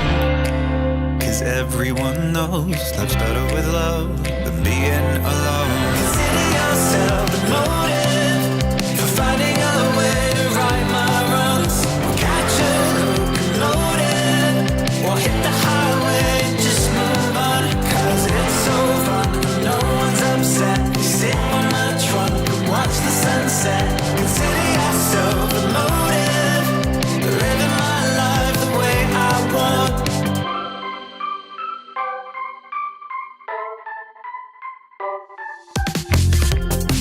We're creating memories, and we drive our parents crazy. We're chasing sunsets, living each day like the last day of our life. And I know this is what we want, cause this is just what we do. Free to tell our lies while discovering our truth. I forget that I'm down with you guys around.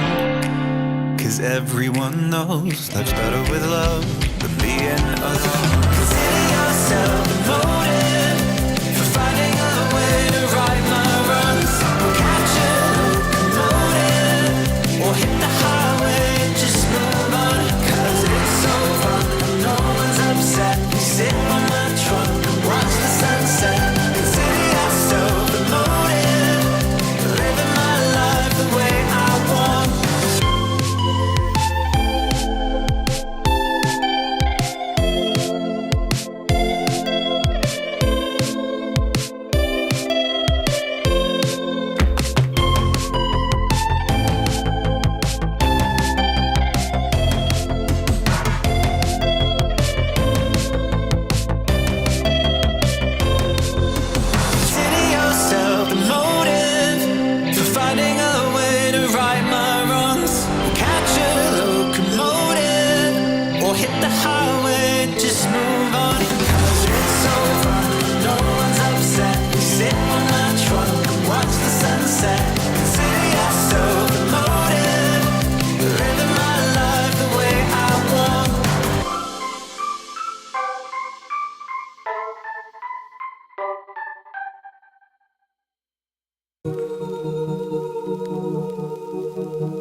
We now find ourselves in the quarterfinals of the MWI knockout stage, where a fleeting moment is all that could determine victory or heartbreak. Single elimination, best of three, their best step forward to becoming the MLBB Women's World Champions. It's been a terrific day of group stage matches so far, but yeah, you heard that right.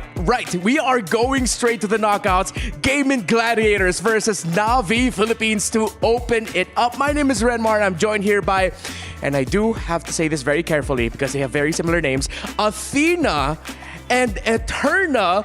Ladies, how are we feeling today so far? We're feeling good, actually, and it is bound to happen, and it's really been a pleasure to be invited here for MWI. I would agree. It's going to be very interesting to see how Renmar is going to swap our names around, and I just want to say it's okay. It's okay. Yeah. It's fine. Yeah. I don't know if I should appreciate that both of you automatically agree and are banking on the possibility that I will mess up your names a lot throughout for the rest of the day. But yes, welcome back to Stream A. We still have our Stream B going on. But don't forget, MWI 2025 is actually free for everyone. Don't miss your chance to witness the pinnacle of women's esports live. It's a celebration of skill, passion, and progress. Join us here in Riyadh, Saudi Arabia, at the Boulevard, at the Esports World Cup to be a part of history. We've already seen a lot of history-making moments throughout the day. Double Savage in the last one, just in case you missed it. If you don't know what a Savage is, it is 5 kills in one go, getting it, and that happened twice in one game. Rare has that happened in the history of MWI, and not just MWI, actually, MLBB Esports. That's just one of the history-making moments we've witnessed so far in this history-making tournament. Once again, we are going to be crowning MLBB Women's World Champions. But before that, of course, all throughout the day, we've had to witness some teams have to get their keys crushed and say goodbye in the tournament. Here's an interview with Rose. Welcome to Reporter Hit. My name is Rose, bringing you all the live action from Stream B. Now, in our recently concluded match, DreamHack's girls' journey in MWI unfortunately ends here after facing defeat to Foot Esports in a 2-0 clean sweep series. However, right now beside me, we actually have the coach for DreamHack's girls. Now, I actually have a few questions, and one of them being, as one of the few female coaches we have in MLBB, what is your experience like in MWI? Como uma das únicas técnicas coaches femininas do cenário, o que você tem a dizer sobre isso, com tantas outras times com técnicos homens, o que você tem a dizer sobre isso? Acredito eu que eu não tenha nada para falar sobre, porque eu acho que sexualidade,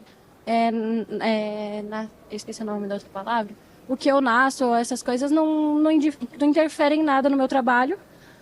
Não é o primeiro torneio internacional que eu carrego a minha presença, que eu participo, no caso. Já participei do cenário misto também, outras vezes. Já peguei boas colocações, então eu não tenho uma frase ou algo para dizer sobre isso. Eu acredito que treino é treino, trabalho é trabalho, e quem tiver o intuito de ser alguma coisa não deva deixar alguma questão fisiológica interferir ou não. I think it doesn't matter that much if I'm a girl or if I'm a boy, because I played in mixed tournaments against other people and I got good results. And I think it doesn't matter that much because we have a similar level, and yeah. I bet it feels good, though, to be one of the very few female coaches in the world. Now, maybe you could share with us a little bit of an insight regarding the future plans of GMX Girls after MWI. Quais são os seus futuro, o que você pensa sobre o futuro com o MWI e o que você tem a dizer sobre isso, futuro da sua carreira, do seu time? Eu tenho um plano de projeto futuro sobre a minha carreira, que eu sempre busco ser melhor do que eu fui no passado, independente do resultado dos times adversários ou de consequências de atos que aconteceram, erros, porque isso não é nada mais que uma experiência extra, algo que vai me ensinar e que vai me fazer trazer resultados cada vez melhores. Então, o meu futuro e o futuro com a minha DreamHack é voltar mais forte, ter mais tempo para treinar, porque a gente é uma equipe de 4 meses, e trazer outro título nacional e vir em busca de um título mais alto aqui no Internacional novamente. Então eu vejo vocês ano que vem. our goal is always to get better and improve. We are a very newly formed team, 4 months, and we need to train more. We need to get together more, and we will always try to be better in the future. And in our circuit, we will try to get the national title and more international titles, compete in them, and we're gonna come back stronger. We love that. Now, DreamX Girls comes from an emerging region in MLBB, so we hope to see them come back stronger in the next EWC. And with that, that is it for Stream B, throwing it back to the panel. Of course, that was Coach Secretaria of DreamX Girls, one of the most decorated coaches from Latin America. And yes, they had to say goodbye to the tournament after getting defeated by Foot Esports of Turkey 2-0. And I'm surprised. I can't believe that flew completely over my head that they were only formed like 4 months ago. Yeah, and it's really sometimes just the destined part here for their journey, but I do hope so that they will come back stronger for the next MWI. Yeah, and this is of course, the very unique part of the Esports World Cup, the key crushing of DreamX Girls by Foot Esports. It's not as sassy and it's not as emotionally, driven, I would say, from the previous Key Crush that we saw earlier. Agree. But either or, it's still definitely painful to look at, right? But I mean, granted, like you mentioned, they've only been formed for 4 months. The fact that they've already come this far says a lot about the region, and I'm excited to see them next time around we come into MWI. Yeah, and I remember even here on Stream B, even though they didn't have the cleanest run here, and of course they got eliminated, a lot of potential things to really highlight for the team. Great potential shown by them, and yes, we're looking forward to seeing DreamX Girls in the future and seeing them getting stronger, considering they have one of the more not heart-wrenching, but heartwarming, there we go, heartwarming stories leading into the tournament. But yeah, we have to continue, and now we have to witness another matchup. Before that, let's get a quick update on each other's power rankings. We were actually asked about this beforehand, the Aramco power rankings of our teams. And you know what? Before I explain mine, because I know there's something about my power rankings that might be a bit off. Eterno, what about you first?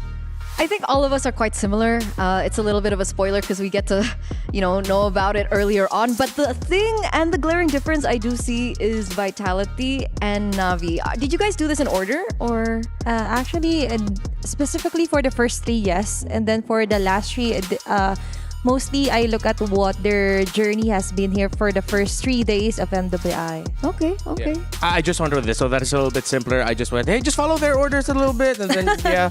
But then of course, this was asked of us before the results of the previous match between Team Falcons and Twisted Minds. I think we were in the middle of Game 2 then, and I still went. I mean, I've been very vocal about my support of Team Falcons as a Falcons guy from the Philippines. But yeah, of course, we had to say goodbye to them. But both of you putting Terror Queens in there, actually, that's something I want to ask a little bit more about.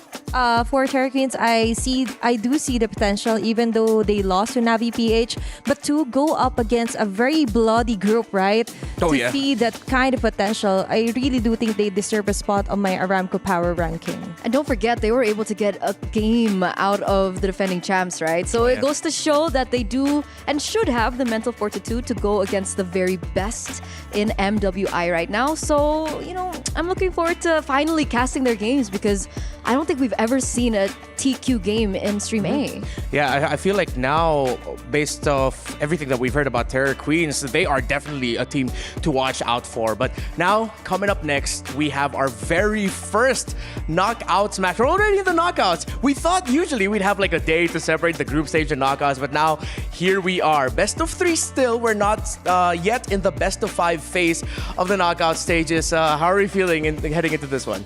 So far, I'm nervous because I didn't expect it to be this bloody. Like, realistically speaking, it's all elimination round today. And for the second half of our day number 3, so far we're seeing a lot of game number 3s, even without Chantal and Brigida at the same panel desk or same panel cash, right? Yeah. I think it's been heartbreaking, honestly. A lot of elimination matches. We got to pass Falcons earlier on and they were tearing up near the bathroom. Yeah. Honestly, I had to hold my tears back, We right? both got misty-eyed, right? to be fair. Those are our girls. Yeah. But that is the nature of the competition, and the competition continues to trudge on forward. Here we are now, Gaimin Gladiators from North America and Na'Vi from Philippines, the reigning champions of MWI. Let's welcome them to the stage.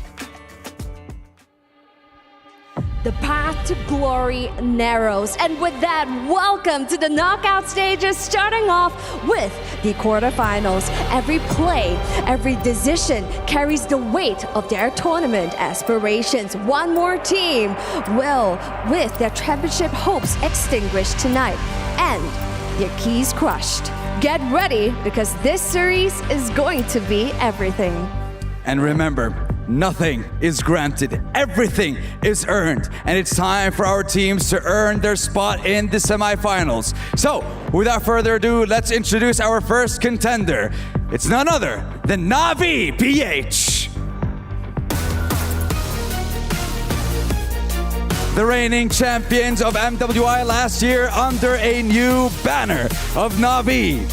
Can they make it to the semifinals and continue to defend that title and maybe get themselves a new one with a new organization to celebrate just that? But who stands in their way? It's their next opponent.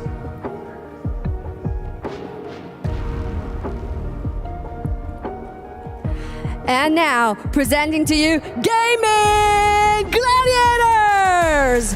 They're riding on an absolute high, returning on stage after eliminating their Malaysian rivals. Their journey throughout the tournament may have been shaky, but proved that they can prevail. One Na'Vi down, one more to go. Can they replicate their success and reclaim the glory NA was once known for? It will all determined here in this series.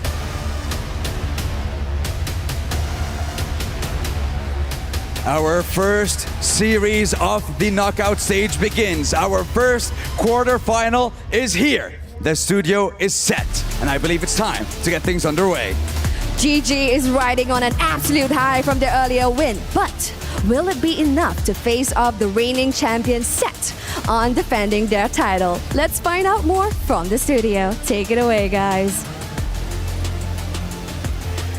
Thank you so much, Sandstorm and Cheryl. And yes, for the second time today, Gaimin Gladiators will have to face Na'Vi. This time from the Philippines, made up of the members of the defending champions of MWI. And so far, we've seen such a steady performance after showing us their pocket picks, especially from yesterday's matches, right? We finally see the Jawhead, and of course, Shinoa's Melissa as well. Watch a very powerful play to finally settle their score and get their spot onto the quarterfinals. Yeah, but, against them, it's Gaimin Gladiators, who are looking really good today. Yeah, they're like, to echo what Cheryl mentioned earlier up on stage, they're working on an absolute high, right? Momentum is definitely on their side.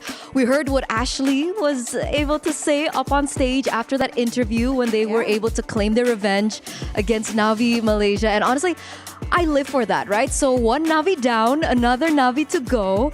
But what is a very starking contrast is the fact for GG, it has been a bloody journey, I think, for them, for MWI, right? It wasn't the perfect run that Na'Vi PH had from the group stages. They were knocked down to the lower brackets, lost 2-0, and then finally they got their momentum running, eliminating TLG. So with all that experience under their belt, the amount of games that they have played as well, I think that will be a proving area for them to maybe make it here. Obviously, going against the tournament favorites, Na'Vi. Yeah.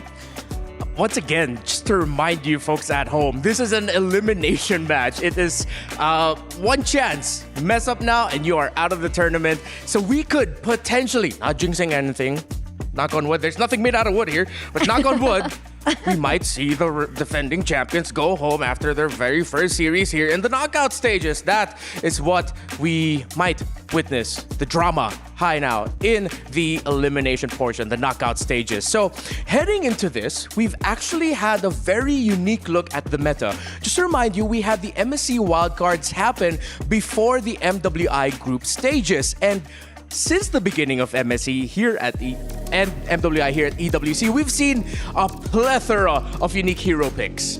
Okay, yeah. It's interesting to see the stark contrast because obviously we're looking at very different picks between MWI and MSC, but I think the heroes that we could potentially be seeing coming into the group stages of MSC would be including, the Chip.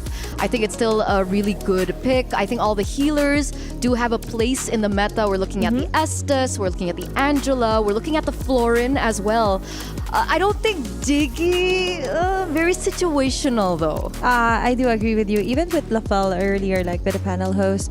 But so far here for MWI, I've seen some unique heroes that actually pave way for a win, right? Even for a Selena pick. So far for Navi or even TLPH, we've seen some huge improvements with that. And so far, I'm really expecting it to be somewhat of a kind of a mix in the upcoming MSC group stages for the next weeks or so. I may or may not be slightly disappointed in the lack of acknowledgement for Akai. Sorry. Well, you don't need to. No, you don't need to apologize. Now I feel bad. Why you gotta do that to me, Athena? But no, yes, Akai. I feel like it's something that you really have to watch out for in this tournament, along with all those picks. And no, I'm not just saying that because I love the Panda. It's just a really great pickup. So let's take a closer look yet again now at the roster of Navi Philippines, the defending champions of MWI. That roster there, Athena. I think you'd want to break down our hometown girls here for the crowd. Yeah, and so far we've seen such a stable performance after yesterday's last game. And definitely someone or the key player to watch out for is not Ayanami. This girl, realistically speaking, she's a woman of independence. Like so far, she's setting up huge plays and also taking care of their other side laners such as Sernoa. And so far, she's just carrying the whole game and as well as complementing each and every lane that they got. Yeah. I think when we talk about Navi in this tournament, yes, they did have that one loss against Terror Queens, but so far they've just been fantastic all tournament long. They've only played 2 series because that's all they needed to make it into this knockout stages. But it's sort of like watching, of course, the rest of the best teams in this tournament so far in Vitality, Onyx, Liquid. It's just they're so sure in their movements and in their rotations. Yeah, and so far they aren't exempt onto the danger zone that we're talking about. Like even if they already is inside the knockout stage, which is the quarterfinals happening right now, there is just this feeling that if they make a huge mistake or error, it will be at the cost of their stay here for MWI. I would agree. There's an argument to be made about that game against Terror Queens. I think I made a hot take yesterday. I was like, limit testing. All right? Because we saw in the drafts, it was really peculiar. We haven't seen the Brody come out in quite some time, but the Brody did show up and it didn't really work out for them. But funnily enough, in their interview, they mentioned that it wasn't the draft problem, but rather a late game decision-making problem. So obviously, it's great that they're aware of potentially mistakes that can come through, but also of the fact that there's something to improve and they will be able to adapt better in the coming games. Again, this is the second time we're going to be seeing Gaimin Gladiators, and I know you are Ashley fangirl, so please break it down. Huge Huge Ashley fangirl. Man, and not just Ashley, right? Because Nicolette has also been popping off here at MWI. And, I don't think we're that surprised. We've seen her on multiple occasions on the international stage and time again, oh boy, does she shine. The veterancy, the experience that she holds coming in from the NACT as well, being the mid laner for BTK, I believe. So even around male counterparts, she holds a lot of experience under her belt, and I'm glad to see that people are starting to recognize, and I hope Coach Midnight also recognizes, right? Yeah. Put her on Assassins, please!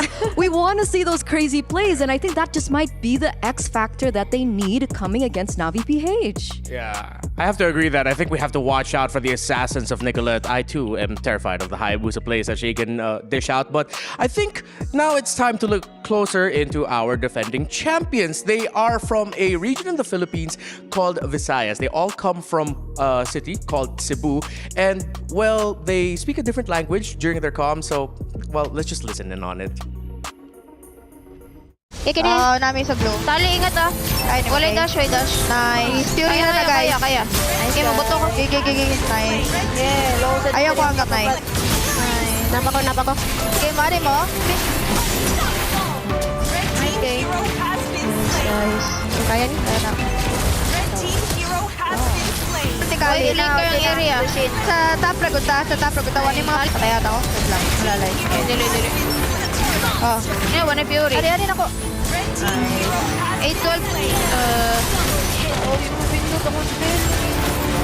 Kaning, Sodleo. Wala. Nice one, guys. 8-12, Chichi. Tara, pasabog ka mid, guys. Tara, mid ta. Okay. Wala sa. Guys, Anong hitter? Tower na, guys. Okay, nanawa. 19-0. Navi, we know your favorites, but what was that? Where a new record has been broken, where now this is the fastest game of MWI, and they did it in a perfect game. They are just a group of friends from Cebu who dared to do and dared to dream, and did. They are our defending champions. And of course, now we have to compare them to Gaimin Gladiators, the head-to-head from the entirety of the group stage. And because of their dominant performances, yeah, Navi's on top in terms of the stats. And so far, we could definitely see a very extravagant difference in here, especially for Navi PH. But so far, the communication has been really good here, especially speaking their own dialect, as we mentioned here, on their hidden reel. And then so far here for GG, the challenge is that they're facing another Navi on the same day and another elimination round. And I do think, or I do believe that it's going to be a head-to-head onto the junglers here for Keishi versus Nicolette with the assassin, right? Yeah, potentially we're going to be seeing a bloodbath in the jungle. And I find that really exciting, right? Because technically, I do understand the function of utility in the jungle, but it's always way more entertaining when we get to see the assassin showdown. Now, coming back to the statistics, I think the one thing that I really wanted to highlight today is the fact that the game is executed based on whatever happens in the game, right? At this point, I think mental fortitude goes a long way. Yeah, mental fortitude. Yes, thank you, Renmar, for that cheeky smile there. I like to make my own words, apparently. Totally fine. I do too. But at the end of the day, I think we've been seeing a lot of upsets today, right? I think even in the first match, we thought that maybe Navi would be the ones to move forward. In the second match, we thought maybe Falcons would be the ones to move forward because of the experience that they have and the sheer numbers they had on paper. So I don't think it's impossible for GG. And we saw as well in the interview how confident Ashley was. And I like that coming into this match. Yeah, I do believe that there are some things that left hidden here for GG that could actually be somewhat of a poison here for them versus Navi PH.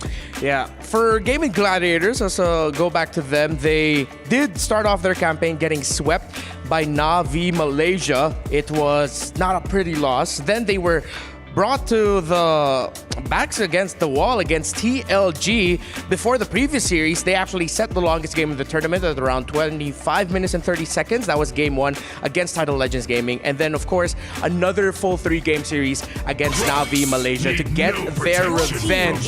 So Gaimin Gladiators, if you counted them out after the result of their first match here at MWI, where here they are now, a chance to potentially dethrone the defending champions just in the very first day of knockouts. We are now in the draft. Gaimin takes out YSS. Navi takes out the Baksha.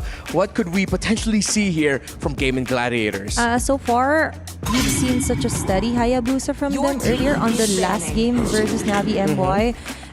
We could also see some respect here against the XP laner here, which is not Ayanami. So I'm really expecting such as the powerful, that's already banned out. The Ranius here being banned out by GG. Might be another XP onto the last ban here for their side. Yeah. Well, it just goes to show just how much Gaimin Gladiators is really respecting not Ayanami's hero pool and what she brings to the table, Eterna. And for good reason, right? There are so many moments that even when Navi are in a situation where they are behind, there are moments where you're like, okay, it looks like not Ayanami's thinking to herself, like, you know what? I'll do it myself. Yeah. So obviously, a lot of heroes are going to be taken away from her. We do see the Phoveus being banned here in the first phase. So potentially that opens up the possibility of maybe an early 1-1, considering that the Phoveus does really well against it. I think other heroes that we'll be looking at maybe goes to the mid lane, right? We're looking at the Kimmies, the Farsas, which interestingly enough has been opened a lot today. So the Jushin ban actually comes through. Yeah, I think this is one of the days where we've seen some of the most Kimmy first picks. I think even in Stream B, they have a good amount of Kimmy first picks that popped up. And we have to acknowledge the elephant in the room.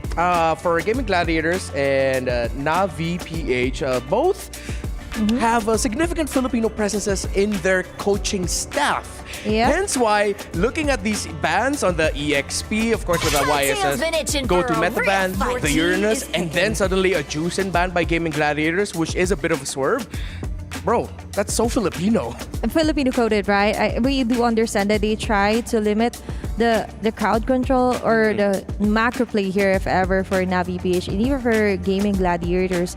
I like the fact that they banned out the Jushin, knowing that this was actually used most of the time by Navi PH onto their previous games versus Terror Queens. But I do think that a Selena is actually a possibility right now, knowing Amor really landed those shots together with the Jawhead play yesterday, right? Yeah, and if my memory serves me right, for majority of MWI 2025, every time Selena popped up, it's been hella impactful. Almost not 100% win rate, but maybe around very healthy at 60 to 70%. But Gaming Gladiators with a swerve, they rush a CC first pick. Which is why I'm thinking, are they planning to put a tank in the jungle? Because the Jushin gets banned out first, right? And then you see the CC takeaway. Are they preventing Navi from picking that up for themselves? Maybe are we looking at like a Fredrin pick for Nicolette? Yeah, that's looking like a possibility, especially with the Bakshagan. And then, again, don't forget, that means the Akai's on the table too. Yeah, I wouldn't discount the Akai right now. Thank you, I appreciate that. That there were certain games that it definitely worked, right? And Akai is really huge responsibility, which is to somehow disrupt and maybe sometimes just go with the flow, disrupt everyone onto the map. But right now, as you predicted, possibility of Fredrin and Arlot here for Navi PH. I like that they started it off with somehow just giving them information like, what you gonna do? We have the Arlot now, and this is actually a sure jungle here for Keishi's Fredrin. Here's the thing. I feel like this is kind of a statement coming from Navi, right? Because you'd think that looking at the CC, they wouldn't be the ones to pick up the Fredrin. But maybe they're that confident that the CC won't matter. Maybe they're looking to find a proper lane against the CC to shut her down, so they don't think that it will be an issue.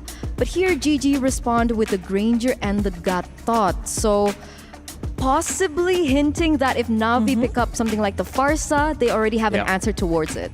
Yeah, so, well, both of these picks early on seem so prediction coded. They're trying to take one step ahead. Instead of rushing for the mage, I think Navi PH are thinking the same way that you are right now, Eternal. They said, you know what, maybe we can hold on our mage pick later on. We're gonna pick our marksman first.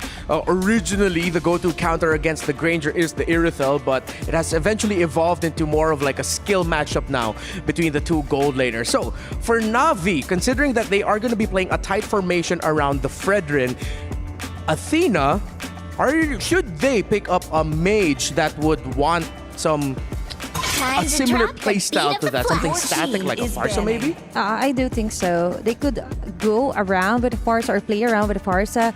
The Zetchen actually is a possibility also. I've seen more use that.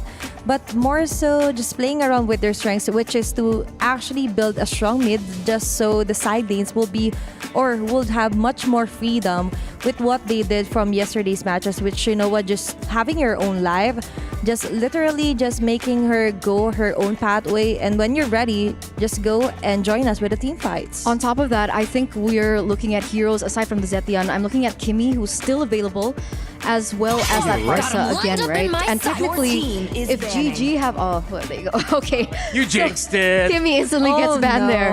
Okay. Is the next ban? Because technically it makes sense, right? GG will have second pick come into the second phase, so they're denying these picks away. With the Lilia ban, this is setting up for a Farsa pick. Yeah, Lilia would have absolutely destroyed a slow front-to-back style team fighting that a lineup with a Fredrin loves to fight at. And of course, just less things for this Irithel to avoid. I think with what we're seeing right now, we are heavily leaning towards a Farsa pickup. You mentioned the Zetian, but I feel like the Zetian might be lacking a bit of damage. Oh, as well as with the Lilia being picked up, are we going to be looking at an Estes here for Navi? Oh. Interesting, actually. We've seen so far like one Estes being chosen for the whole MWI. But for the base of Navi PH, let's go back to where would the damage come from? They need more damage. But for them, it's like, we need more crowd controls, girl. We could just make do with what we have. Compromising some of those aspects, but it's still important if they get the early game potential here. It wouldn't matter here for the mid and late game for GG. Yeah, I'm looking at the lineup of Navi and thinking, okay, Zetian, not a bad pick, but personally, I would have liked to see more damage. Maybe not Nami's gonna end up with something a little bit more unique here in the damage department. If there's more shields for GG, maybe they'll go Esme. If there's an assassin for GG, maybe they'll go Hilda. Or, here's my unique pick for the day. What if they go Edith later on? Why not? Yeah. I fear no crack. Yeah, that's I see the vision here. Oh, so maybe they're anticipating the Edith pick, picking up Valentina for themselves. Yeah. So it makes sense. Plus, we have the assassin in the jungle. Yeah. With that, how are we feeling about Hilda potentially being the last pick for Navi? Actually, I'm eyeing the Hilda more than the Edith. Coach Rexvin and Midnight did a fantastic job with this Valentina pick. Just foreseeing the possibility of not Ayanami getting a very powerful XP pick right now. And Hilda might be the better choice here, especially with the Lancelot last pick here for GG. And the Valentina pick also denies the Estes setup, right? So I don't think they can pick up a healer here. I like the Hilda, but is it enough pressure for the Lancelot? Yeah, considering that it's CC got the catch on board. Oh, okay, so it wasn't an Edith, it was another damage-dealing EXP laner. They get a Guinevere in the EXP lane. Real quick, how are we feeling about this? There's no room for flex, right? I don't think so. Yeah, I don't think there's room for flex. Oh. Okay, that is unique. Let's see. Okay, no, it's going to the roam. There is. Okay, there is. They put the Arlot in the EXP. All right, we are going to think about this a little bit more, but we're going to toss you on over to our casters to call the action for game number 1. Thank you so much to our panelists. And indeed, we are immediately heading into the knockouts in as early as day number 3. Welcome to the Caster's Desk. My name is Brigida. And for the first time, we will be together with Chantel to bring you game number 1 between Navi and Gaimin Gladiators. What are your thoughts on this sudden last pick Guinevere? In all honesty, I was actually surprised to see a Guinevere for a Navi PH. But you know what? We're in it for it because GG played really well on our first match today. Just imagine the progress of this team being able to beat Navi MY, who was actually the winners during their first match for the whole MWI tournament. So I kind of feel like for Navi PH, they're just bringing out all the cheesy strap that they have, because at the end of the day, whichever team that can surprise the team, the other team wins the match. I agree. It feels like Navi PH, they also fully acknowledge how Gaimin Gladiators have seemingly gained a boost in terms of performance heading into this day, fully respecting that they do have to bring in something different, you know? And even our panelists, even I personally thought it would indeed be the Hilda to at least disrupt and attempt to kind of bother the Lancelot, but it's not going to be the case. So now they can be a little more playful in terms of the surprises. But this is something you expect, the matchup of the EXP. And of course, now that we see the EXP laners that are more on somehow very different in terms of skill set, we have Arlot versus CC, and we know CC is really more on diving on the back lanes. We have the Arlott that has the crowd control. So you have supplementary crowd control also with the Guinevere, who is, by the way, using the concussive blast. So just imagine the potential kill just from the Virtus.pro alone, or even against the squishy players of a Gaimin Gladiators. But for GG and Navi PH, I really like that we somehow see a slower pace in terms of the early game, because they know that they should respect each and every other player with the capacity of the heroes that they have. But as we can see, there is a bit of delay with the start of this objective, but we could see a play from Navi PH. There goes the first combo we'll be seeing in this game. First blood goes into Navi PH. Appraiser's Wrath does not connect. Sayori. Oh, look at that beautiful AOG coming in from Ashley. 3 members get taken out from Navi PH. It's only not Ayanami left alone. Oh wow, Gaimin Gladiators having the upper hand in terms of the counter engage. All along I thought it was Navi PH winning that team fight, but there was a nice AOG for Ashley, and we could see right now Gaimin Gladiators just having the lead in this game. It's not that big of a lead, but if we look at the instant replay, just look at that.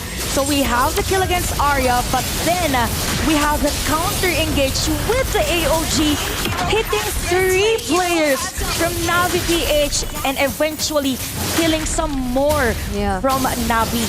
Honestly, I thought the combination was so good. It was the energy eruption into the spatial migration. So it could have been an immediate pick-off for Navi PH, and I wouldn't say it was a matter of whether or not their damage was enough. It was Gaimin Gladiators had the immediate response. It was ready to answer right back, which was again the AOG. And that was just one of the many combinations we might see from Navi PH. There's also the Fury of the Phoenix into the spatial migration. But if Gaimin Gladiators always are ready to respond like that, this is gonna be difficult. Yeah, and will we actually see the full potential, or Gaimin Gladiators just maximizing the damage that the Lancelot has? So we saw the difference in terms of the junglers on longer team fights. And then now that you've mentioned about the Fury of Phoenix, the Final Slash, and even the energy eruption, and it means to say that for Navi PH, it is somehow skill dependent. So it means that somehow all those skills should hit first, or at the proper target for them to be able to win a team fight. So Gaimin Gladiators just sustaining this lead around 500, 800 is already an advantage for them. So Navi PH is being pushed back on majority of the lanes, and we don't usually see it specifically on a Shinowan's lane. Massive execution already used, but there goes a Final Slash to answer right back. They will not be proceeding with this 1v1 just yet, but I agree. It seems like there are so many requirements for Navi PH and for their lineup to work on. Hold on, down bottom! Not Ayanami. Fortunately had the flicker, so she was able to get away. And now, Keishi, they're the ones holding the objective, but Nicolette might be able to make it. Hornet gets bursted down, forces out the flicker from her. Fury of the Phoenix will be enough to stop Sayori. And now there goes the AOG once more. Look at the follow-up damage from Gaimin Gladiators. They take out Keishi and not Ayanami. She puts herself in a very difficult position. Gets taken down by Sayori as well. And Arya, they might not let Mirai go, but she has the flicker. But it's another win for Gaimin Gladiators. Oh wow, Gaimin Gladiators, just the layering of skills is there. And I gotta say, for Navi PH, I think they're caught off guard. If I remember correctly, not Ayanami used the Final Slash at the bottom lane as a warning. As a warning for Nicolette that whatever happens, I will set up a play against you. But looking at the instant replay, it's just Gaimin Gladiators with the layering of skills. And again, another nice AOG. And the usage of the Revitalize was really on point as to why Gaimin Gladiators was able to deal that damage against the rest of the players of Navi PH. And imagine 2.9k gold lead against a team that has the defending champions from MWI 2024. And it feels like for Navi PH, the initiation is just all over the place. We even saw not Ayanami diving, even though there were no players with her, but we see a Virtus.pro AOG for GG. Okay, they tried to fully commit on the spatial migration. They caught Arya, but she still gets to survive somehow. There's the regen as well, so even that attempt it was not successful for Navi PH. I think like for Navi PH, the real struggle here also is most of the time we see them have the edge on the latter portions of the game as long as the Shinoa has the farm. But if we look at the map right now, I think it is difficult for Shinoa now to have the lead or potentially get those items because they are forced to group up like a 5v5 composition, even formation for Gaming Gladiators. They're just continuously bringing pressure in all lanes, and I gotta believe that this is not the usual Gaming Gladiators and not the usual Navi PH that we see. It feels like Gaming Gladiators just woke up at the right side of the bed. There has been so much preparation, I feel, for this game, for Gaming Gladiators. It seems like they really know how to answer back to Navi PH. They kind of like anticipated majority of their playstyle, and even that attempt from Navi PH gets denied just because of how alert Nicolette is in terms of using this Lancelot. They're trying to hold on to this mid-turret. Arya gets to be the target of the final slash, but they won't have enough damage just yet. And this is all mere distraction because Nicolette, look at what she's doing. Yeah, imagine, right? It's just they're pushing back a Navi PH, and I gotta say, for Ashley, she's doing a fantastic job. Yep. Not just from the AOGs, but also from the Unbreakables, just taunting the players of Navi PH. So there's no potential threat yet from Navi PH. That's why Gaming Gladiators just pushing and even taking all the resources, and you don't really want that to happen if you have the Irithel, you even have the Fredrin. Just look at the lead. You have 6k for Granger, for Panda, and Shinoa is at 5.1k. Honestly, to add to all of these problems, we forgot to look at the Purify spells in Gaming Gladiators. So even if they do have like multiple combinations to pull off against their members, the best targets have Purify. So it's not gonna be easy either. I think now for Navi PH, they need someone to at least force those Purifies and then get another layer of crowd control for just them to be able to secure a decent or probably clean initiation against Gaming Gladiators. But again, it's just a lot of pressure from GG. Top lane, middle lane, and even on the farm area of a Navi PH. And if you look at the hero composition of Navi PH, mobility is a bit of an issue as compared to GG's. So again, in terms of gold difference, you have 2.1k for the junglers. And even Mirai, even though she's able to hit some of those skills against the GG, it's of course not a good idea to go straight into the Biotriquem. So the team right now that really has the upper hand is GG because we have another defense item from Arya. And speaking of Arya, she has the Vengeance. So just imagine how she's able to sustain. Wait. Oh, that was committed onto Panda, but will Mirai have enough damage to take her down alone in the backlines? Nicolette making work onto Keishi and the other members. Keishi is the first to fall, and still they're not able to take down Panda 1, even though there was a flicker final slash. Panda 1 is the one taking that one kill against Navi PH, and 7-1. Just imagine, the momentum is really here for Gaming Gladiators. It projected, the momentum from match 1 projected up until this game.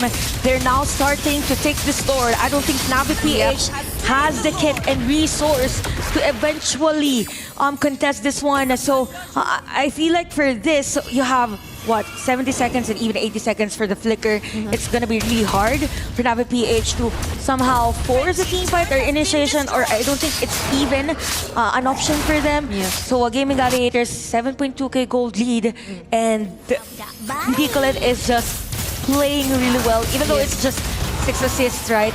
No kills, but 6 assists out of 7 kills for GG is something. Yeah, and it's scary to think that they're both like, their lineup specialize in melee, like they want to fight up close, they want to close into their targets. But the team who gets to make use of their lineup a lot more better is clearly Gaming Gladiators, because they have certain timings, they have skills that they can save for later, and that eventually causes Navi PH to clearly lose out on the entire team fight. Now they are about to take out all of the holy shields from their turret. Oh wait, look at Nicolette! Just confident, diving in front of the players of Navi PH. Now we have the Lord. It's just the first Lord. It's easy for Navi PH to defend this one out, but we have another layer of pressure in the minion waves that will flow for GG. So again, it's all about a hit or miss type of initiation for Navi PH. But when they hit, they have to make sure that they will capitalize on that. Top lane again. Continuous pressure. We've been reiterating on that for GG. Oh, bottom lane. And they actually take out Nicolette though. There's the OG again, but somehow not Ayanami gets punished for that attempt. It's a -1 for Navi PH, and Gaming Gladiators, they must be very happy with that. All Holy Shields get taken out. They also get a pick-up, and with 3 simultaneous waves coming in, there's a very high chance they might actually commit to something. Sayori, definitely, she will be starting the fight, but they just go for the turret for now. Nicolette again and again. This is so much pressure if you're Navi PH. Yeah, and the pressure is not just about pushing the turret. It's a pressure that there's a threat anytime. There's a threat that anytime there is a player from Gaming Gladiators that would actually dive. And it's not just Nicolette, because we also have Arya, you also have Ashley, and Sayori, by the way, with the usage of the IMUs. Yep. I think Navi PH is struggling somehow to go for the counter engage. Just look at the damage dealt for Panda 1, 41,000, and the next 2 players are still from Gaming Gladiators. Sayori is on a 404 and perfect KDA. It's perfect KDA. And I think for the past few minutes, she's been getting the Fury of the Phoenix. Yep. So imagine, even if it's not the curtain call and the AOG committed committed right after each other, it can be the Fury of the Phoenix and the AOG. So that's a lot more problems for Navi PH, because wherever they are, even for the backlines, it's gonna be crucial for them to keep themselves alive. Because if they get to pull off that combo successfully, then the follow-up, it's gonna be Nicolette for sure. She's just gonna dash through everyone and reach the backlines. Yeah, a lot has been said for Gaming Gladiators, but for Navi PH, let's see how they will play fair against this GG. We have Mirai and Chino at the back, but at the front, there's a set of play. Okay, she's the first one who falls. That's very unfortunate for Navi PH. They might have to disengage and not commit to this fight any further. Now, the rest of the members of Gaming Gladiators, they just walk back to the Lord. They know that this is for sure gonna go into their hands. Yup, indeed. Gaming Gladiators securing this Lord in our 14-minute game time. Now Mirai is forced to actually build this immortality. You have the Radiant Armor for Amor. Not really sure if they're able to sustain some of the damages from Gaming Gladiator, and you also have the Blood Wings. So we have the Lord marching in at the top lane. Again, Gaming Gladiators just putting a lot of pressure in all the lanes. A lot of divers also. Navi PH, they need to defend this one out. They need those skills to actually hit and secure a kill against GG. Oh, they tried to commit Arya, but she's too tanky. You know, a heavy crossbow out of the AOG. There's the counter Fury of the Phoenix committed also by Navi, but there's also the Lord that they have to take care of. And it seems like the trains are just about to come in, because look at Nicolette trying to take out every single member, but the energy eruption denies her of that. But still, Panda 1 is alive, and this might just be it for GG. They get to secure game number 1 with a clean wipeout and a triple kill. Oh wow, Gaming Gladiators winning against Navi PH in a very dominating fashion. In all honesty, I am speechless and beyond mesmerized with their plays. I mean, Nicolette has been playing really well. Not just Nicolette, every player from GG played really well from the initiation, from the early game, from all the skirmishes that they had, winning majority of the team fights. They know when to start a team fight, and they know when to disengage in a team fight. That felt like GG weren't the least bit nervous about going up against the lineup of the former defending champions. But let's see what our panelists have to say. Let's throw it back to our panelists. Absolutely dominating performance by Gaimin Gladiators. Hell yeah, confident, I feel like, is the least thing you can say about that. There are more words that you can say, but just similar to Chantal, I am out of words. They were that damn good. Even I was a part of someone who was so surprised And looking at their reactions, so you could definitely see some little celebratory dances and claps around there. And definitely for Gaming Gladiators, they did a fantastic job onto the draft, and the execution itself and the map is so beautifully made. But they need to chill, right? They need to chill. Navi PH are not anything if not even more dangerous when their backs are up against the wall, right? They will download this blueprint and they will utilize this to come back in the second game. But again, I do agree. I have to share the sentiment. I don't think this is something that we really expected, that triple kill to really close things out. You are feeling that momentum from that previous match to this match, and a lot of highlights, I would say, right? I think, Renmar, you were the one that mentioned that the Gatot Kacha for Ashley, that opened up a lot of avenues, and I really do believe that this all started with the drafts. Yep, we discussed it. We wanted more damage from the side of Navi Philippines, and it seems like they overloaded a little bit too much on the crowd control and utility aspect of what their lineup can bring to the table. While Gaimin Gladiators, yes, we think about Gatot Kacha as a huge set-up roamer, can frontline, strong crowd control, but the Gatot Kacha deals a lot of damage from minute 1 all the way to the end of the game. He scales very well with the amount of health he has available for him. Yeah, plus the addition of the IMU by Sayuri, just constantly copying the Pure Phoenix, plus the layer of the vengeance here for Arya. That was just beautiful massacre in my opinion here for Gaming Gladiators. Like literally all from minute 1 up until the very end, we could definitely see any windows here for Navi Page was close, right? And even here the great performance for Panda, just totally annihilating the gold lane, especially onto the ending triple kill for their game. And to top things off, right, they did a really great job at shutting down Not Ayanami. I think even coming before this match, a lot of people have highlighted the fact that Navi PH work on a tempo that usually Not Ayanami sets. So when she gets shut down from the early game, when she is unable to surpass the front line from the opponent, get to what she wants, that's when you see the entire tempo and the decision-making kind of crumble, surprisingly, for Navi PH.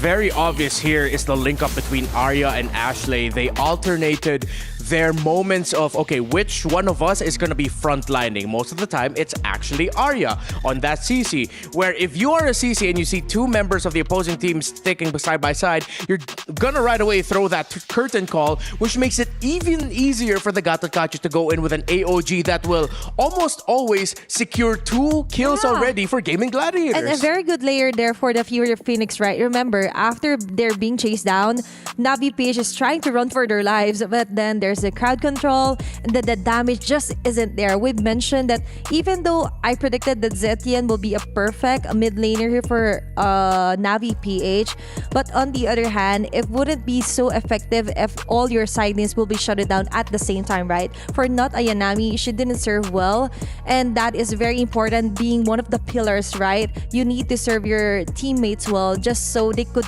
finally have that freedom to farm up. And Keishi with the utility jungler, as we all know, you have to be very aggressive. You have to take the early game, even the turtles, but that didn't happen. So the essence of a utility jungler just isn't there yet. I agree. Because the thing is, if you have a utility in the jungle, you can afford having some damage in the mid lane, right? Which is why we were thinking about heroes like the Kimi. Okay, the Kimi was banned out. But the Farsa, that was left to open. Granted, it could have been tricky. Maybe that's why they went for the Zetian, because they saw the Gatot Kacha on the other side. So I think even from the drafts, it was just really brilliantly executed by GG from the first phases. So I think we have to reframe our thoughts here just a little bit, wherein it's not more of asking Navi PH, why didn't you get damage in the mid lane? Let's veer it off and focus more onto Gaimin Gladiators.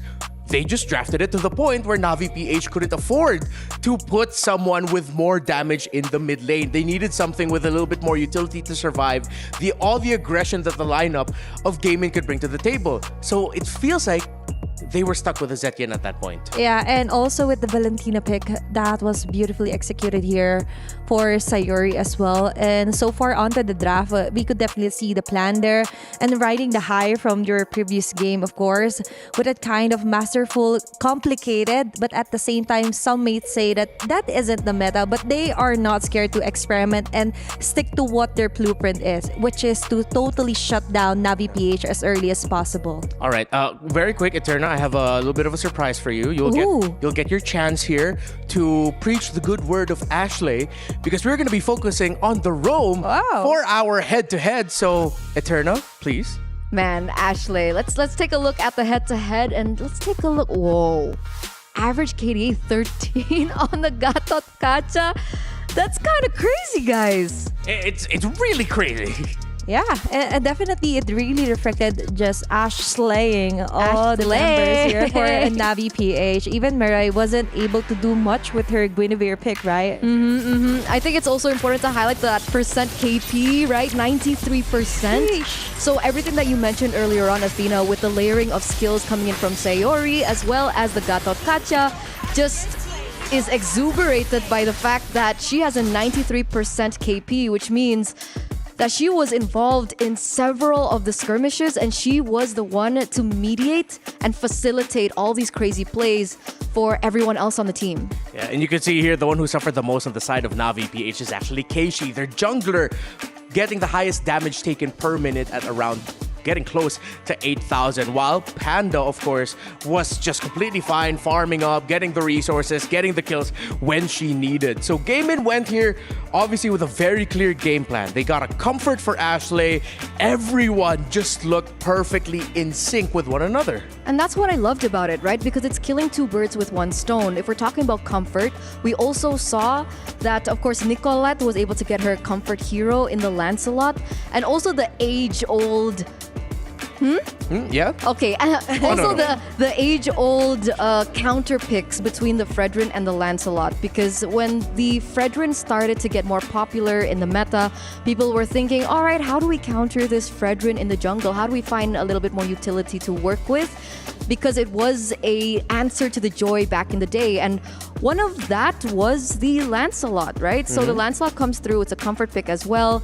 And in terms of damage taken onto the Fredrin, I do believe that it's also an intelligent pick coming in from Sayori with her itemization, where she picked up the Wishing Lantern, noting that she would do most of the damage to the front lines instead of the back line heroes. Yeah, and so now I have to go back a little bit to what Navi eventually picked up in the Roam, because they had to swerve the Arlot into the EXP lane and then they put the Guinevere in the Roam. It felt like, was that the choice you would have gone for? What did you just feel overall about the Guinevere Roam? To be honest, that was a bit of a overkill onto the crowd control. You already have the Zetien, right? And then there was some kind of a question before we show it over to our casters, like, is there room to flex?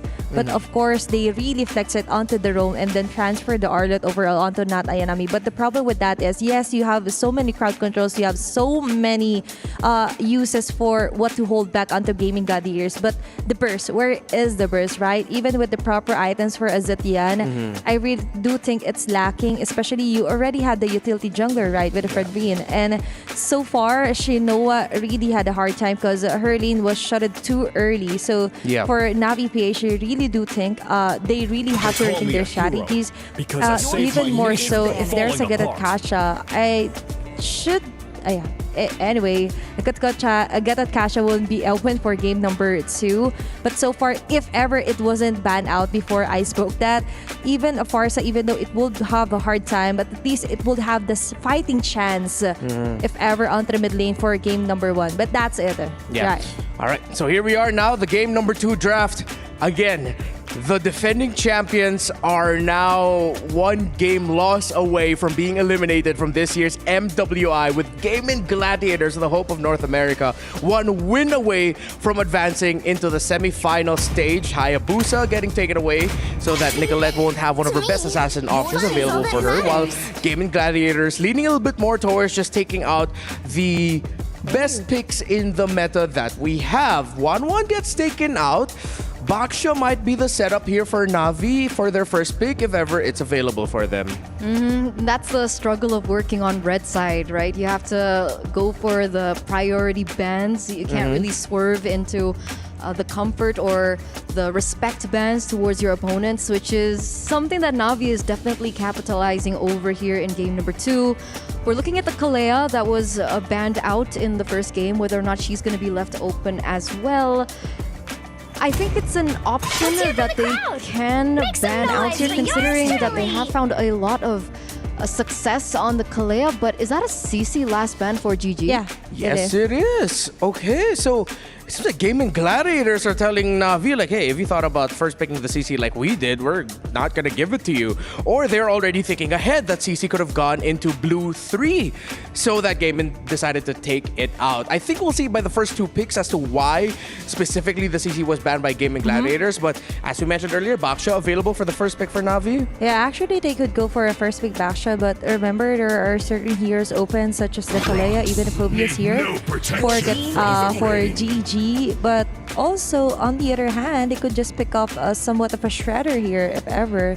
Just limit onto watch, you know, what could actually get, or even not Ayanami again. Yeah, it's really good flex coming through from Na'Vi, right? So they can always flex it into the jungle, they can flex it into the roam position. Wow, shredders. Wow, okay. Like you mentioned, right? The Granger gets picked up very early here by GG and the Lancelot. So are they trying to bait another Iritel pick? I think that was one of my initial highlights as well, because naturally you would think that the Iritel would do a little bit better. I know Renmar mentioned it being a little bit 50-50, but the fact that the Iritel is still a lot more mobile, sometimes those skill shots that the Granger has doesn't land. Yeah. But it turns out the Iritel had a struggle, right? Shinoa struggled in that lane, but the Iritel still does come through once again. I think they're a little bit more confident, but here's the kicker. Here comes the Angela. It's Angela, Baksha together, and even the Iritel can benefit from the hard guard of the Angela. So Na'Vi, a strong combo first 3 picks, but Gaimin Gladiators instantly showing their course at the beginning of their draft with the Granger and Lancelot. What could they close it up here in the first phase with? Before all that, for Na'Vi PH, they're like, Iritel, yes, but there's a but, right? With the Angela pick. But for me, for GG, they're going to head onto a strong side lane, as we mentioned. They just need to somehow not level up, but to surpass what not Ayanami can do. Just totally outmaneuver them onto the early phases of the game, which what happened onto the early game for game number 1, right? Remember, onto the Little Wanderer, they were circling around. We thought Na'Vi PH got it in the bag, and then there was a sudden turn of momentum wherein Sayori got a very nice kick, a very nice Serify onto 2 members, and that was it for Na'Vi PH. And for Na'Vi PH right now, I'm leaning more on a setter type of hero here for not Ayanami, just so they could layer properly and give Shinoa Layer the proper avenue to just go for the free hits. She already has the hard guard, right? So you just need another layer of crowd control just so she would feel much more safer onto her lane. On top of that, they also need a tool to shut down the Lancelot. Yeah, right? Because with them committing with the Angela in the row means that they're lacking tools to really single target lock down this Lancelot. So that's why I think the Kalea ban here is brilliant. I'm looking at other heroes that could potentially stop the Lancelot, maybe the Cho or even like the Kufra, something of that sort. But I'm in a little bit of a conundrum here. Okay, what's the conundrum? Well, got him lined because up in my sight. Your now, team is banning. If the Esmeralda stays in the EXP lane, which it should stay in the EXP lane, Yeah. what happens if the Baksha gets flexed into the EXP lane instead? Well, yeah. I think Na'Vi might not have the room for that. Laning-wise, that will make the Esmeralda struggle somewhat. However, it's like if Na'Vi decides to do that, they might be overthinking the EXP a little bit too much. So yeah, if it goes into the EXP, the Esmeralda might have a difficult time. You shut that down. But then you take away a very powerful combo in terms of applying pressure all across the map into Angela and Baksha together. Yeah. Here's another possibility. What if this Angela isn't going roam? What if this Angela is actually going in the mid? And then the roam, as you mentioned, you were looking for lockdown earlier, will come through that. They take away the Badang, so we might still not be seeing the roam pick up for Navi. While for Gaimin Gladiators, let's look at them a little bit more. They still need their roamer and their mid laner. Mandate. My legacy but I do love the respect though with the Hylos being banned out as well here against GG. But you mentioned, right, there is a certain flex for an Angela to be on the mid lane. But I do believe this should be in the roam just so they could have that extra burst here for Amor. And Amor is really good with artillery mages, right? And I wouldn't want to waste some of those hard-earned mechanical skills onto a very important match. Remember, they're only one lose away from totally exiting MWI. So you would want a more powerful, impactful hero onto mid. If you want impact in the mid, whoa, Angela Yuzong, come on, pick up a Jawhead. Just go pure damage right now. Put a Jawhead in the roam, put that Angela in mid, put your Yuzong in the XP, and then Baksha in the jungle. If you want impact, that is a possibility, that they're just going to put this Angela in the roam and then even more magic damage in mid. Oh, come on, give me something. Oh, Grok! Okay. A Grok! Is that a debut for MWI? I believe it is. I haven't seen a Grok. Yeah. No. Yeah, no, not just here. In a very long time, I also haven't seen a Grok. Yeah, even in other regions. We saw it in the wild cards, I think. Okay. Wild cards, yes, in MSC. The MWI, I believe this is the first stream A so far. And I do believe that they're going to go up against a very risky play here for Navi PH. Yeah. In my opinion, though, they should have just stuck with the Rome Angela first. But let's see. Hey, that's a usual here for not INM. Yeah, Yuzong versus Esmeralda in lane. Been quite some time.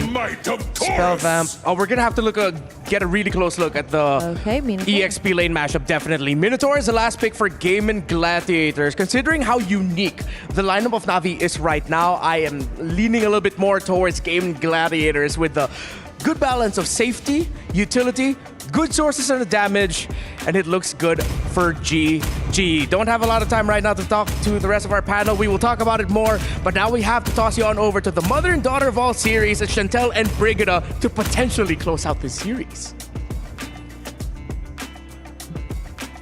Thank you so much to our panelists. And right now, it's gonna be a test of endurance and mental fortitude. Of course, Navi PH on the brink of being eliminated in MWI 2025, and Gaimin Gladiators so close into bringing that North American dream of securing their journey in this league. Here we go. A lot of folks early game. Brigida, honestly, how do you feel about this hero composition for both teams? For Navi PH, I'm gonna start off with this lineup. I'm feeling really excited. I know it's not the common mid duo we see nowadays in terms of the meta, but I feel like it can apply so much pressure. It can allow and support so much of their teammates in whatever they want to do. And unlike earlier, I'm hoping that it doesn't have so much conditions for it to work, because earlier clearly it was different. There wasn't that great of a distribution in terms of damage. It was mostly on crowd control, as mentioned on our panel, but now this is clearly different. Hopefully this is different for them, but not Gaimin Gladiators too. We're so close to seeing them actually get there, as you mentioned, to that, making that dream come true. Yeah, I would agree. And I think for Navi PH, this is just more in the comfort heroes. If I'm not mistaken, Mariah has been using Grok for a very long time. Yep. Even during the MWI qualifiers from last year. So, it's a comfort versus a team that is more on the aggressive side now. But if we look at the emblem sets for Gaimin Gladiators, they just really want to burst majority of the heroes from an Navi PH. You have the emblem, you have the support emblem also, or talent for the Esmeralda. And I think, I don't know if you would agree with me, but Arya's hero is going to be the X factor here for GG, because it is meant to actually counter out the Angela, which is supposed to be the X factor for Navi PH. Yep.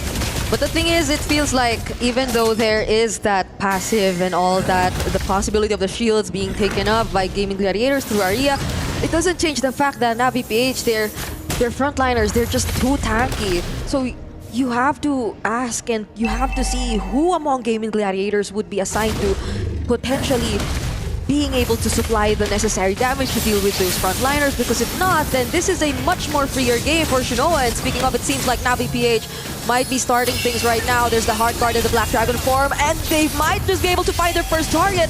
We're talking about Aria, and she's now very low, but she actually escapes thanks to that Purify. Yep, and we can see right now that Nicolette, she's actually seen by Shinoa and about 2 players more from Navi PH at the top lane, able to survive. So that was a nice escape for Nicolette. And I think was she able to get to that purple buff of KC? Yep, she was. That is mission accomplished for Nicolette during that time. So it's just her limiting the resources of Keishi, and you don't really want that to happen against Ibaksha. But things are looking good still for Navi PH. They have the control in terms of that because they control the reverse side. They know where Nicolette is. So Navi PH, as long as they're able to continue this type of information that they have, then it's going to be good for them. And it will be good for them if they take out Aria, and that finally happens for Navi PH. It's first blood for them. I feel like this is one of the crucial players you need to deal with in the early game, and they do just that. So this might drastically change the outcome of this game if Navi are able to maintain this tempo. Yep, so true, because I remembered when I said that Keishi doesn't really want those resources being taken by Gaming Gladiators, and I looked at the hero. She doesn't really need those items, but so far, Navi PH is still continuing on that aggression. There's a trade this time around, or Navi PH was able to replicate that steal for the buff. So for this game, it feels like for Navi PH, they kinda knew what to do against Gaming Gladiators, but in 10 seconds, we have another objective. By the way, Shinoa has the task. Also expect later on that we might see a 4-1 setup, probably 5-man setup for Navi PH. Phantom Execution already committed, but Nicolette, she might just put herself in danger. Forced to go away, Ashley defending the rest of her teammates. But this is some pretty great space created for Keishi. It seems like they can just immediately decide to take down this objective for themselves. Yep, and we can see right now for Navi PH, they will secure this turtle. And now it makes sense as to why Navi PH got the Grok. So because of the Grok, because of the passive also, she is not taken by those crowd controls. So we could see them not hitting anyone from Navi PH. But the wild charge! It still lands onto Nicolette, the Fury of the Phoenix, to just somehow help Nicolette get out of danger. But now we're seeing the complete opposite. It's Navi PH who's more confident to start things up. And it's probably because of the mobility also of the heroes. You have the Baksha for Keishi, a lot of vision for them. And at some parts of the game, even if Amore is up the middle lane, she's able to go in a team fight because of the hard guard. So it's all about the movement speed. But it's not much of a lead for Navi PH. They just have to continue on forcing initiations from against Gaming Gladiators. So there is Turret Destroyer at the top lane, and we have the wall. Sayor is forced to use the flicker, and even not Ayanami is being taken down at the bottom lane. It seems like there are trades happening all over the map. Not Ayanami was taken down earlier in the bottom lane, as you mentioned. But Navi PH, it seems like they weren't successful in getting that trade onto Ashley. So Gaming Gladiators are able to equalize, at least in terms of the skill score for now. But it doesn't change the fact the lead, the slight gold lead, it's still in Navi PH's hands. Yeah, that's true. But I feel like for Gaming Gladiators, they know how to do their trades because of their efforts to actually destroy a turret at the bottom lane. So Navi PH right now, they are somehow taking things slow because we somehow saw an aggression for them, but at the same time, they know the potential of the enemy team. So Mirai is up front of 3 players of the Gaming Gladiators, but Arya has been shown around the map. So there's been a lot of folks at the bottom lane, but no one is forcing an unnecessary initiation.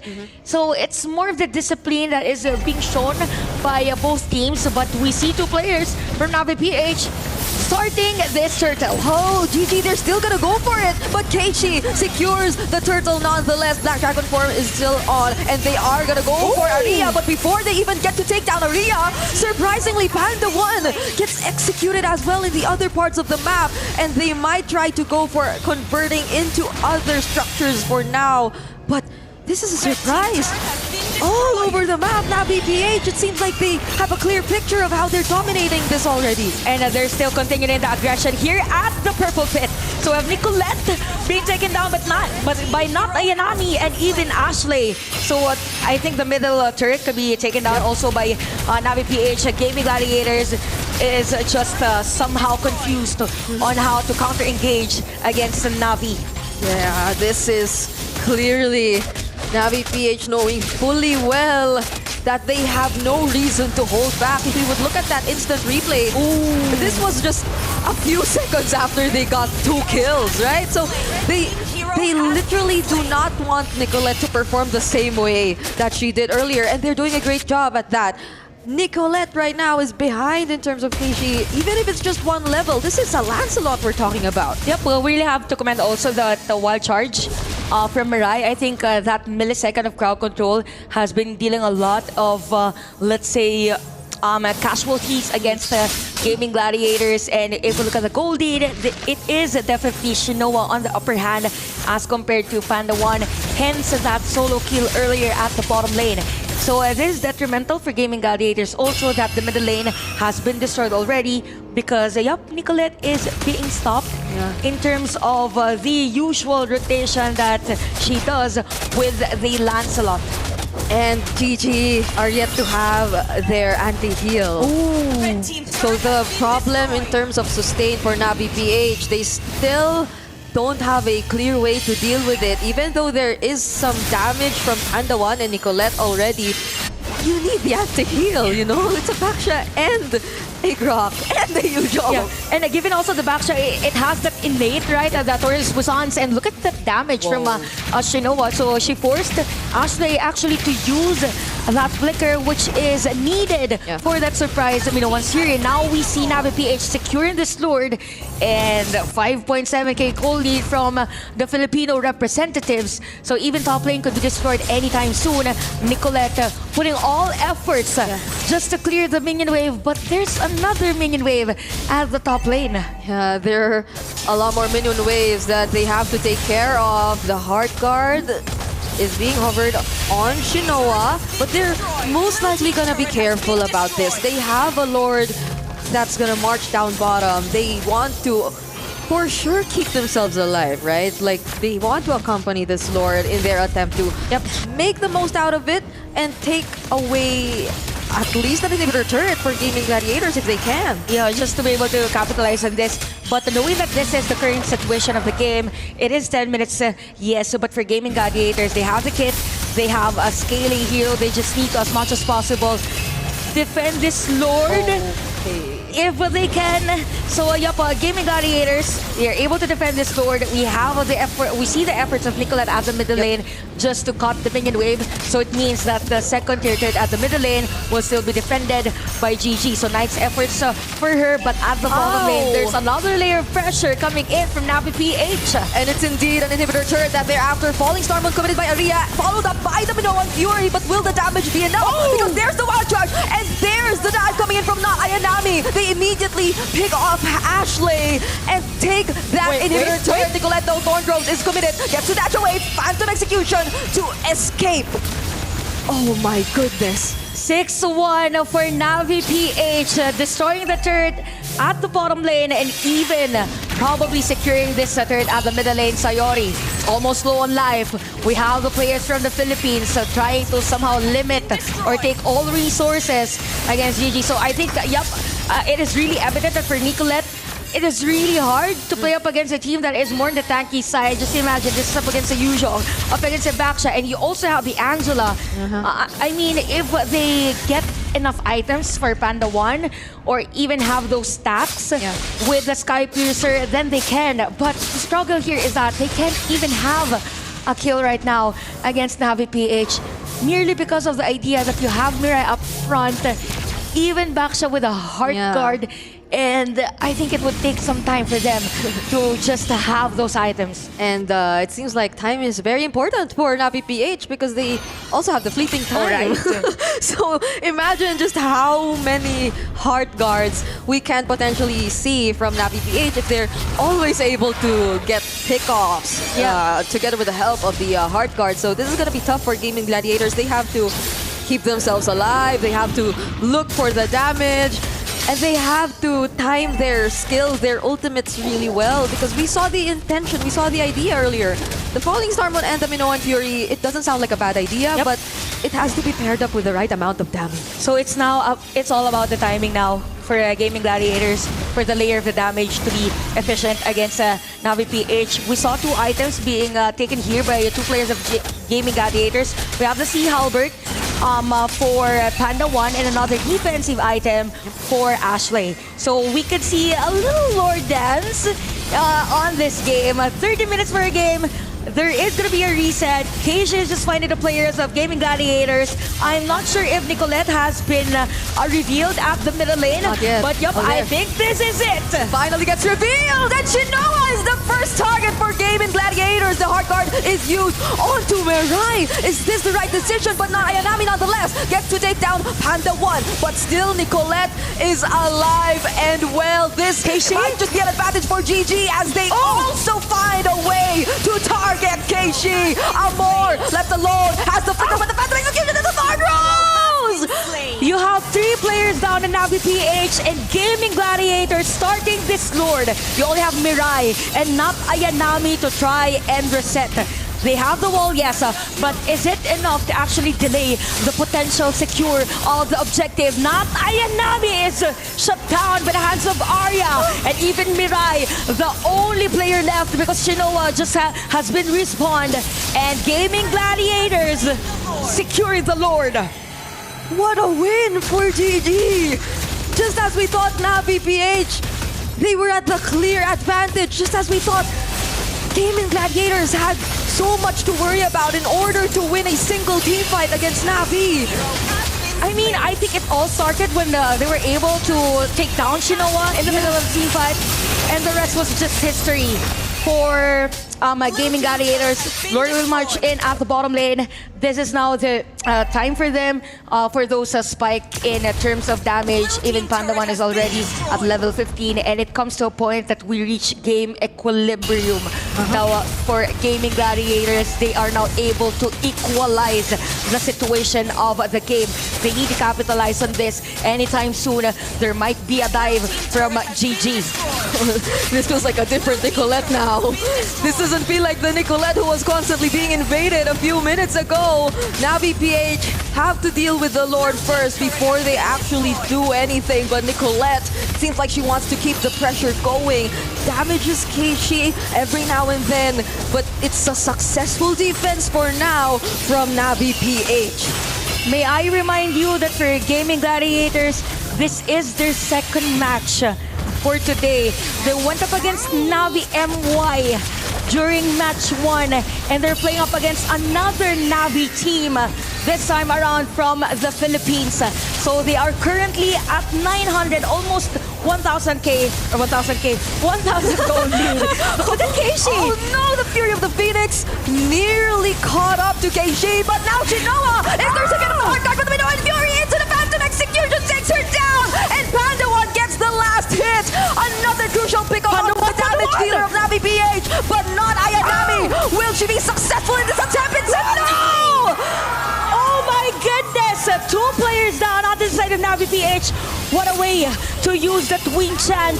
Panda 1 is on fire. Somebody has to stop Panda 1, but the turn of the top lane has been destroyed. Gaming Gladiators almost there in trying to stop Navi PH on defending the crown.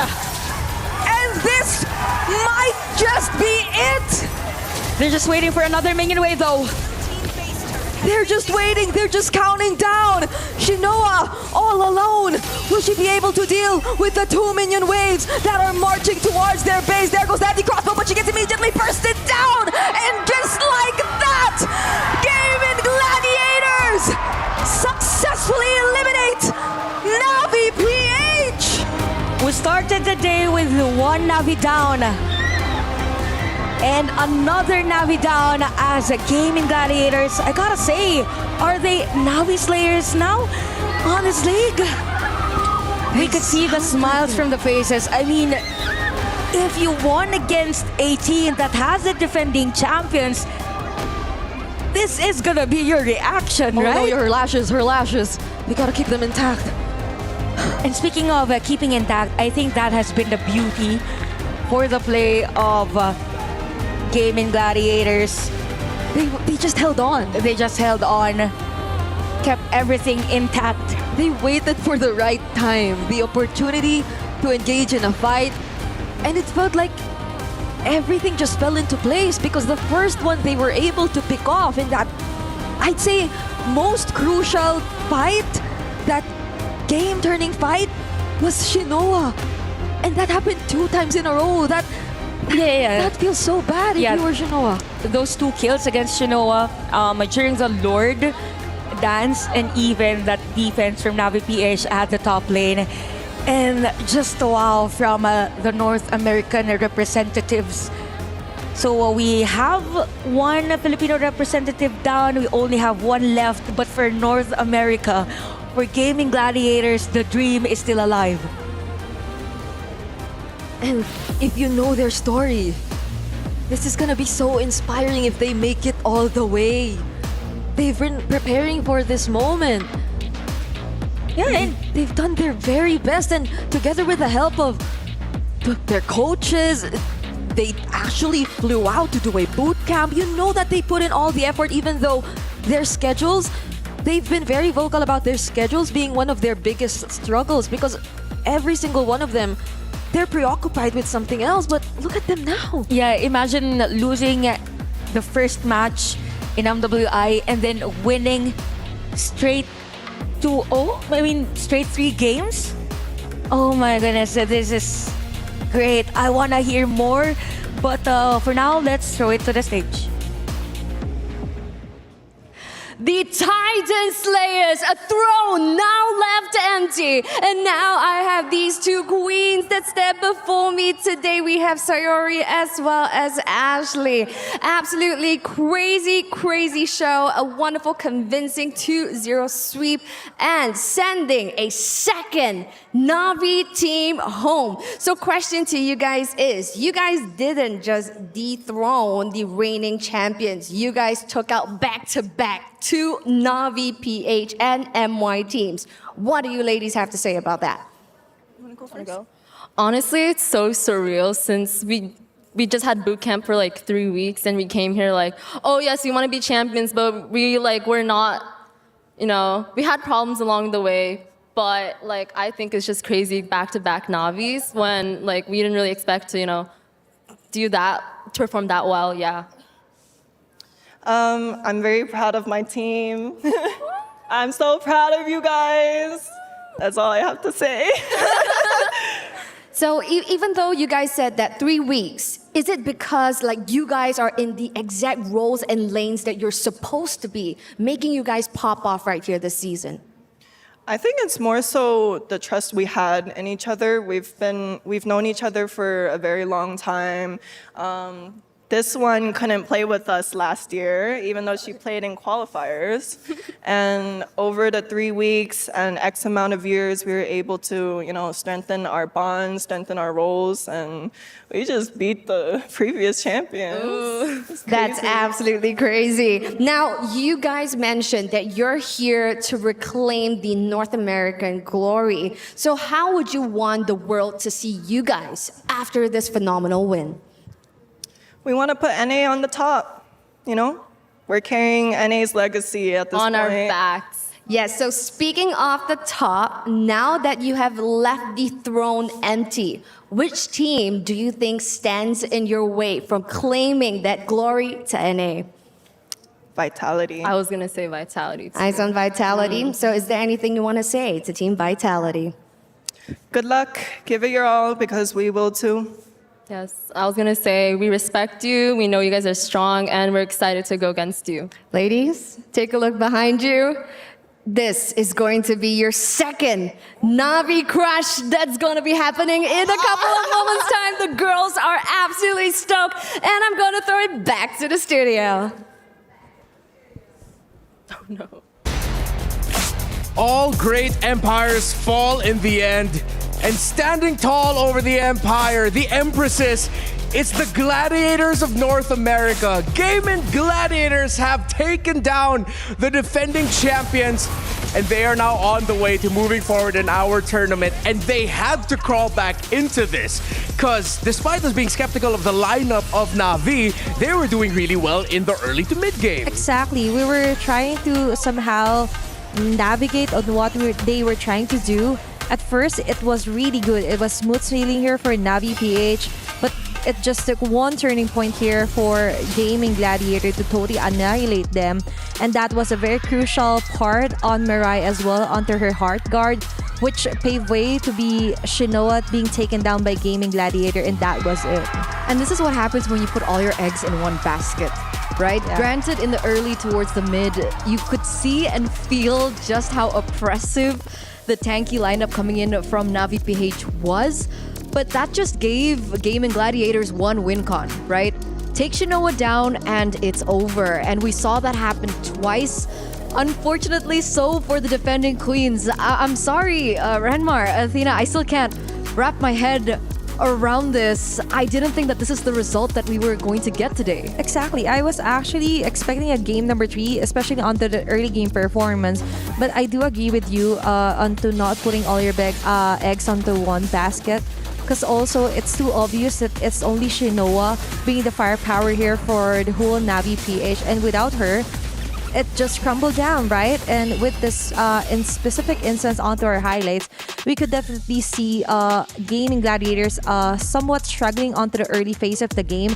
They just waited, girl, and patience really is a virtue, and good things comes to those who wait. Yeah, Panda was incredibly patient in this one. 6-2-2 is her final KDA, 2-3-3 for Shinoa, and 2 very clear moments of just deciding to jump into areas where we wouldn't expect Shinoa to go for. While at the same time, you also have to look at 2 members of Gaimin Gladiators that I felt like were absolutely key to the crumbling of Shinoa.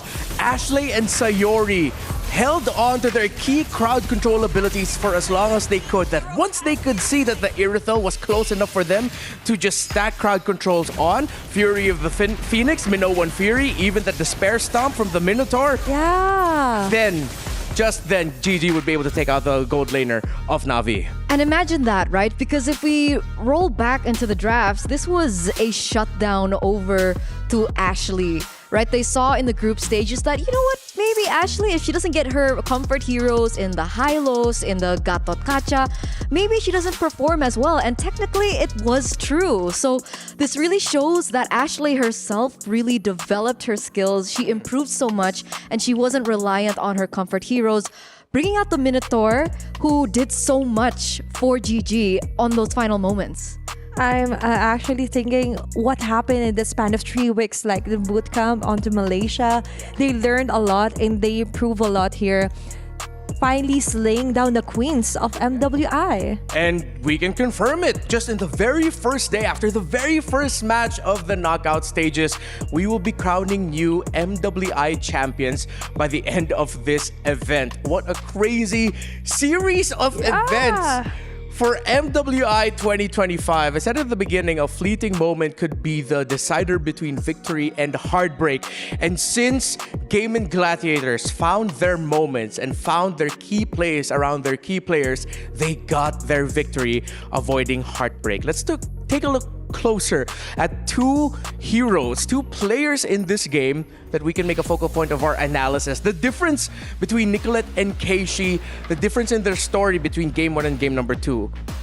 This is interesting because in game number 1, I mentioned that, you know what, let's not give Nicolette a comfort hero. Let's not give her the assassins. And it was given over once again. And I thought, all right.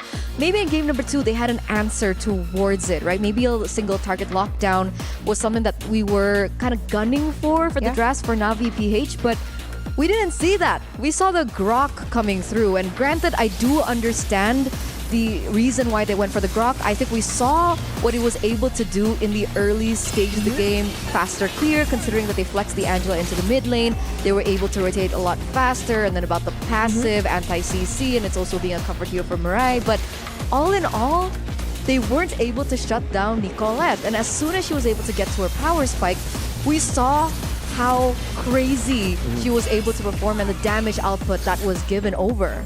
Yeah, and specifically that power spike you're talking about is that 3-core item for a cooldown reduction-based Lancelot, the War Axe, Brute Force Breastplate, and the Queen's Wings as well. Athena, what do you have to say about the head-to-head between the two? I do agree that you could only do so much for it, a Grok versus a Lancelot. At first, even the casters were like, this is a different Nicolette that we're talking about after the Queen's Wings, right? After the Trinity onto the build of our core items, that was just it. And there was no specific answer on how to totally shut her down, how to hold on to her, right? And even so, onto the draft itself, it speaks a lot, right? Like not banning out the Lancelot against Nicolette, like not trying to limit her assassin heroes as well. Like, girl, she is well onto the jungler, right? And another thing to quickly point out here for Nicolette is, considering how pressured she was in the early game because of the rotations that were happening from Na'Vi PH, she still made ways to look for trades around the map to make sure that she wasn't falling too far behind. Yep. So the disparity between the junglers in this particular game wasn't as apparent. They lost all neutral objectives in the early game, but we saw that Nicolette was able to go for a counterplay onto the jungle of the Baxia. So she was keeping up, and that reflects mental fortitude, right? Yeah, I wonder if behind the scenes at the end of the draft, Gaimin Gladiators, our coaching staff decided that there's a high chance that we might need to play for up until the first Lord, that they're gonna really have to wait and bide their time because the lineup that Na'Vi PH brought onto this game number 2 was extremely suffocating for everything that Gaimin Gladiators wanted to do in the early to mid game.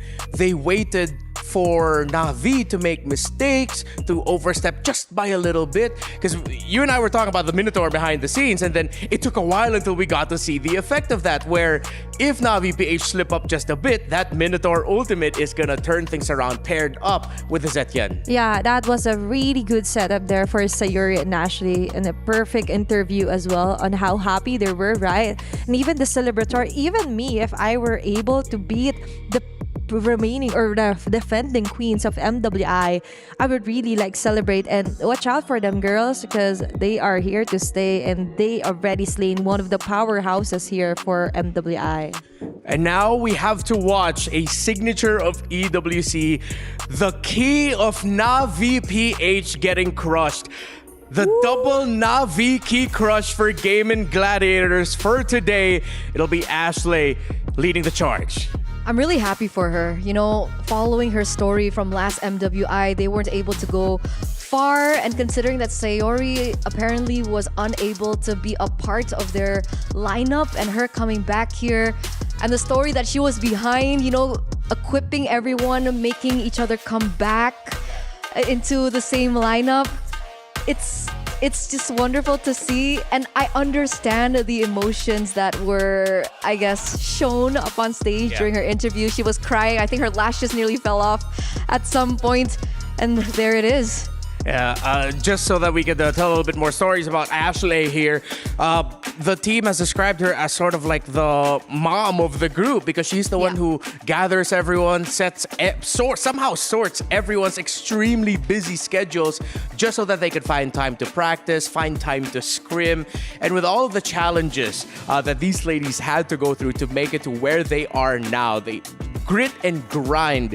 It's what Gaimin Gladiators had to do. Here they are now, the dethroners of the defending champions, former defending champions of MWI. Congratulations again to Gaimin Gladiators. Let's now take a look at the brackets so that we have a very clear picture now of what to expect for our knockout stages. And with that said, this is the first quarterfinals onto Stream A, where Gaimin Gladiators managed to dethrone the defending MWI champions previously. And now, looking forward on who will be facing up against them, on who will be the winner for Onyx Indonesia versus Hera Queens, which is, by the way, on the 1-1 score. Yeah, it's time. They are down to one best of one to determine who's going to advance. Yeah. Onyx and Terror Queens, Eterna. Yeah, I'm not gonna predict anything. I'm not gonna say anything. Everything that I thought would happen today has been wrong. Seriously? Yes. Falcons moving forward. right. What was the first one? Oh, Navi MY moving forward. And then I would expect Onyx to move forward, but you know what? I don't know anymore. So it'll be the Eter curse? But just for today, right? Just today. Aw. Hey, what's your prediction for Onyx versus Terror Queens? I have no idea. Okay, I'm glad we got a quick look there at Sayori to start things off here. The sizzle reel for Gaimin Gladiators. Her Fury of the Phoenix timings, I think, absolutely key. Not just as a Zetien, but in the game number one as a Valentina. Yeah, I really do like her timing as well and how she manages to try and stop most of the crowd controls that Navi PH was planning, right? And even so, the proper layer there was just to try and wait. When things for the side of Navi PH gets too close, that's the perfect time that you would activate the Fury Phoenix and even the Minion Fury. So unleashing the Fury here for Gaimin Gladiators was the key. Yeah, and I think this bodes very well for Gaimin Gladiators and everyone from North America supporting the team, and not just North America, but other parts of the world as well. Very vocal about their support for Gaimin, wherein they now got to show that all throughout the tournament, no matter what situation you put them in, they will find a way to make a comeback. Whether it's them in the lead and dominating, they can get the win. Whether it's them having to reverse sweep, they can get the win. Whether it's them having to wait, 11 to 12 minutes before they can finally find their zone in the game, they can get the win. That's what the GG stands for. It's not Gaimin Gladiators, it's grit and grind. Oh, hey! That's very nice. You know what? Thank you for that. I didn't even think about that. So grit and grind for Gaimin Gladiators. And so far, they rose above the situation, right? Yeah. They're becoming limitless. And now, above standards, above everyone else doubting them, they managed to dethrone not one Navi, but two Navis in one day. Yeah. Wow. Again, what a story here for Gaimin Gladiators. And I'm very excited to see what's going to happen for Onyx versus Terror Queens. Again, I think after their performance in the previous days of MWI, a lot of people are eyeing Onyx as one of the teams that could make it into the next round. I feel like Terror Queens are with the results that we're seeing right now, they're giving them a run for their money. That what if Terror Queens delivers the unexpected result with them actually being the ones to take down Onyx? If that's the case, then we know that the women's scene is improving, right? Because for the past few MWIs, ever since it was first established, I think 2022, yes, we've always just been seeing the same regions come out on top: Indonesia, Cambodia, Philippines. So the fact that the other regions that are quote-unquote still developing or emerging are starting to come out on top and starting to create huge upsets proves that things are getting more competitive. And with that being said, whatever we were fighting for 2 years ago, it's coming to life. It's really great to see the development of the stories and the lore of the women's scene of MLBB Esports. But once again, if you are just joining us now, decided to hop onto the stream, confirmed Navi Philippines have been eliminated by Gaimin Gladiators. So that we can understand and get to know the players from Gaimin just a little bit more, let's watch this.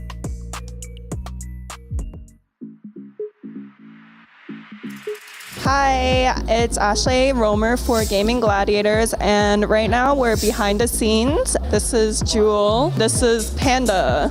We are gonna be doing our makeup and hair if we have time, because we're kind of running late.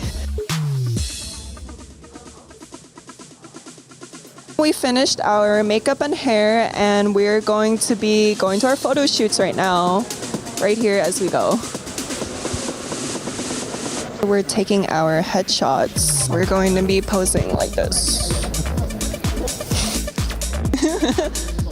You look so unserious. We are going to the editorial videography room. Let's go. Oh, you want to say hi?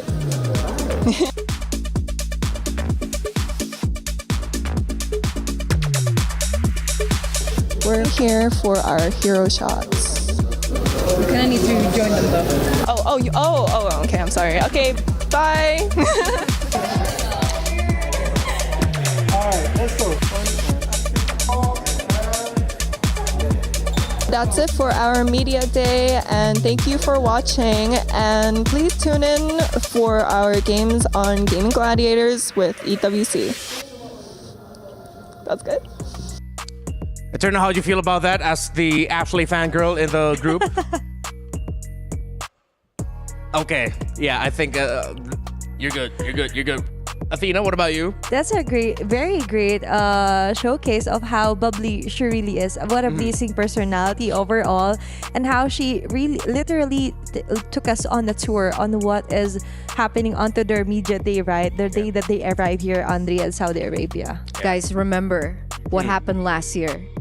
Wait, what happened last Do you remember the moment when she lost her key and she had to give it over? That yes. was like the most iconic moment MWI last year. Yeah, it's funny because I remember we all talked to Ashley about that at the end of the day, and she was just like, wait, I did that? Like, she didn't realize like how her face was, like how she was reacting. Of course, like they just suffered a loss. They really wanted to go even further into the tournament. But yeah, if you aren't sure of what we're talking about, just try to look it up. It's there. It's going to be there. Yeah, it's going to be there. And it's going to be like some of a day one for others to be a Ashley fangirl starting now. Even for me, I like the personality even before the game, right? Very relaxed, and finally getting the result of their hard work here for the MWI 2025. Yeah, after all of that, I have been an Ashley fan since last year, but after all of this, I am now a certified Ashley fangirl as well, and proud of it because of just how awesome she was in that game. I'm just kidding around, but yes, congratulations again to GG. What a turnaround of events, but now you have to change to the discussion of who could potentially be the champions. That immediately catapults Team Vitality up there, considering that they've had the perfect run, the perfect dominating run so far in the tournament. But with the result that Terror Queens have already showed against Onyx so far in their stream, it's a 1-1. What if suddenly a team from Myanmar is going to rise up? Terror Queen suddenly shocking the world. And of course, the other teams here as well. That was just the very first match of knockouts. We're still waiting for Stream B to finish up. So much drama already, right? So many emotions being shown over on the stage. I still don't want to say anything because at this point, I really don't know what to expect. I don't want to predict anything at all now. See, she doesn't either. Yeah, and so far, I know many casters, even the people watching us right now, many of their predictions are already ruined. And now, for me, at the same time, it's quite happy for some because they finally have a chance, right, to try and grab that throne, try and grab that trophy onto the middle of our stage. Not literally though, don't do that. No, they will eventually. They will eventually grab the trophy to raise it. Like on the final day of MWI when we have our champions. Yeah. Sorry about that. All right, Don't do that. let's check out the prize pool again. What these teams are fighting for besides the glory and the prestige of becoming MWI champions. 13th to 16th are fighting for around 10,000, all the way to 5th to 8th with 20. Then it goes up by increments of 10, and then suddenly, math, 20, 40. And then, of course, the champions of MWI securing 500,000 at most. It seems like Gaimin Gladiators have now secured at the least $30,000 with their win here today. Oh, you're right. They're top 4. Yeah, they made it into the top 4. Oh, yeah.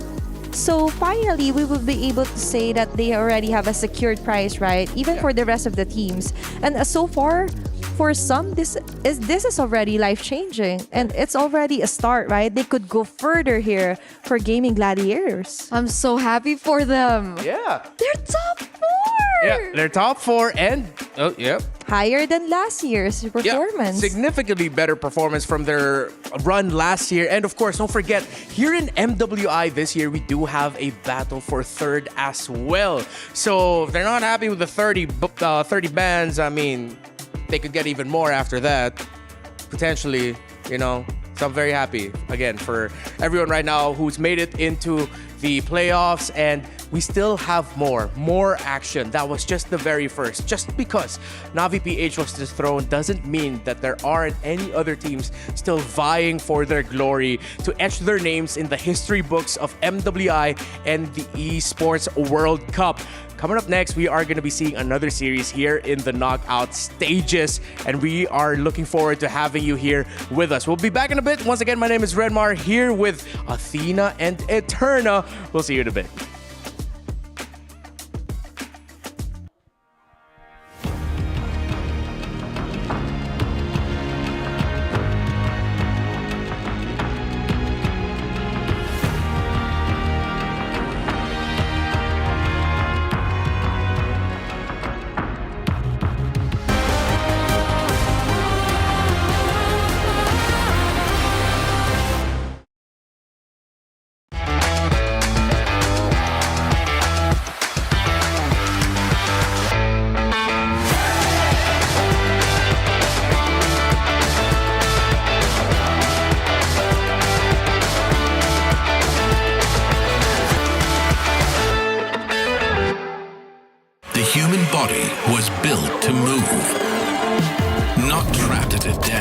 One singular posture for 12 hours a day.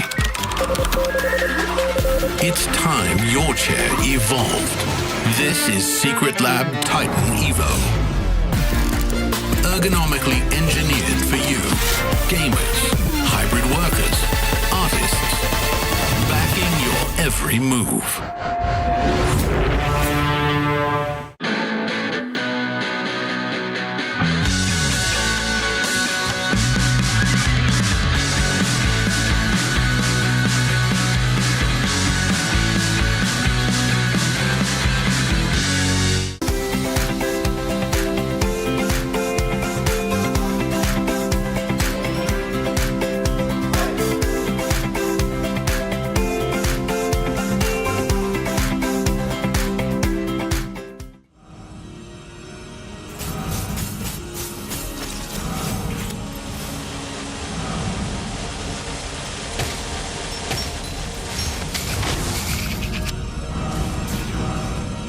Inside out myself.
Please come back and say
in sepia.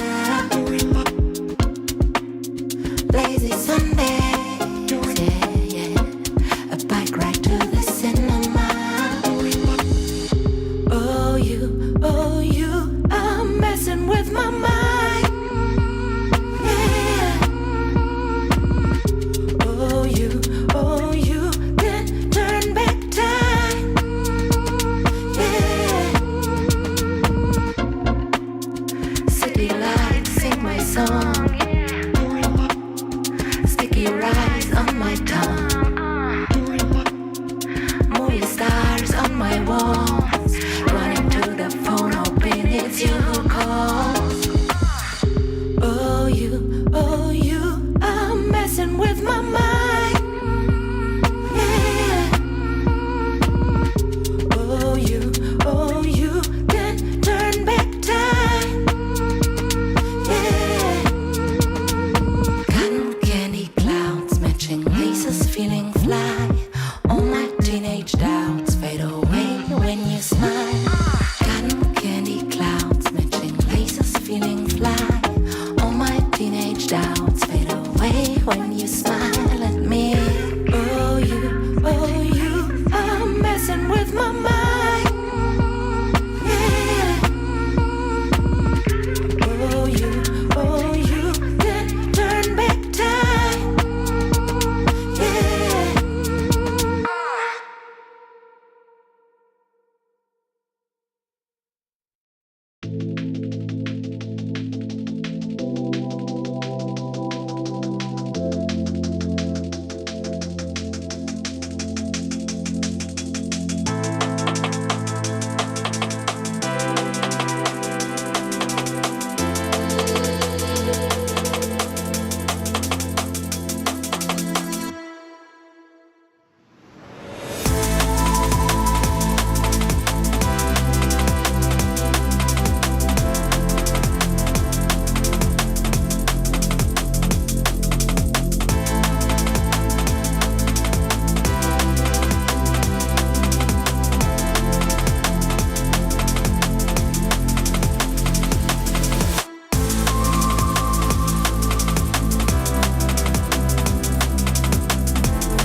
Or Diablo? Oh, I cannot see them. Wait. Oh.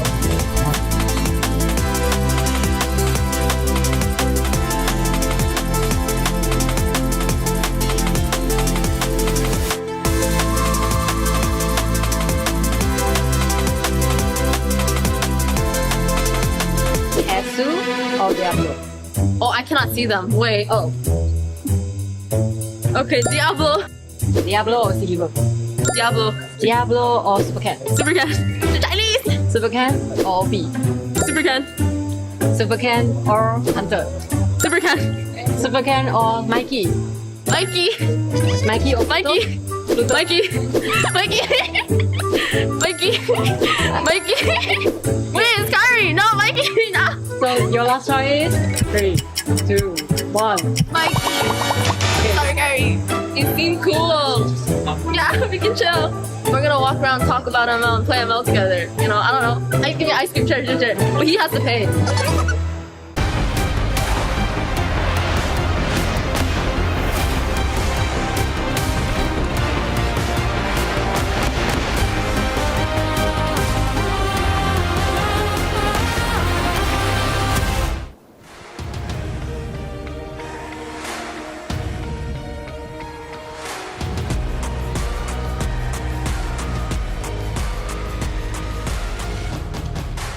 Nothing is granted, everything is earned. That encapsulates the stories of Team Liquid and their opponents today, Twisted Minds. For years, they took so much time and effort to find out the answer to the question, how could I make it to the grandest stage of women's MLBB esports? It took multiple teams, multiple iterations, but now here they are, fighting for their slot to move forward, fighting for Tournament Live to move forward for a chance to be called Women's MLBB World Champions. Welcome back to our knockout stage for MWI here at the Esports World Cup 2025. My name is Renmar, still here with Eterna and Athena. I'm sure we've already moved on from the previous shocker of a result between Navi PH and Gaimin Gladiators. We now have to talk about Twisted Minds and Team Liquid. And looking forward for this match also. Another elimination round, by the way, if you're new to the stream. I'm expecting maybe another upset. But even so, we could definitely see some new crowd favorites here for TLPH and even for Twisted Minds. Actually, earlier this day, another somewhat Filipino-coded attack onto their draft as well as their gameplay. So how will these two teams fare against one another, right? I think that's one of the biggest questions that we're going to be looking at, considering, Twisted Minds have pulled an upset of their own, right? With the PH-coded gameplay that you mentioned earlier on. Will they be just exactly what is needed to take down the Philippines? All very important questions. We will find the answers to by the end of this series. But of course, if this is your first time here joining us at MWI, we've actually been here since July 10th for MLBB as a whole here at EWC, and we are gonna be here until August 2nd, the end of MSC. Right now, you are watching the knockout stages for the Women's World Championship of Mobile Legends Bang Bang, and after this, we're gonna take a quick break. Then we'll be right back at it for the Mid-Season Cup for the men's division. Again, we're here again until August 2nd at Riyadh, Saudi Arabia, live at the Boulevard, live at the Esports World Cup. It has been an amazing journey so far, and I'm pretty sure we are in for even more shockers, considering now that we are going to be seeing a mashup between two teams with two very prolific gold laners. Kla was actually the MVP of the day for Stream A at the end of day one. And just earlier today, I believe Lunar, am I correct? Yes. The gold laner of Twisted Mind secured a double savage. Wow.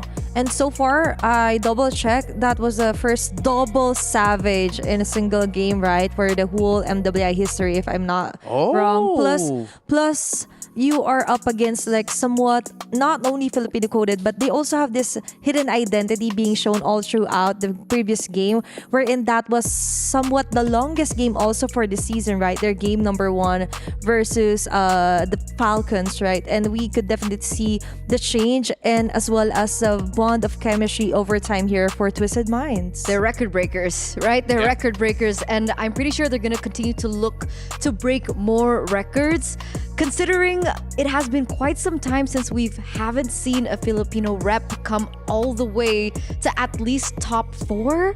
So if in this particular match they decide to be like, hey, you know what? We saw what Gigi was able to do earlier. I think we can replicate the same thing, and they actually succeed. No PH top 4 in MWI history? I thought you said no predictions. Is that a prediction? No. It's not a prediction? Okay. Just more questions. All right, just more questions, just tossing it up in the air. But something that's been very sure and definitive here in MWI 2025 is the performance of Team Liquid's jungler Ramichi, who is actually leading in multiple jungle-related stats in this tournament. And so far, we will definitely see her surpassing some of the records she has shown from her previous years performance, right, with Xeno Lilies. And right now, together with the rest of the newcomers for TLPH, she is actually leading and taking charge on all of the charts here for our current MWI. She's definitely a jungler to watch amongst all regions right now, and it's kind of a redemption story that we're looking from her, considering you mentioned the Xeno Lilies. Last year they only placed 5th to 8th place, so they didn't come far. She's here with a vengeance. She's here to make a name for herself, and with all the communication and the language barriers out of the table, considering she is now with a Filipino team, she's looking to surpass more heights here in MWI. Yeah, we did mention the two gold laners for these two teams, but yeah, with seeing those numbers, seeing those stats, the hero pool that she showed off so far in this tournament, you definitely have to watch out for Ramichi. Yeah. And there was something that was whispered into my ear before this series. There are actually significantly closer links between these two teams that I actually wasn't aware of. So let me just run down a little history lesson. The members of Team Liquid actually come from an organization in the Philippines, a team called Super Monching. So majority of them came from that squad. The former member of Super Monching, to be specific, the former jungler, is now today the jungler of Twisted Minds in Hyde. Why she was so familiar. Yeah, former teammates. So in an alternate universe, maybe we would have seen Hyde Team Liquid Philippines, but now we're seeing Hyde in Twisted Minds go up against Team Liquid Philippines led by Ramichi. And if you're part of that Super Munching FE before, maybe even once in their lifetime or the time they were together, we're like, let's go on stage together at MWI. But they didn't specify together, like in a single team. They are now at the same stage here on MWI, but on different teams, on different parties, right? Hyde for Twisted, and then you have the rest of the 4 members on the opposing side. Kind of heartbreaking. I love how shocked Eterna has been this whole time. But yes, Hyde, the jungler, is who we just talked about. She is with her fellow Filipina, Miss Meow, and of course, Lyrics, Livin, and Lunar. Miss Meow has actually been integral to the inclusion of Hyde in this roster because considering that they're both Filipinas and Miss Meow has been here for quite some time, she's actually helped Hyde transition to playing for Twisted Minds. Well, there you go, right? Storylines after storylines, and if the drama and the storylines weren't enough, technically Twisted Minds are coming here on a revenge story of their own, you know. Disregarding them going against Liquid today, the fact is they are considered newcomers to the MWI stage because they weren't able to qualify because Falcons, the team that they just sent home, did not allow that to happen last year. So big momentum. We were talking about momentum for GG earlier on, and now they're coming off momentum as well. Again, another recap into the Lunar Savage 2 times in a row. I think it's looking hot, and I think they're looking good. All right, and now on the side of Team Liquid, let's show up their roster so we can remind you who they are yet again. It's not only Ramichi in that squad, you also have Klaas, Soju, Zaishi, and Daiki, who... Yes, heading into this tournament, there were a lot of questions about this Team Liquid squad, but I actually got to talk to 2 prolific sisters in the MLBB space. I'm not going to say who they are, but they are here in Riyadh. We actually got to talk to them yesterday. They were actually very impressed for Team Liquid. They've heard a lot of good things and love their performance. And so far, they're showing us some great and even when we put it, aggressive performances, right? Everyone was expecting like more of a documented play, more a systematic play rather. But for TLPH, you're coming in hot, just moving on to somewhat compromised or even improvised sections of their draft as well as their play cycle onto the MWI. But so far, even though we see Ramichi topping of the charts, by the way, she is among the top of all the junglers so far here for MWI with a total of 24 on their total kills. And so far on their performance as well, I could definitely say that she's sticking to her words that she wants to surpass her own record that she set with Xenoladies last year. And speaking of records, I think Kla deserves to be highlighted once again, right? Obviously, we were super stunned with a 2-time Savage in one single game. But a similar thing was actually made by Kla, right? 2 times was able to get the triple kill in a single game as well. She's very, very adamant when she has her comfort heroes. She knows exactly what she needs to do in the game, facilitated, of course, by the rest of the members. This is a team that looks to be very macro heavy and really great at in-game adaptations. And of course, they're super flexible. Like, let's not forget the Alice in the jungle, and they actually made it work. Yeah, and that was a jungle Alice that didn't have an Angela with it. For the longest time, we would always think, why would you play an Alice in the jungle without an Angela? That's gone on for... that's been a narrative and a question for over 2 to 3 years of MLBB Esports now, but then they succeeded with it. And they made it work, right? And so far, they also have a very steady Zetian play. with Zaishi, which also became a somewhat of a game changer here for TLPH. So far, you mentioned Kla with a double, triple kill.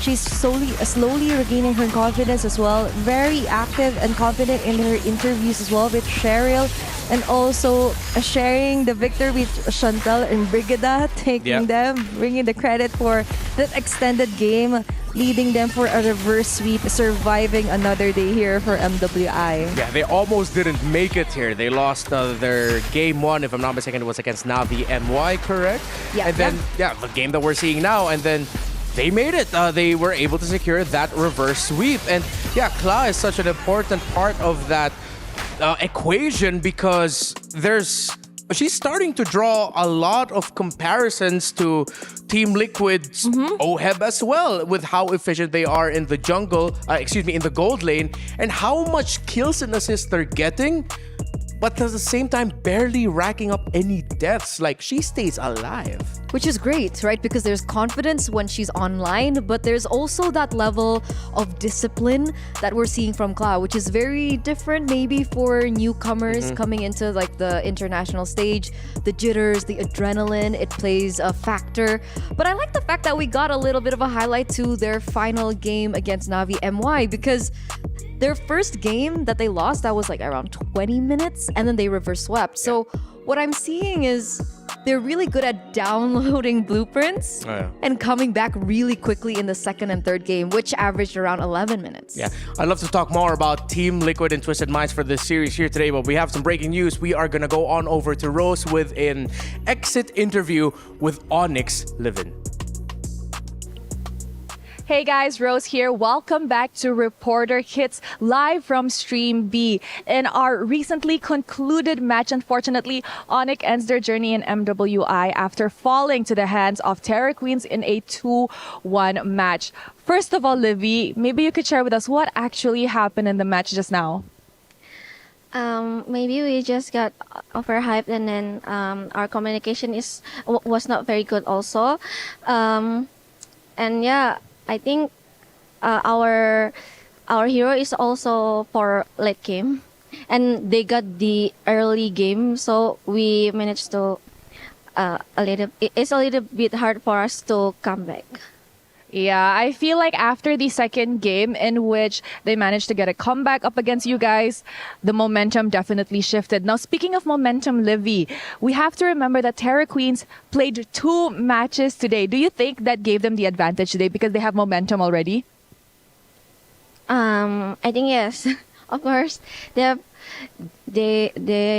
had been doing the rehearsal already. Well, we didn't get the chance to play this morning. Yeah, so technically to sum it up, Terror Queen's hands were already warm. Yeah. They were already warmed up. Now, maybe any last words to the final Indonesian team that is left, which is Team Vitality? For Vitality, good luck. Semoga kalian bisa juara. Saatnya ini Indo Pride. Okay, she said to Team Vitality, good luck. Hopefully you guys can become the champion, because at this point of time, it is already Indo Pride. Thank you very much, Livy. I hope to see you guys come back stronger in the next MWI. And with that, let's throw it back to the panel. There you have it. An Indonesian representative falls today. Thank you, Onyx, for the effort that you've shown in our tournament. But congratulations to Terror Queens of Myanmar. They move forward one step closer to the grand finals. They will face off against Gaimin Gladiators. And we could definitely see them on a roll. Like, teams already played the elimination round for the first half of our day are winning, right? And if I'm not mistaken, that was a reverse sweep by Terror Queens. So there's something about momentum, guys. There's something weird about this momentum theory that we're looking here for MWI, because even in that interview that Rose had with Livy, Rose mentioned, you know what, do you think that the momentum was a part of a reason why TQ was able to win like that? And then Livy was like, you know what, maybe that could be one of the main reasons. Well, now we find ourselves in another elimination match here at the quarterfinals of MWI 2025. It's Team Liquid versus Twisted Minds. The day of upsets is upon us. our final showdown of the third day of MWI at EWC 2025. Two more teams will take to the stage. One looking to build on their momentum, and the other looking to crush their opponents and their keys. And this final showdown promises to be an insane set of games. So, let's get into it. It is evident that chaos reigns the land of Dawn today. From a double savage to a double Nami elimination. With the Titans toppled and dethroned, an empty throne awaits a new ruler. And this is it, the last stand of the day, the ultimate quarterfinal showdown. And the cavalry rides on, starting with Team Liquid.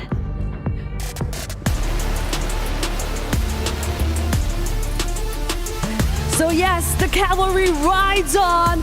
In their first MWI foray, Team Liquid dominated a group filled with teams from emerging regions to qualify for the knockout stage. The cavalry is led by standout goal laner Kla and jungle Ramisi.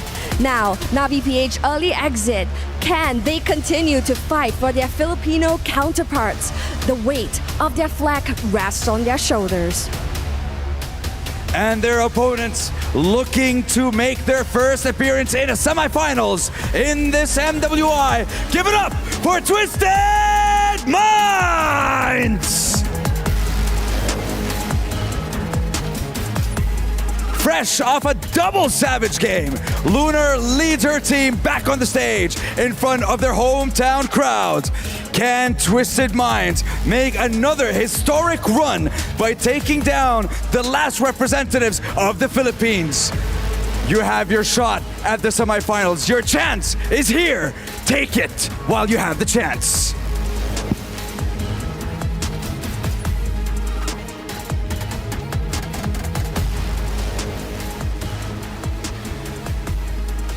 Team Liquid, Twisted Minds, they have made their entry into the arena. And part of me is just thinking right now, like, do we get a moment to breathe? Upset after upset, surprising result after surprising result.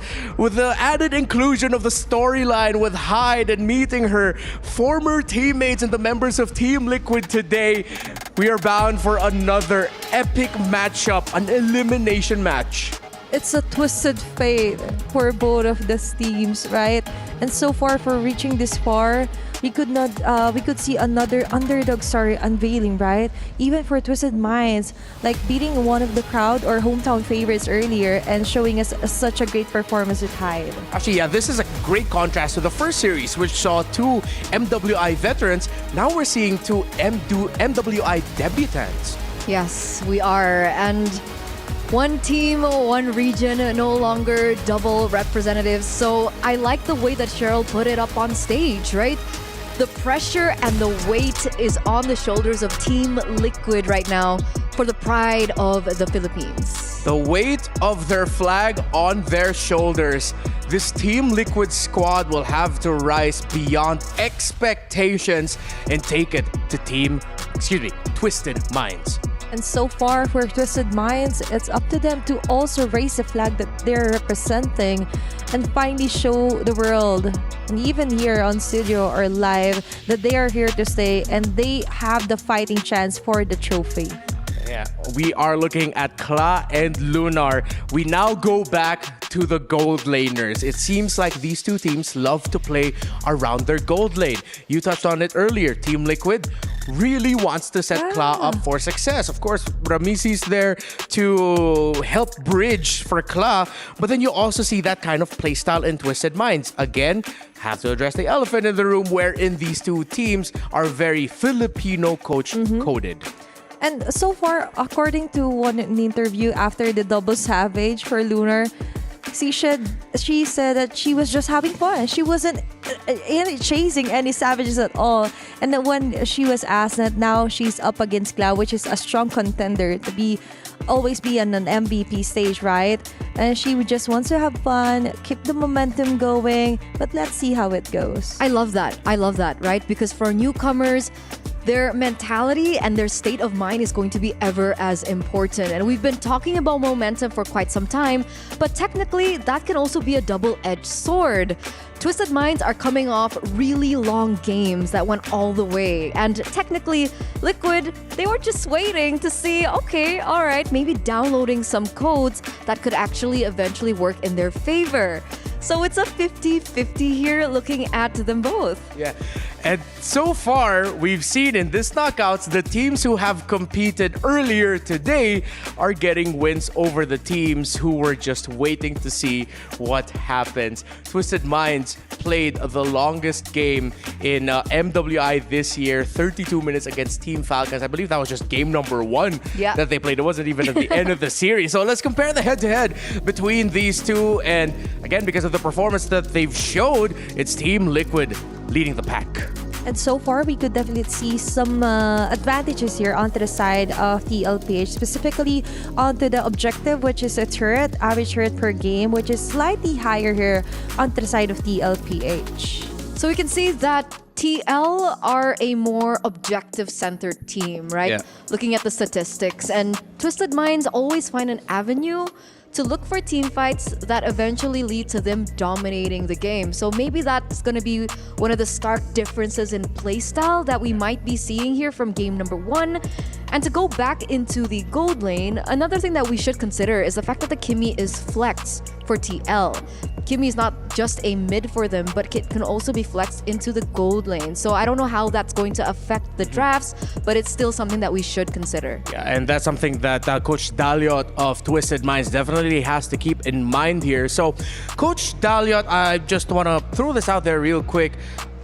You mentioned that Team Liquid are a very objective-focused team. Coach Daliot's coaching DNA stems also from RSG Philippines, led by a coach I hope a lot of our viewers are familiar with, in Coach Panda, who has always been a very objective-focused kind of coach, a very condition-focused kind of coach. So, Twisted Minds, I think I really want to focus on that. If they want to give Team Liquid a very difficult time here, they're going to have to translate a lot of their, hey, let's win through fights mentality over onto, hey, let's contest objectives better mentality. I like how you said it. Like, they do need to be more objective when it comes to their team fights, as well as capitalizing on what Coach Daliot can teach them, on what Coach Daliot has somehow passed on to them. And so far, we could definitely see some of their stage jitters disappear every match. That is according to Lunar as well.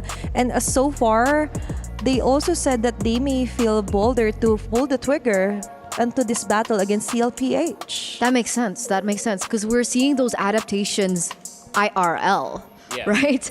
In real life, we're looking at the progress that Twisted Minds are undergoing every single game that they're playing, because I think one of the main concerns for Twisted Minds coming into MWI, especially seeing their first few games, is the fact that, okay, we do see what they're trying to go for. We do see the objectives of the drafts. They want to be macro heavy. They want to be objective centered, but it feels like the execution seems to miss. However, looking at their match against Falcons earlier on, it felt like that kind of dissipated.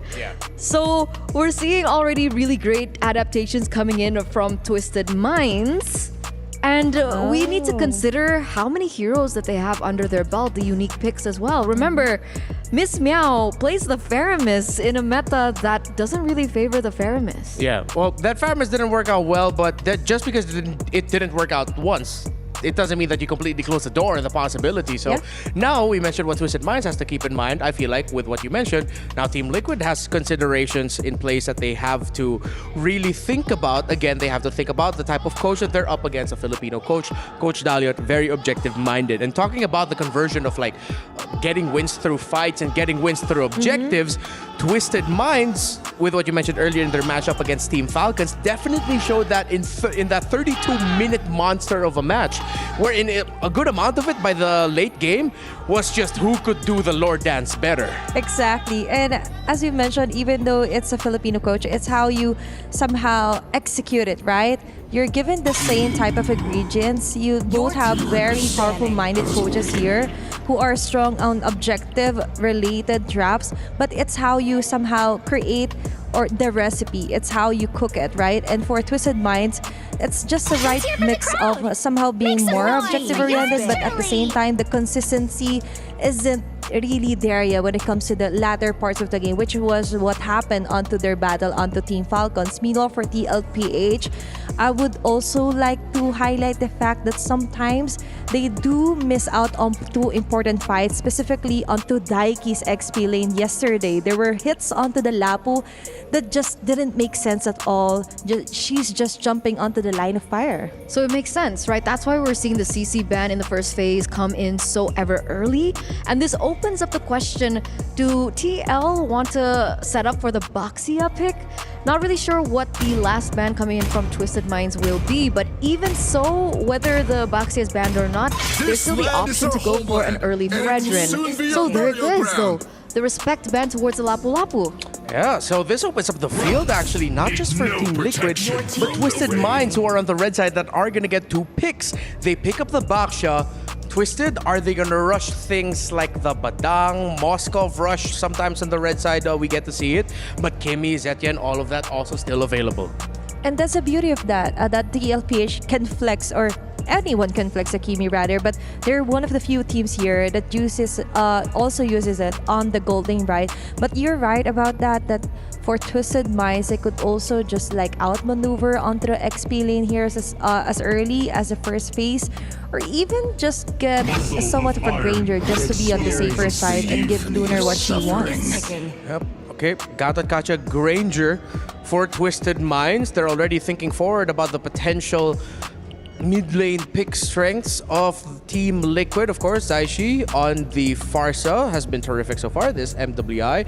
And then with the Granger, Twisted Minds get some good long range. And I think they're gonna repeat what they've done in the past. They're definitely gonna be playing around Lunar here. They're just gonna build around this Granger. Yeah, which is why we see the instant lock-in for the Irithel.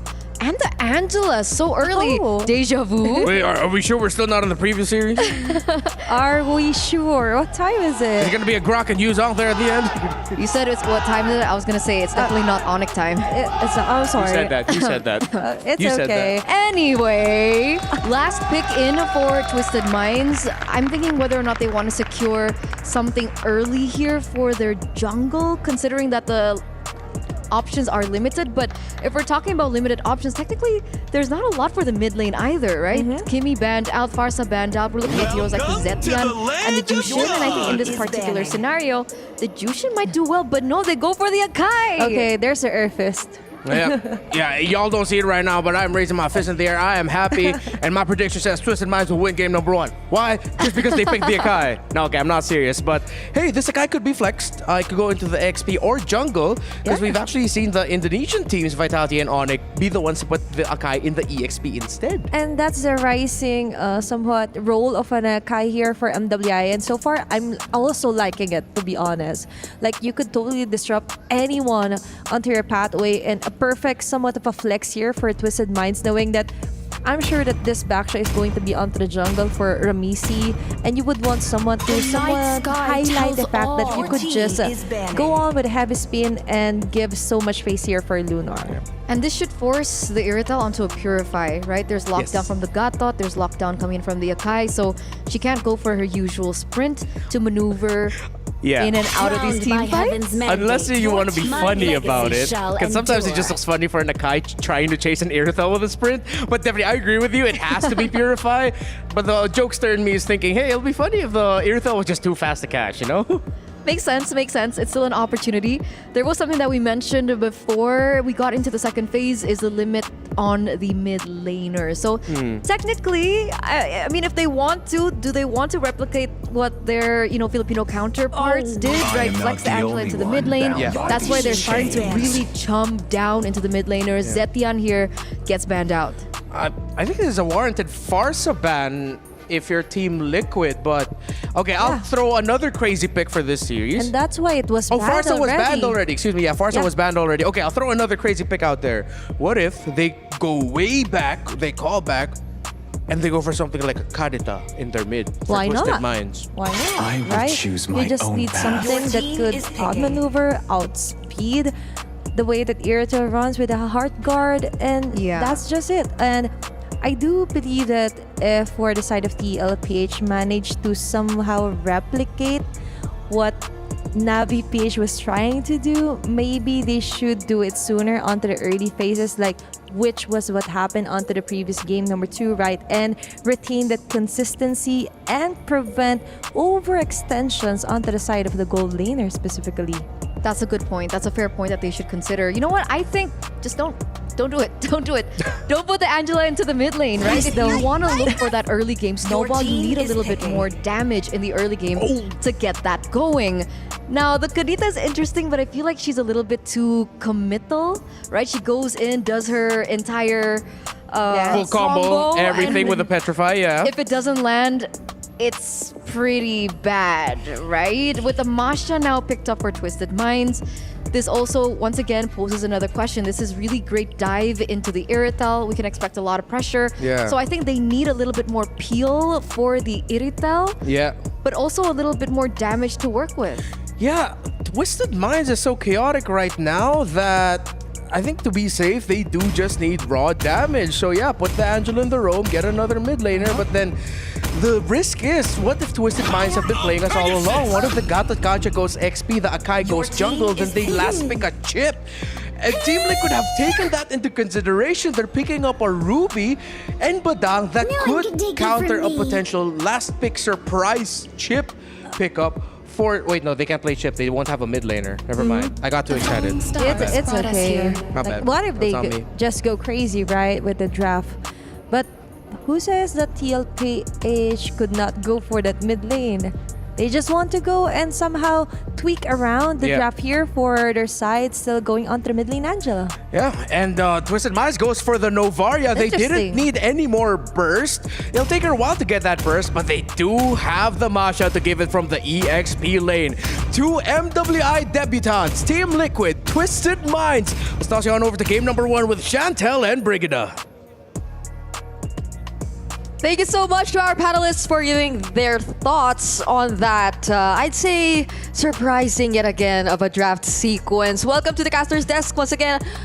This is the only remaining representative of the Philippines, and they're going up against Twisted Minds, who earlier performed out of their minds. And also the only representative from the MENA region. So you could feel the intensity and the gravity of this match. Again, another elimination match for our knockout stage. And the only discovery that I see since we started the knockout stage is that the draft can get really crazy. Yeah. I mean, a lot of Angelas. We have the Angela match 1 of the knockout stage. And I think for Twisted Minds, they have a piece of that crazy draft with the Masha. So I kind of feel like this is gonna be a twisted fate for both. It can be. I mean, how often do you see this matchup? The Ruby versus even the the Ruby. Masha. Even the Ruby itself, it's a huge surprise for us already. And if we were to look at the emblem builds of these 2 heroes we are talking about, it doesn't seem like it is gonna be the fighter combo for the Ruby. But wait, Livin might just not survive this attempt from Team Liquid, successfully securing the first blood for their side. Ramichi with that retribution used gets to escape as well. The potential counter coming in from Twisted Minds. And now to reiterate on your point that there's gonna be like a really front runner type of a Ruby, like a really fighter 1. It's because of the Inspire spell also, or Inspire emblem rather. So that's a 5% cooldown reduction plus the mana regen. Although nothing much on the mana regen, but the cooldown reduction could help a lot up against a Masha just to stop the aggression. So far, we see for Team Liquid that they know how to disengage in a team fight. And for now, we'll have a pause. I mean, for Team Liquid, that was a nice start. But when we go back to the game of Twisted Minds against Team Falcons earlier, we always have to remember that 30-minute game. Team Falcons was literally on the lead, but they were able to come back and win the game with a sweep. That is gonna be terrifying if they get to extend things long enough once more. Their lineup does feel like it is kind of chaotic, but it might eventually favor them if it does come to a point where they desperately need to start the fights or look for very unique angles, I'd say, because those are what kind of changes things up when we do reach that point in the game. We're also hearing our very supportive crowd right now. Probably the favorites now in the league with the support from the crowd. And I gotta say, this could be a factor for Team Liquid seeing the crowd from Twisted Minds. But at the end of the day, we also have to take note that it is actually Ramisi up against Hyde. And we know the history of these two players. So for those who don't know, Ramisi was actually the one that replaced Hyde as the jungler of TLPH. And it all goes back when they were still in an amateur team in the Philippines, which is the Super Munching FE. So you have 4 players from Super Munching FE with Hyde now playing up against her previous teammates, and now we see Twisted Minds full support with their mascot in our venue. By the way, did you know that the name of their mascot was Fikri? I think it's a... What again? It's Fikri. It's Fikri. That is the name of the mascot. It's literally a brain. Because in the So Philippines, cute. we also have a team for MPL that is Twisted Minds, and we call it the Mind. So it's Fikri. Okay, hopefully after this we get to have our own. Yeah, it's so cute. Fikri. It's so cute. Fikri plushie. But we all know that Team Liquid has their own. Yeah, blue. It's blue. It's called blue. But I don't know. Like, I feel like at this point they're all just so focused on the game itself. And speaking of, we immediately will be jumping back into the game. Still 2 minutes in. And again, Team Liquid was the one who got the first blood just a few moments ago. But this might be the response from Twisted Minds. Kla is going to be the target. And even the Heart Guard won't be enough to keep her alive. Hyde and Luna are working on Zaishi. She has to keep herself safe. That was a very precise target for Twisted Minds. Yeah, I'm not sure if it is actually Team Liquid winning that trade because of that objective secure on the turtle, but for Twisted Minds, it's a win for them because it is actually Kla that they stopped, and we know that Kla has been making a nice debut in MWI, but things are a bit slow for both teams. We're currently at almost 3 minutes, and the competition at the bottom lane is going to be a really long one. And Daiki is doing a great job, by the way, on keeping this Masha at bay, because we normally see Masha at early levels just roaming around and stopping some of the players. So yup, pretty much that's it for the early game. But for the side of TLPH, they will try to go and take Lunar at top lane. And they successfully will, because that's 3 members trying to take her down. They have to dodge that star shot. Okay, so Kla was the one, interestingly, who blocked that. But look at Daiki. Literally, this is what you mentioned. She's just holding Lurks down, but she has to take note. Hyde is there. Beautiful flicker to keep herself alive. Yeah, she knows that Hyde is gonna be there at the bottom lane. So far for Team Liquid, they are on the lead, almost 1,000 against Twisted Minds. And I gotta say, Heidi's been playing really well in this game. All those heavy spins, it just so happened that during that time, Daiki was aware of the imminent threat from the Akai. So it feels like for Team Liquid, it's just them slowly trying to build up that lead against Twisted Minds. If Twisted Minds is able to secure this turtle, then most probably they would also win the team fight, because now Lyrx has the Blade of Heptasis. Yeah, and I'm really liking how decisive Team Liquid is so far in terms of wherever they decide to rotate. There was an immediate response, and they really wanted to help Kla earlier. But speaking of Zaishi, was forced to flicker out. Kla, though, surprising Lunar and Miss Meow in the mid lane. But here, along the turtle pit, it seems like there's a completely different fight taking place. Daiki somehow able to dash away, and look at that I am offended catching 3 together with a fist break as well. Kla takes the kill onto Hyde, and alongside the Heart Guard, it seems like Livin will be able to survive as well. 2 members deleted from Twisted Minds. Great counter engage from Team Liquid, and I gotta say it was a nice escape from Daiki around the time. Even that ultimate also just to stop the players of Twisted Minds. Hence, Team Liquid securing yet another turtle against the Mines. And if we go to the instant replay, it was a nice setup play against 3 players. We see, yes, the initiation with the AOG. It just so happened that there was no other players left for Twisted Minds, and because of that, from 1K goal lead, we shift to higher lead for Team Liquid at 2.7K. Imagine, you barely could walk around that wall that was already placed by Soju, which made things easier for Daiki to just capture the targets that they wanted from Twisted Minds. And I feel like even though Twisted Minds know that they definitely have to deal with Kla, which again is the reason behind that early rotation towards the gold lane earlier, Team Liquid, you can't stop them when they're all 5. When they're together, you see the entire idea of this lineup, which is to just protect Kla, literally overwhelm Twisted Minds with the amount of crowd control. Because how could you actually engage in a fight or dance around the team fights with a Badal and the Ruby? Yeah, and aside from that, there's a layer of slow with the Angela and the Love Waves, and even that anti-heal on Ramiz's hero, but we see Livin on that AOG. But at the bottom lane, there's a play. Solo kill for Daiki, and there goes the team fight continuing at the top lane. Hyde might go for Soju, but Lunar, the bullets won't be connecting. Instead, it's gonna be Livin immediately taken out. Heavy crossbow 2 coming in from Skla. And surprisingly, Zaichi gets the double kill, but they got the job done. Yep, and Zaichi is out 2-0-3, and it's just his Team Liquid putting on a lot of pressure against Twisted Minds. I mean, 7-1 for this game. Another instant replay. We're in. This is after Livin went for the AOG, right? So we see Ramisi just zoning out the supposed player that will be on front for Twisted Minds. So because of that, there was a lot of space for Kla and even Soju to deal damage, and eventually having a double kill for Zaichi.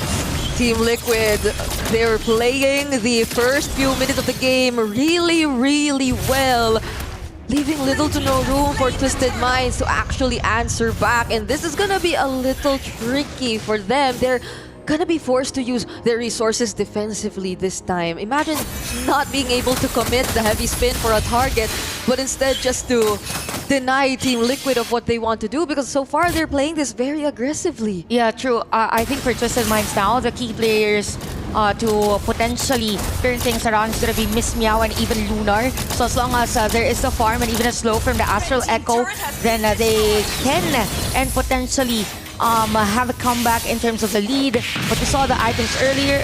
We see the difference for both, but 8 minutes and you have 6K gold lead and even potentially taking down some of the players at the middle lane.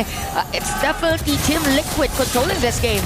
It's only Hyde trying her best to defend. Heavy spin already committed, but Ramichi, they have to take note. There's the Heart Guard, so they might not go for the full commit. They could be sort of lacking in damage too, so I think it's great that Twisted Minds are just respecting Team Liquid for now.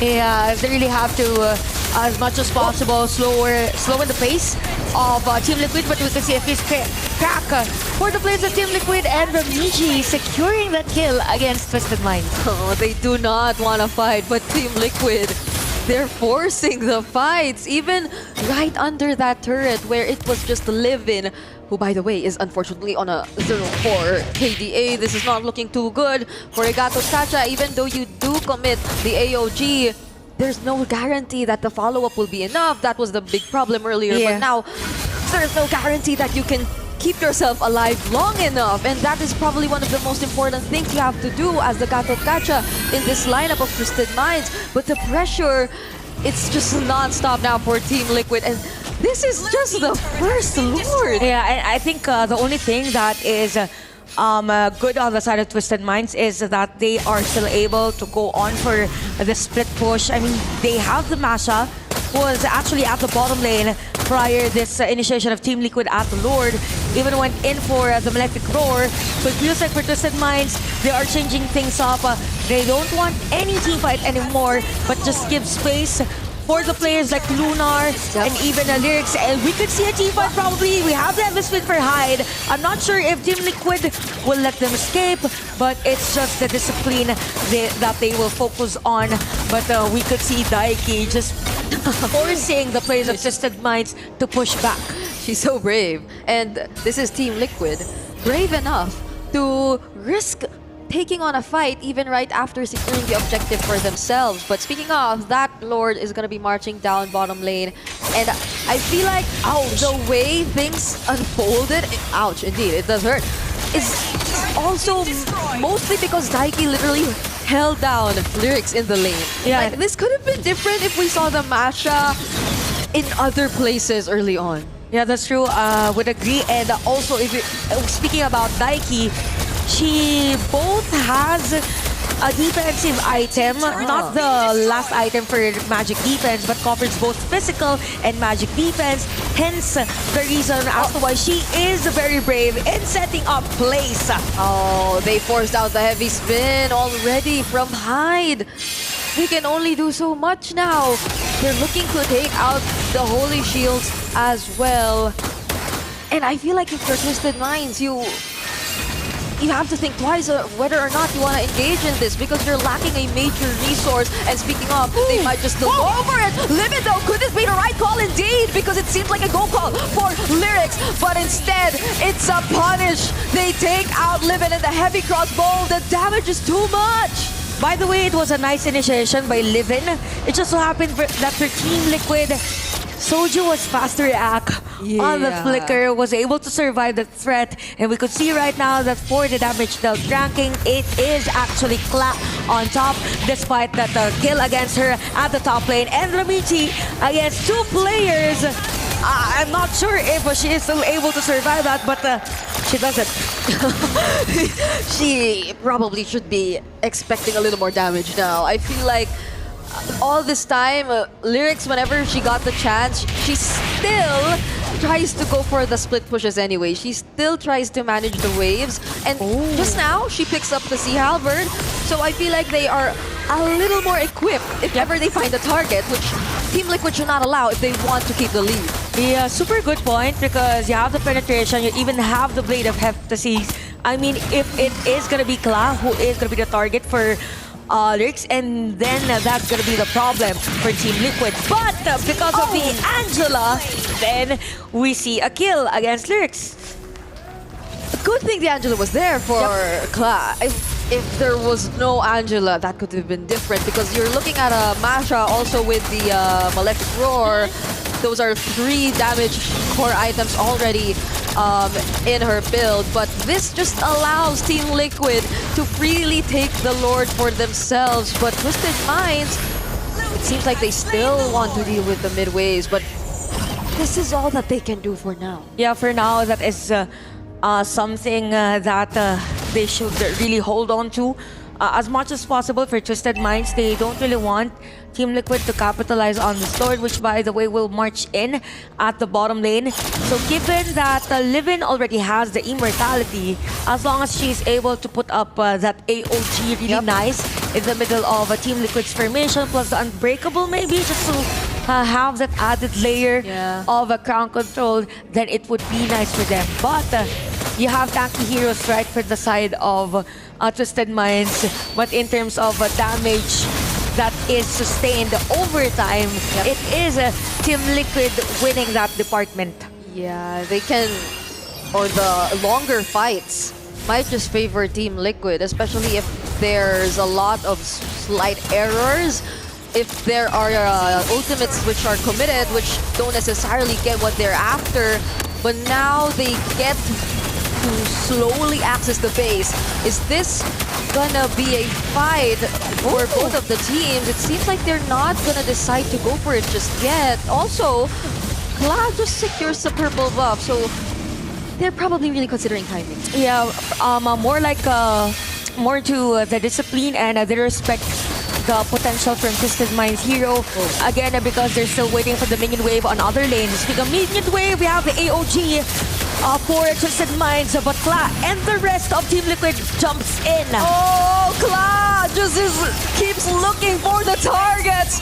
That was an error that could have been lethal for Team Liquid, but just because Sojo was still able to flicker out, it seemed like it remained a go signal that Team Liquid can still go for this. Cloud jumped in with a heavy crossbow. She knew that they were already able to force out the resources from Twisted Minds, and even though the I Am Offended did not commit, they were still confident enough, but they have to be careful. Yeah, definitely have to be careful because even Hyde already has the immortality. And if you look at the hero composition of Twisted Minds, it is meant to be on the late game. Speaking of late game, almost on. But it is going to be a counter engage for Team Liquid. Lurks is down. Hyde's going to be the next target. The fist crack denies Hyde of her route towards escaping that fight. And Team Liquid successfully take out 2 members from Twisted Minds, and they have a wave approaching mid. Daiki, she could potentially go for the setup later on. She has the I'm Offended still, but Kla, she's the one who starts things up. AOG lands onto 2, but it seems like they do not mind. Lunar trying her best to defend, but look at the damage coming from Kla. But oh, the wind of nature! That nearly turned things around. You know what? The players here are like really using their items and even their skills at the right timing. It started with that nice hard guard when Kala was almost dead or bursted down by Twisted Minds, and even the Wind Chant for Lunar. But because of that, Team Liquid has the space to actually secure the Lord, but Soju's immortality has been topped off. Once again, Daiki to the rescue, always keeping her teammates safe. Look at Kala, just looking for the target. Even gets to dodge that heavy spin from Hyde. Instead, is chasing after everyone. Even the AOG gets dodged away, and now Livin is the third to fall. We can see the timers now for 3 players of Twisted Minds. You have 30 seconds for Elix and the rest. You have the Lord for Team Liquid at the top lane. Kala is currently at 419. Hyde and Miss Meow. Could they defend their base? A lot of damage to it from Kla. How could you if you get bursted down even in your very own base? And with that, Team Liquid, they put an end to this game. Oh wow, Team Liquid taking back their control after that potential comeback from Twisted Minds, and we could see Ramisi and the rest of the players actually smiling after that win. I have no words. Zaishi, Daiki, everyone, they did so much to protect Kla. And it was all worth it in the end. Honorable mention, special mention to Zaishi. I mean, those hard guards were crucial. I mean, a millisecond of delay could cost them a lose on on those team fights. And yeah, it's just a confidence for these players. A lot has happened for that game, but let's hear from our panelists. It wasn't a completely dominating performance by Team Liquid, but it was dominant nonetheless. The best qualities of Liquid that we've discussed about them heading into that game number 1 was exemplified and showed off to the nth degree in that very first game. And those heart guards, really, Chantal and Brigida has mentioned it, very on point. Even if it takes just stealing up a kill out of Kla, as long as they get the job done, it's all alright, right? And even the level of aggressiveness that Kla is playing right here, she doesn't even care if they still have ultimates. Even if you're the tankiest one of all, she will puncture you, she will annihilate you. Which is why this game was just so suffocating, I think, for Lyrics, right? Because yeah, we're looking at the burst damage coming through at the final moments there from Kla as soon as she was able to get online. But back to the earlier point, suffocating game for Lyrics. Masha was one of the spearheads, I believe, for Twisted Minds in this particular game, considering that they were trying to take down the back line, which was the Iritel. And even from the early stage of the game, during the laning phase, the fact that she was head-to-head against Daiki on the Ruby turns out is not a good lane for the Masha. Masha was unable to roam around the map. Masha was unable to be aggressive, be the oppressive force. And even when we get out of the laning phase, the fact is, there was a moment there, I like that you mentioned it earlier on, but there was a moment there that she was supposed to be able to take down Kla, but the hard guard came in so clutch. Yeah, the combination of you've already dissected how the Masha is just nothing against a Ruby. Apparently, like that was like an analytical blind spot for myself. But the combination alongside the Badang, the fact that the Angela has the Ruby as an option, it's sort of like it's not completely like another CC, but it sort of does the same effect. Somehow she kept Lyrics grounded all throughout the first phases of the game, which is what is the opposite of what Lyrics should do, right? She should target the backliners here, especially Kla, just so she could prevent that kind of snowball effect or kind of a suffocating effect here from TLPH, but that didn't happen because she is busy. Like, looking at the mini-map, that was a solo kill by Daiki onto Lyric herself. She doesn't care even if she has multiple HP bars, but as long as she could keep Lyrics grounded and the rest could do the job. And it's going to be a hell of a game here for TLPH because they managed to totally outmaneuver the draft here for Twisted Minds. I like that you mentioned the drafts because I really do believe that it started from there. I think they were clinching on the fact that they should have won the EXP lane trade. I mean, considering if we take a look at the gold lane, it wasn't as easy for Lunar as well to pop off.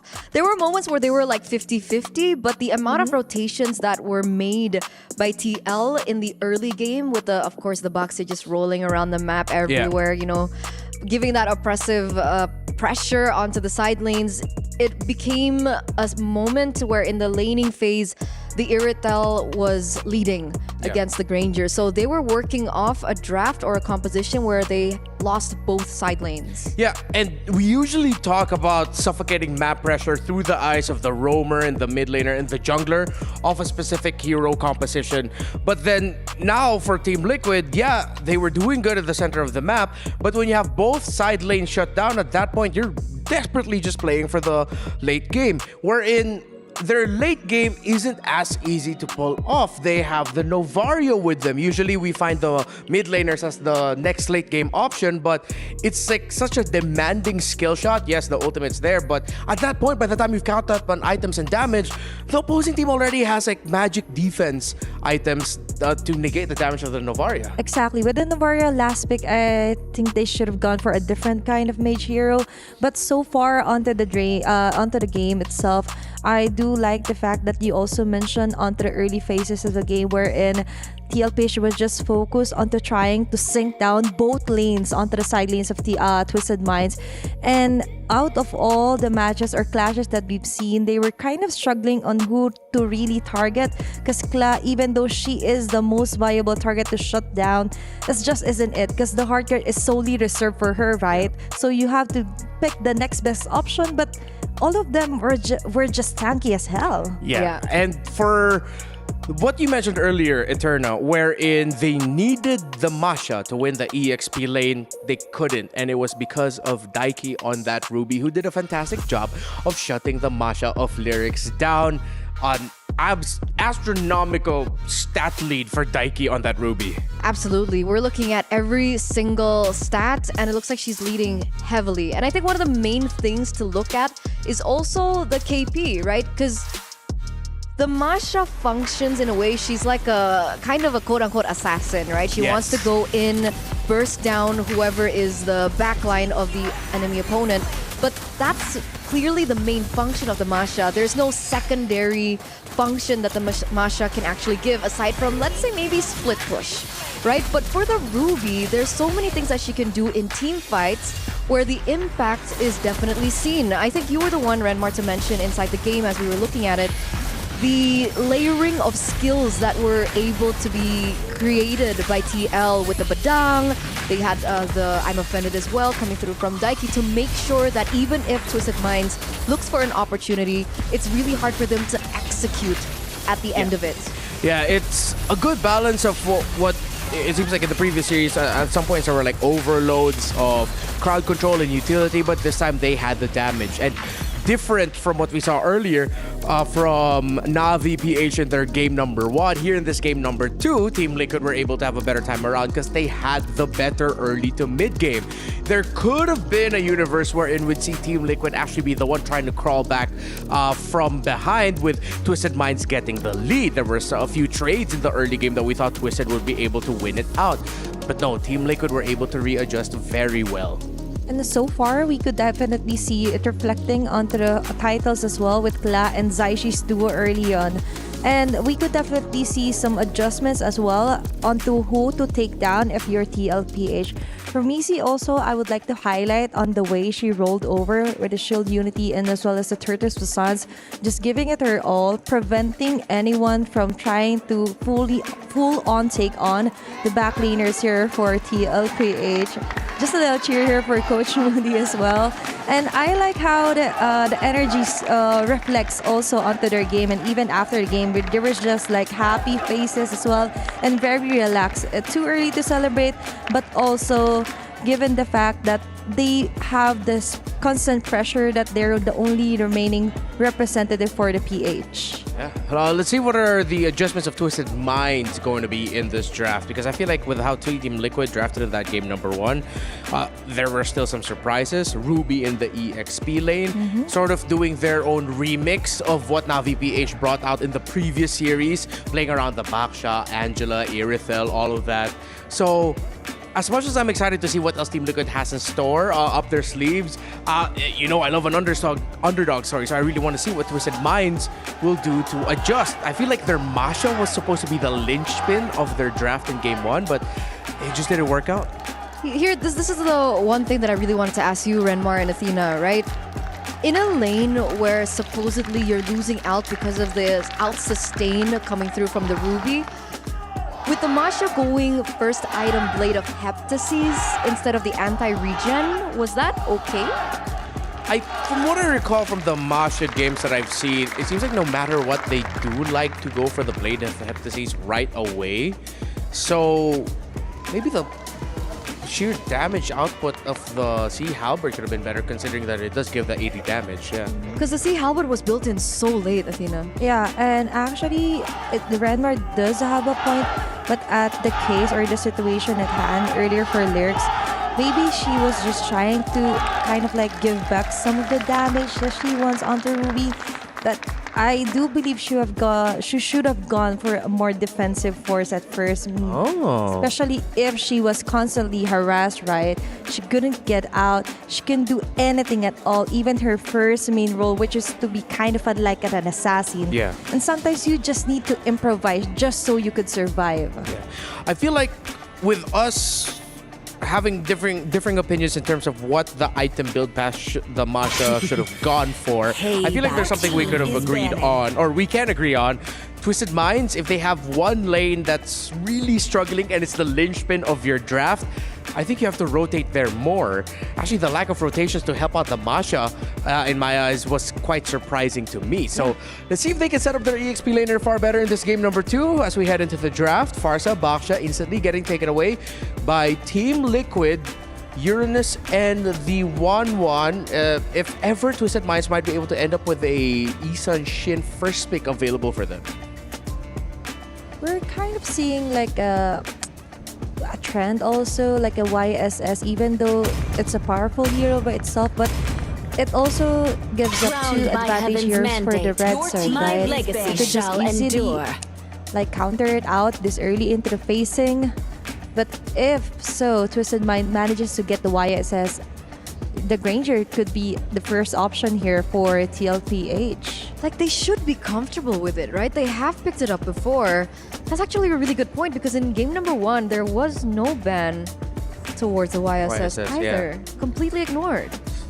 Let's see if we're going to see Sun Shin now in this one, considering that in MSC wildcards leading up to MLBB here at EWC, Yi Sun-shin definitely was the pick. Almost all the teams in scrims and whatnot were contesting for.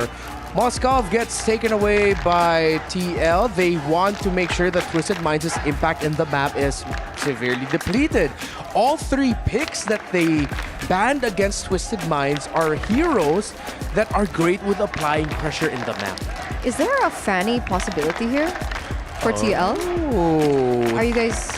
Do you guys know? That I am unsure of. Fanny, like LaFell and I got to talk about it earlier, Fanny's not that great in the current meta, but if ever they're eyeing the Fanny, they're gonna be picking it up with the Badang in the first 2 picks. So maybe, maybe there might be Fanny for Missy available. We've seen a Fanny yesterday, right? Yeah. But Yeah. So far, you need so much firepower for a Fanny to work, especially onto the energy after Steel Blades. Yeah. In my opinion, if TLPH wants to go on the safer route, maybe not the Fanny for this time, right? It's elimination. Okay. Anything can happen. More on the safer route, which is somewhat control the jungle with the utility jungler here, plus a Jushin for Jaisi. So that's why they took away the three heroes who are great at pressuring the map, because they're going to be playing a much tighter formation and rotation. Now expect Team Liquid to rotate as 4 or 5, slower but stronger in terms of the skirmishes.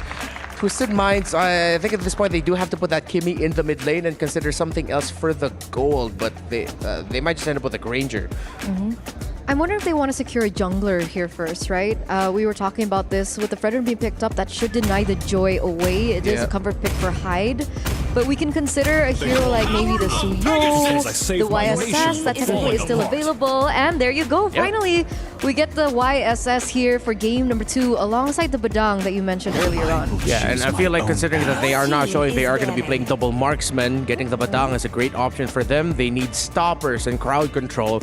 Although an Arlot comes through for Team Liquid, it's Arlot and Fredrin. Yeah, and so far here for Twisted Minds, as you mentioned, they could just stick to what they're good at, right? And I like that they picked off the Badang as well right off the bat with the YSS, because it's also an option here for TLPH. And with that, I do believe they should just focus with the Kimi onto the mid lane and just focus onto another very impactful hero onto the gold lane. Just try and limit or even outmaneuver Kla onto her heroes. If you are Twisted, do you really lean in on the idea of going for the triple marksman? Because they can go Kimmy mid, YSS, then Granger gold. Then the Roman XP are just going to be like hard tanks. Minotaur will finish I think that's a off what was possibility left here. undone. So the Minotaur gets eliminated here from Twisted Minds. What heroes in the gold lane are we thinking, right? Granger is still open. Yeah. The Irrital is still available. Yeah. It's strange for me that Twisted would ban out the Minotaur, considering that there's room for Liquid to pick up a Harith in their lineup. And the Minotaur could have been a fantastic counter against that, unless Twisted is eyeing out the Harith instead. Do they want to go for a healer here? Maybe just so they could balance out somewhat of the physical and magic damage that they could implicate onto TLPH. But I do agree with the Minotaur, just maybe a question mark onto the ban here for Coach Daliot. But still for TLPH, just trying to get the Ruby out for this game number 2, more on the safer side onto the XP. Possibly.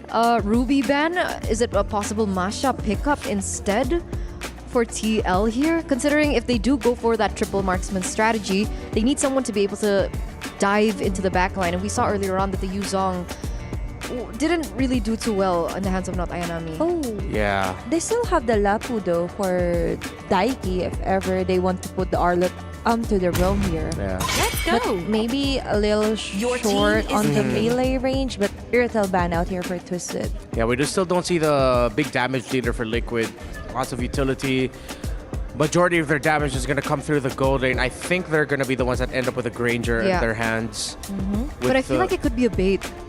That too. Maybe. Granger. But what about if we think that this is going to be a gold lane Kimi? What's going to be on the mid lane for Twisted Minds? That's also a possibility playing right now in my mind. Yeah. Well, Zetian's there, and they do need a little bit more utility as well. Zetian's already banned. Oh, yeah, as excuse well. me. You're right, yeah. It's banned out. If they just want to play around, like somewhat of a do or die, right? Yeah, if Liquid's gonna go slow front to back, okay, they go Kaleo for the roam. They put, that's why they banned out the Phoveus, because they want to put the Arlot in the EXP. Well, you can still flex it out. Sometimes Kaleo goes into the EXP, but recently it's just been always roam. But considering that there's a Badang on the other side that could cancel out getting caught out, yeah, Twisted needs to be careful of their mid lane pick. I would not mind if they went Lilia. I think Yves is an option. Yves, Lilia? Yes. Yves is a possibility. Just so you could have that much of a freedom, right? And especially you don't have to really put yourself on the line of fire here. especially you have diving heroes here for TLPH. And it should be a problem for the Fredrin in neutral objective takes. So if they want to fight fire with fire, they can go for that. With the Glade being picked up, I'm thinking about heroes like the Beatrix and the Carry, so I think it really depends on the next two picks. Coming in from Twisted Minds. Renmar. All right, the Harith pick comes through with the Gatot, and TL close things out with a Granger. You read it right. Yeah, wow, okay. On point. I'm surprised. But I like the damage distribution and crowd control on the side of Twisted. It's fantastic. While for Liquid, in terms of sheer firepower, Liquid loses it. But can Twisted Minds execute? Let's see. By the end of the day, what will be louder? Will it be Let's Go Liquid or Let's Go Twisted? Let's go, Chantel and Brigida. Definitely for this game, what's gonna be loud is the dreams of these ladies. Again, for Twisted Minds, they came from a game earlier and they win it. For a TLPH, now's the time to carry their dreams also and fight for their region. Yep. Rita, what do you feel about the draft? I feel like I'm honestly scared of the triple marksman. It's not actually a triple marksman, it's a double marksman lineup alongside the Harith lineup we're seeing from them, because the damage is looking to be overwhelming if it ever does reach the latter portions of the game.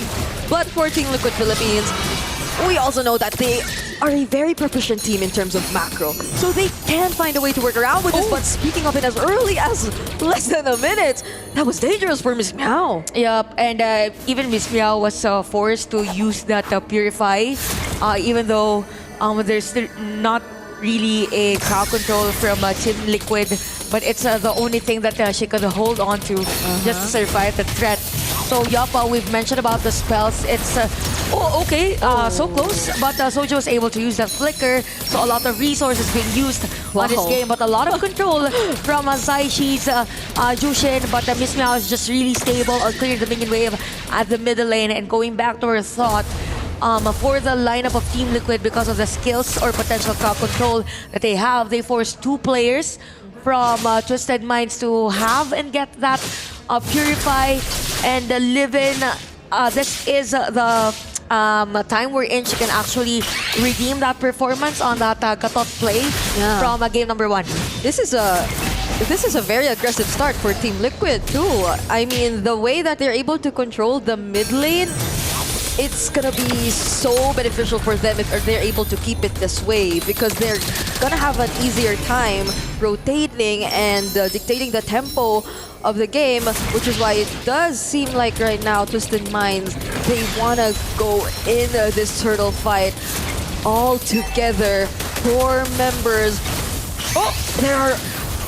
They all have vision of each other on one another, but it seems like Team Liquid, they're the ones to force to slightly back off, but Daiki, it seems like they still want to fight. Zaishi nearly gets picked off, but fortunately has the flicker. It's just it's a non-stop exchange of pokes, but there's no one fully committing just yet. Unlike Lunar here in the bottom lane, committing the Zaman Force.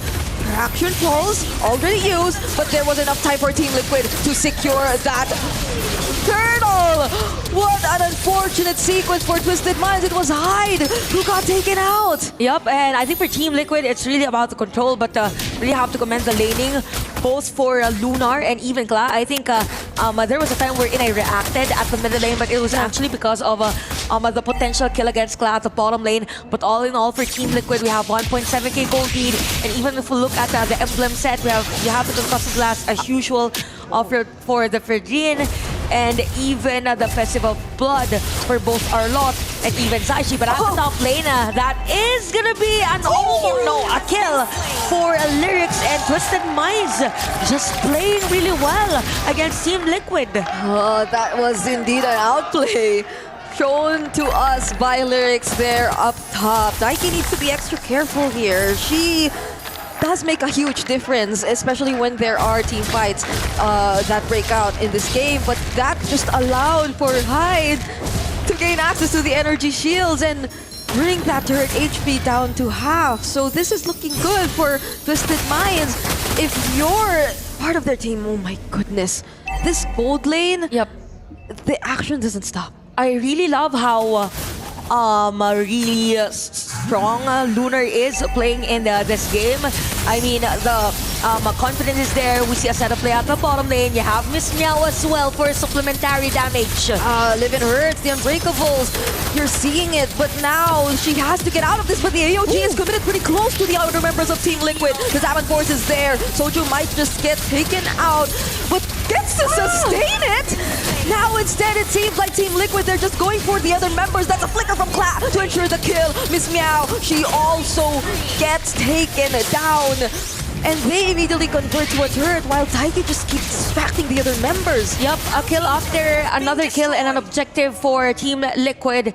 Again, we've been talking about control all throughout the game, and if we look at the instant replay, so the AOG didn't hit anyone, and we even see Soju surviving that damage against Twisted Minds, and because of that, there was enough players from Team Liquid to actually dive 2 players of Twisted Minds at the bottom lane, and because of that, there is also an opportunity for them to secure this turtle. But Twisted Minds, I like that they kind of shift how they move, because what matters now is how they will trade things off, and the trade is the bottom lane. Oh, but Taiki was there just right in time to defend that turret.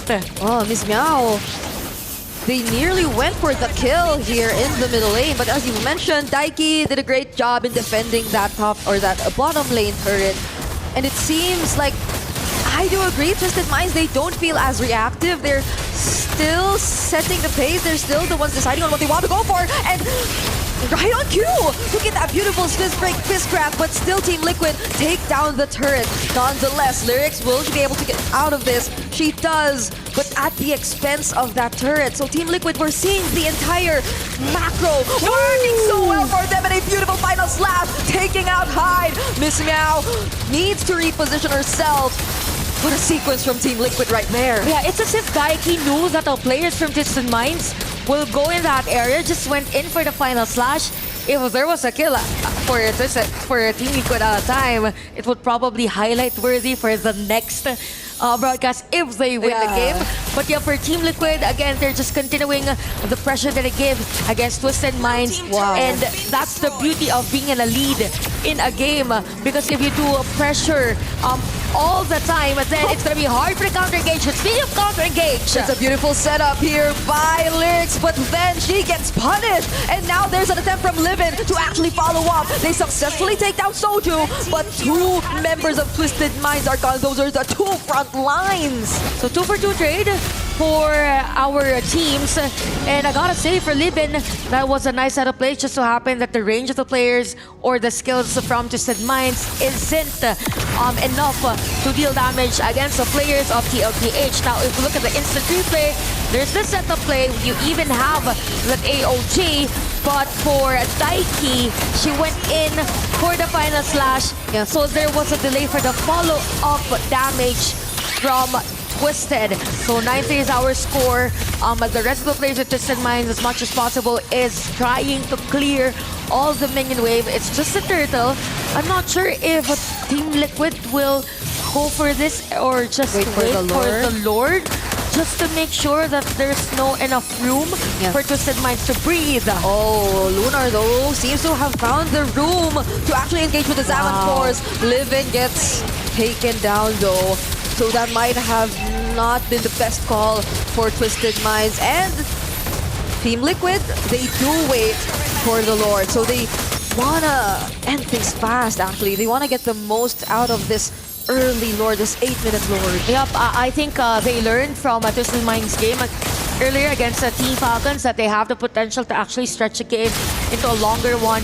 And if we look at the goal lead, wow, 7.5k versus 4.8k. This is something to be mindful of if you're Twisted Minds and you are heavily relying on the Harris, but the Daiki is going to be down. So you have other players from TLPH coming in. AOG out for Livin. Oh, Tsunami Slam. It was committed onto Lyrics here. There are some shields, but Claz there, currently unstoppable on this Granger. Also takes down Miss Meow in the process. Who would have expected that? Oh wow, Kla is at 6-0-4 in this game. Talk about precision and even nice position from Team Liquid. Even the control from Saiji's hero, Soju yet again at the middle lane. Who's able to survive the turret damage using the flicker? So Team Liquid, they have the Lord at the bottom lane. All players are still alive, but take note, you don't have the flicker and for both Daiki and Soju. There's so much action and the Lord hasn't even arrived at the base just yet. So we're just about to see more. Like, there could be other potential setups coming in from Team Liquid if ever they do want to risk it, because the Holy Shields are nowhere to be found. Lyrics gets bursted down. The Tsunami Slam was committed as well. Traction Pulse already used by Miss Meow, but then they are forced to back away. Livin tries to go in with the AOG, but gets immediately blasted. Kla, legendary on this Granger yet again. Twisted Minds clear the ways, but this is looking scary. 804 for Glad. She's nearing that statement, that record she made. Now that I'm looking at the statistics of Kla and even the stats, you have 60 for the Sky Piercer. Just imagine the damage that she could bring. I think this is also the same hero that cemented her place in this tournament. We have another set of play. It's gonna be legendary for Kla. Just those bullets are hard for Twisted Minds to sustain.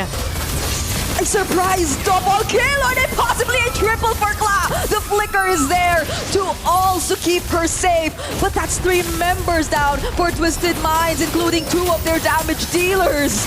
Another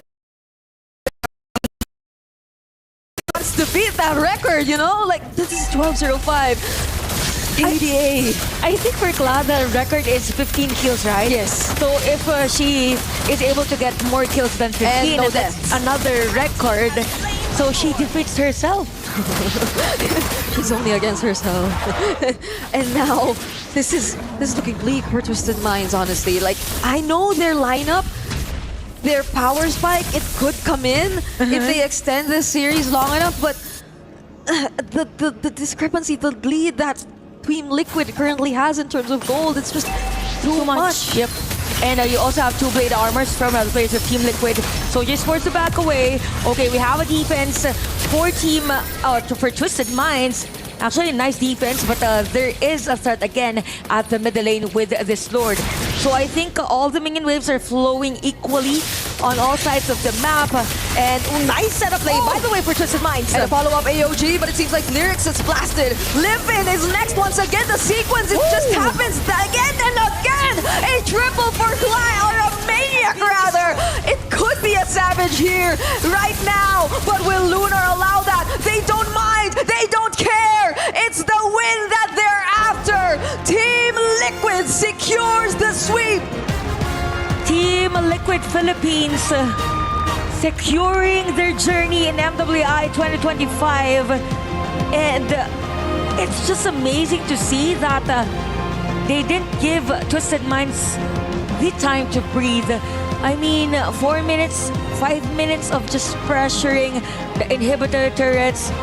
It's as if it was just Ramizi taking all the jungle areas. The rest are just doing those pokes against the players of Twisted Minds. And yes, Philippines is still alive in this tournament. Yeah, some might even say that that could have been a bit of an overstay, but it felt like it was warranted if you were Team Liquid. By the time it was dangerous enough, they all recalled too, but this is such a moment. Yep, a very heartwarming moment, a wholesome one. Again, Hyde has been the teammate of 4 players from TLPH, and this is the essence of having a women's tournament, to celebrate women and to celebrate also their strength. At the end of the day, it's the friendship during the league that is being built. I'm really excited to see some of the teams that we said goodbye show their strengths in the future. Yeah, I love how we're celebrating these women and their strengths. The way they're just able to dominate, or I think a better way to say it is to the way they introduce themselves, because that's the biggest difference in terms of the previous series and the current series, as mentioned by our panel too. These are the quote-unquote newcomers in this tournament, but they're clearly making a statement. Even for Twisted Minds, I'd say. Even for Twisted Minds, they've been successful in introducing and showing what they're capable of. And Team Liquid, they're so close to actually doing just that too. Yeah, I believe for Team Liquid and even for Twisted Minds, they're just really confident on how to play on a bigger stage, more hungry to win. But at the end of the day, it is TLPH that is the better team. And you can just feel that they're just enjoying every match. But I want to hear more from our winning team. So let's go to the stage for the interview. All right, so ladies and gentlemen, right now I have Ramisi right here beside me. Amazing stuff. Of course, the pressure to continue flying the Philippine flag, and it still continues with a fabulous maniac finish from Kla as well. So, Ramisi, you led your team to eliminate the hometown heroes. All right, of Twisted Minds. And of course, it's also led by jungler Hyde, which you guys are very, very familiar with, and we have seen earlier on broadcast as well. You guys were hugging, amazing sportsmanship. So because of this relationship, did you guys do anything special to prepare for this particular match? For me, they're really close with her. And I think they just prepared as much as... they just prepared for it, yeah. So you guys know exactly what's going on and how to work around her. Yes. That secured this win. Fantastic. Now, today was a very special day and a very sad one for many of our Filipino casters on board, as we've seen the elimination of our previous queens of Navi PH. Now, is there pressure on you guys to continue flying this Filipino flag?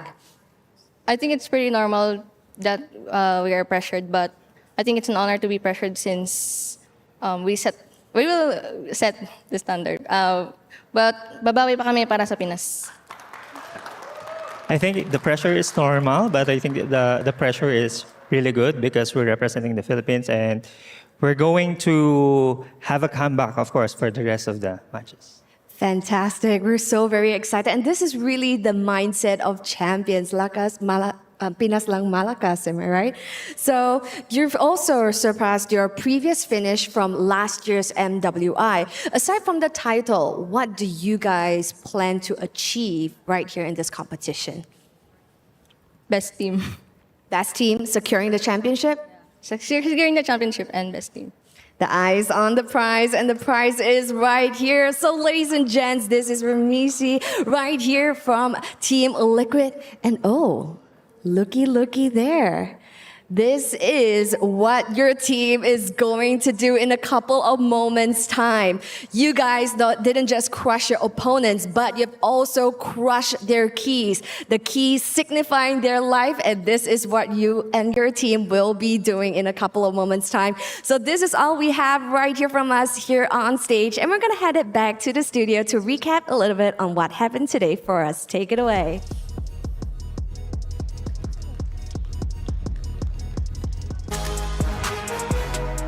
Ramisi, the jungler of Team Liquid, with a fantastic quote. It is an honor to be pressured. And with the pressure on their shoulders, they rose above and galloped away to victory. TL gets a dominating series win against Twisted Minds. The plan is to win, and the plan is to be the best team at MWI 2025. What a strong statement here from Ramisi, exuding that much confidence, and of course, keeping a cool head from that very hot match between them and Twisted Minds. Can I just take a quick shout out to the stage? I didn't know that the setup was like that. That was really cool. From yesterday, I was like, where is the key crush gonna happen? And then we saw it today, and I was like, I never noticed that before. And it turns out it's because it rotates, guys. So shout outs to EWC. Very nice touch there. It really literally caught me off guard. That was such a cool thing to see, like live here, but definitely something to highlight, of course, for TLPH. They're the newcomers, right? But now they're in onto the top 4 of our competition, still alive and kicking. Yeah, their next match. Let's discuss their next match later. I can't overthink that now. Let's celebrate their victory here against Twisted Minds. The concerns that we had about the Twisted Minds draft showed up. It was high risk, the lineup that they went for. But you could definitely see mid to late game, that would be a nightmare for Team Liquid to deal with, so they didn't allow it to get to that point. Yeah, they went in for the Harith into the gold lane. It was something that Renmar considered coming into the drafts, but that's the twist, right? We were talking about the Harith ever since yesterday, and the thing is, Harith is great in the late game, but in the early game, it finds its difficulty, right? Because it really takes a little bit more time to get rolling. So when we took a look into the gold lane, which is one of the highlights of this matchup, it was very difficult for Lunar to make that impact because she was rolling at the final moments, finally getting that Holy Crystal, but at that point, I think it was a little bit too late. The damage pumping out from Team Liquid, the pressure as well as the control that Team Liquid had from the early game onto the neutral objectives and so on and so forth just created, I would say, a snowball. I think for game number 2, it felt like an outclass by TLID. They literally didn't have any time to function at all, right? For the 11-minute mark, it was all TLPH, and up until the very end, even onto the early phases. Let's discuss the early phasing. Yeah, we mentioned that Ahai is supposed to go for a snowball onto early, but what could she do if she's constantly harassed? She's constantly cornered by 4 or 3 members of TLPH, right? And up until the very end, if I remember it correctly, it's around 11 to 12k gold gap. Yeah, like that is a huge established lead by TLPH. Yeah, again, this is what you get with the core 3 of Team Liquid. With the Kalea, the Juicin, and the Fredrin, you will just have relatively unbothered rotations, ganks, and jungle side invades. The Twisted Minds, I feel like with that last pick, Harith, it eventually just became too greedy a pick. I agree. Which is why, again, we mentioned earlier, right? Lunar, coming into this match, we were highlighting a lot of players from both teams, and one of the main highlights was the gold laner for Twisted. So the fact that she was shut down in game number 2, it felt like the winning conditions started to get a little bit skewed. So that 2-0, man, it's unfortunate, but I'm happy to see Twisted this round. Yeah, they did a great job, a fantastic job actually, onto getting this far onto MWI heroes that she is supposed to use. But definitely for TLPH, they just did a better version of what Navi PH was trying to do onto the game number 2. Comparison at a certain position for the game number 2 for